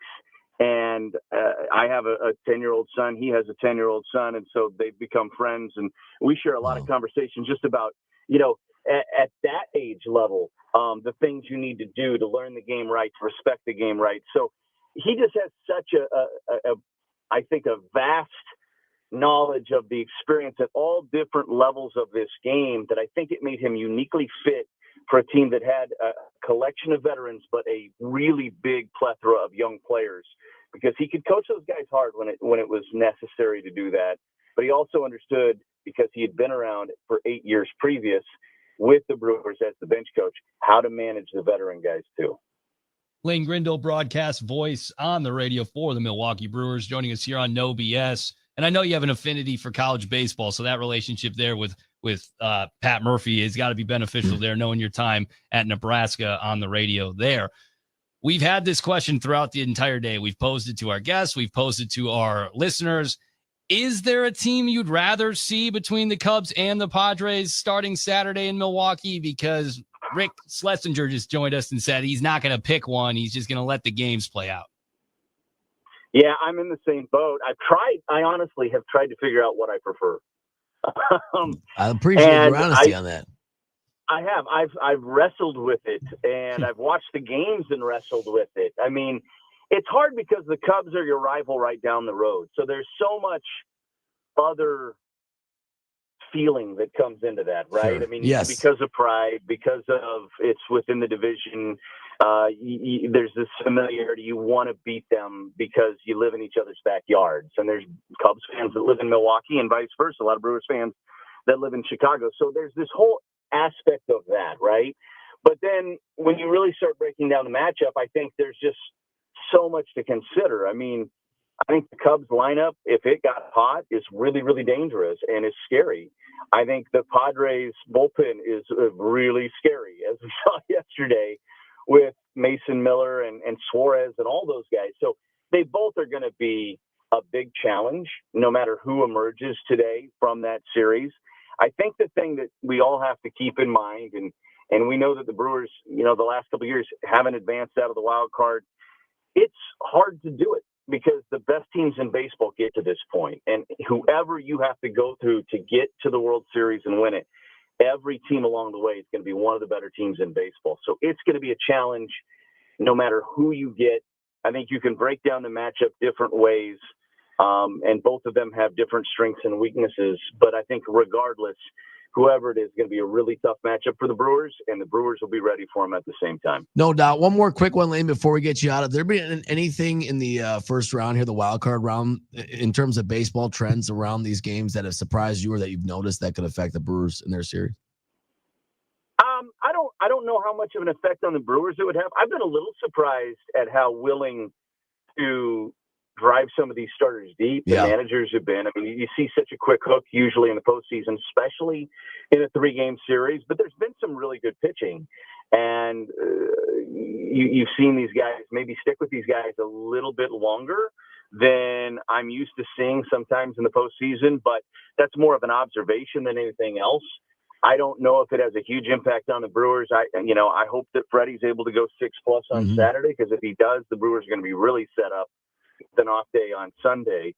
If they can find a way to win Game 1 and Freddie goes deep, they're going to be really set up going into Monday at that point.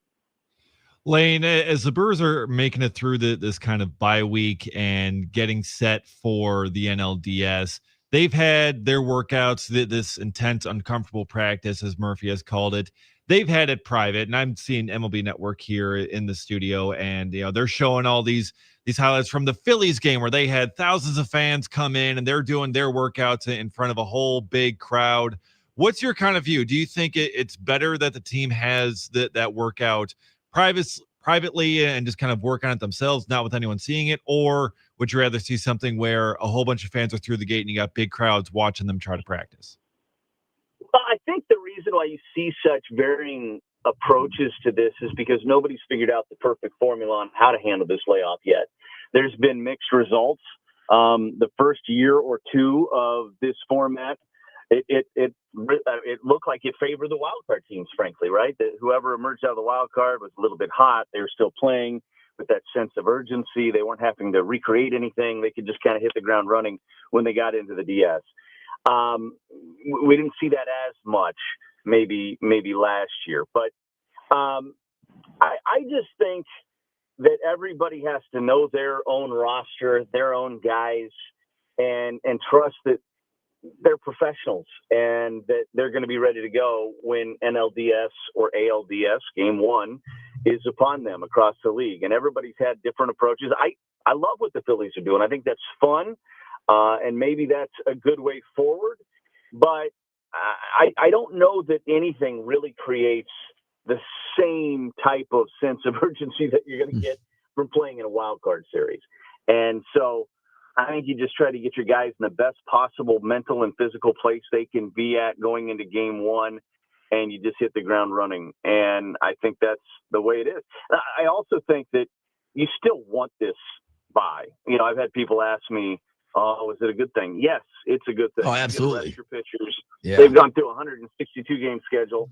You get to rest your pitchers. You get to stack things up the way you want, especially if the team that you're facing has to go 3, and now you might be facing their 4 in Game 1 versus your ace. There's no doubt that that's an advantage. So you want this, but yeah, you're trying to take advantage of it as much as you can and keep guys sharp and ready to go. And the Brewers are going to be ready. Competing has never been an issue for this group. They're going to be ready to compete and grind out at bats come Saturday. Always an advantage to have Lane Grindle join us and talk Brewers baseball, especially when the postseason is right around the corner. Thanks again, Lane, for your time, and we look forward to hearing you call many games moving forward. Let's make a deep run, boys. Appreciate it so much. Thanks, Lane. Thanks, Lane. Lane Grindle, Thanks, guys. radio broadcaster for the Milwaukee Brewers, joining us here on No BS. And on the other side, we're going to have an opportunity to try and right the ship. It's been a while. We've been close, but we haven't gotten paydays for ourselves and certainly those out there that are trailing us on the parlay of the day. This week, though, this day it is Armin's parlay of the day. Billy's out, Armin's in. You'll get that on the other side. You're listening to No BS on the Game. And wave from here to there. If you're an OG man. Right now, it's your chance to win $1,000. Just enter this nationwide keyword on our website. Check. That's check.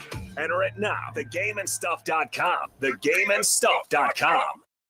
It's KB with a secret to getting a new wardrobe. It's called Milwaukee Weight Loss. With their program, I lost nearly 40 pounds in a few months without drugs, injections, or grueling workouts. Their doctor-developed program resets your metabolism naturally, and the weight just seems to disappear. You feel better and have more energy. So where does the new wardrobe come in? Well, it's your old wardrobe that you haven't been able to wear for years. You're going to look great in the clothes that used to make you look great, and that's a big win for you and your wallet. If you're tired of struggling with your weight, don't waste another day. Schedule your free consultation now. Just call 262-433-4008. That's 262-433-4008 or visit MilwaukeeWeightLoss.com. Many patients lose 20 to 30 pounds in just a month or two. Make sure to drop KB on them and tell them you want to be a smart, good-looking, and thinner listener.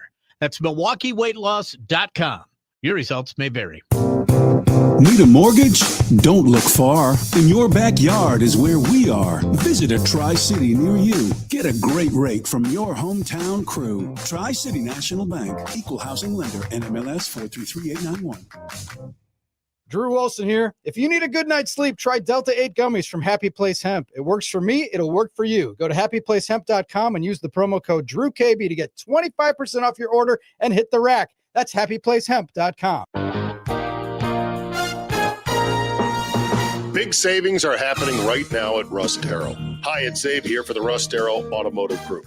They're making room for brand new 2026 models, which means huge sales on every 2025 in stock. Whether you're shopping for a stylish Kia, a rugged Chrysler, Dodge, Jeep, or Ram, or sporty Mazda, dependable Nissan, trusted Honda, versatile Mitsubishi, or the legend Toyota, we've got incredible deals waiting for you.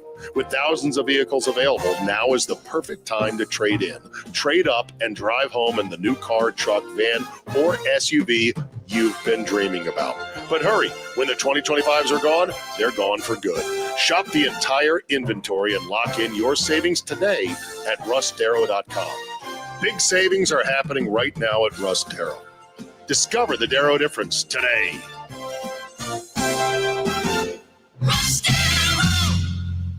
Do Crohn's disease or ulcerative colitis symptoms keep coming back? Tremfya guselkumab may help, with rapid remission achieved at 12 weeks and lasting clinical remission at 1 year. Some even saw visible improvement of their intestinal lining at 12 weeks and 1 year. Tremfya is a prescription medicine used to treat adults with moderately to severely active Crohn's disease and adults with moderately to severely active ulcerative colitis. Serious allergic reactions and increased risk of infections and liver problems may occur. Before treatment, your doctor should check you for infections and tuberculosis. Tell your doctor if you have an infection, flu-like symptoms, or if you need a vaccine. Healing is possible with Tremfya. Approximately 3 out of 10 patients were in endoscopic remission at 1 year, based on areas visualized on colonoscopy, which may not represent the deeper bowel layer or entire GI tract. Individual results may vary. Ask your doctor about Tremfya today. Call 1-800-526-7736 to learn more or visit tremfyaradio.com. Think Verizon, the best 5G network, is expensive? Think again. Bring in your AT&T or T-Mobile bill to a Verizon store and we'll give you a better deal. Now, what to do with your unwanted bills? Maybe turn them into paper airplanes headed to See Ya Never AT&T and T-Mobile. Jokes aside, the best 5G network has you covered with the most ways to save on plans, streaming, and phone deals. So bring in your bill to your local Verizon store and we'll give you a better deal. Rankings based on Root Metrics Root Score report dated 1H 2025. Your results may vary. Must provide a postpaid consumer mobile bill dated within the past 45 days. Bill must be in the same name as the person with whom you made the deal. Additional terms apply. Oh, how's that flu, babe? Did you take Dayquil Intense Flu yet? Nah, I got this. Ugh, okay, I don't got this. You stay on the couch, and I'll grab the Dayquil. Undo your flu symptoms with Dayquil Intense Flu. Dayquil Intense Flu provides powerful relief of your flu symptoms. I'm ready for that to-do list. Wow, you do got this. Dayquil Intense Flu, the daytime coughing, aching, fever, under your flu medicine. Use as directed, keep out of reach of children. The Fox 6 weather experts are presented by AdventKnows.com. Mostly sunny this afternoon with temperatures in the 70s and 80s, dropping into the 60s tonight, then nearing record highs Friday and Saturday, both around 86 degrees, cooling by early next week with a chance for some showers. I'm Fox 6 meteorologist Stephanie Barrichello. This report is sponsored by Taco Bell. The slow-roasted Cantina chicken menu is here to stay, with ingredients like purple cabbage and freshly prepared pico de gallo. Try it today at a participating U.S. Taco Bell location while supplies last. Contact store for participation, which varies. We are 97.3 The Game. Time now for Billy's Parlay of the Day, brought to you by Potawatomi Sportsbook. Bet above the rest. No BS here on The Game. Armin here along with Dave and Nick. And, of course, it's Billy's Parlay of the Day brought to you by Potawatomi Sportsbook. But Billy's off today, so Armin's taking the engine again. And yesterday, guys, so close to a winner. 2 out of 3. I like to think my instinct was right, but the Red Sox couldn't finish it for us, guys, and get that winner. That would have been nice. I had dreams of delivering that gift to Billy, but didn't happen, unfortunately. But we're back on the horse today. And with a little bit of time left in the show here, let's do a parlay of the day at Potawatomi Sportsbook, the number 1 spot as well, obviously, for all your gaming, entertainment, dining, and, of course, all your sports betting needs. It's a sports betting paradise at Potawatomi Casino and Hotel and Potawatomi Sportsbook. All right, it's a system play today, guys. 3 big game 3s today, coming down to the wire. Season's on the line. I'm going under in all these games. Under 7, Tigers, Guardians. Under 7.5, Padres, Cubs. And under 7.5, Red Sox, Yankees. That's plus 625. It's a system play today. We're going under all the way. Everyone's sphincter is going to be tight. No one's going to be. It's all going to be like top leverage, pitching, top leverage thing. No big rallies. No big, it's going to be all low scoring today. That's my best bet, and I want that winner today, so let's go get it, guys. Potawatomi Sportsbook, Billy's parlay of the day, under in every game today. Let's make it happen. Rooting for a lot of fun here is Armin Sarian talking about postseason moments for these guys. Well, it is what it is. We're rooting for a winner, Nick, all right? Talking about we're here to win. Connolly Early, the youngest starting pitcher for the Red Sox in the postseason since Babe Ruth. I hope he can show up in the way that you think he needs to deliver the under. Maybe he'll show up early or late. I'm not really sure. He's probably early, I'd imagine. Hopefully he's not late. That would be a problem for the Red Sox, who I am rooting for, which would mean an 8 o'clock game on Saturday for the Brewers in the NLDS. Cubs will be in action in just about a couple hours here. Thanks again to everybody involved today with this Brewers Day. Hunter Baumgart putting in the work behind the scenes. Dave Gasper and his expertise being able to lean on him a little bit to talk to some of these guys. Tom Flanagan, amongst others. But Jeff Levering, Tom Flanagan, Rick Schlesinger, Lane Grindle, what a day it was to visit with those guys. And thanks to Tim Scott for tossing us the keys. Dave Gasper does a hell of a job behind the board, and he hit perfectly with the walk-up song for Lane Grindle. So good work today, Dave. Good work, Armin Sarian. We'll be back tomorrow. I believe we'll get the keys again. Dad trusts us to take the car out one last spin for the week before we get ready to go for the weekend. This has been No BS on the Game. This is what it sounds like to win $1,000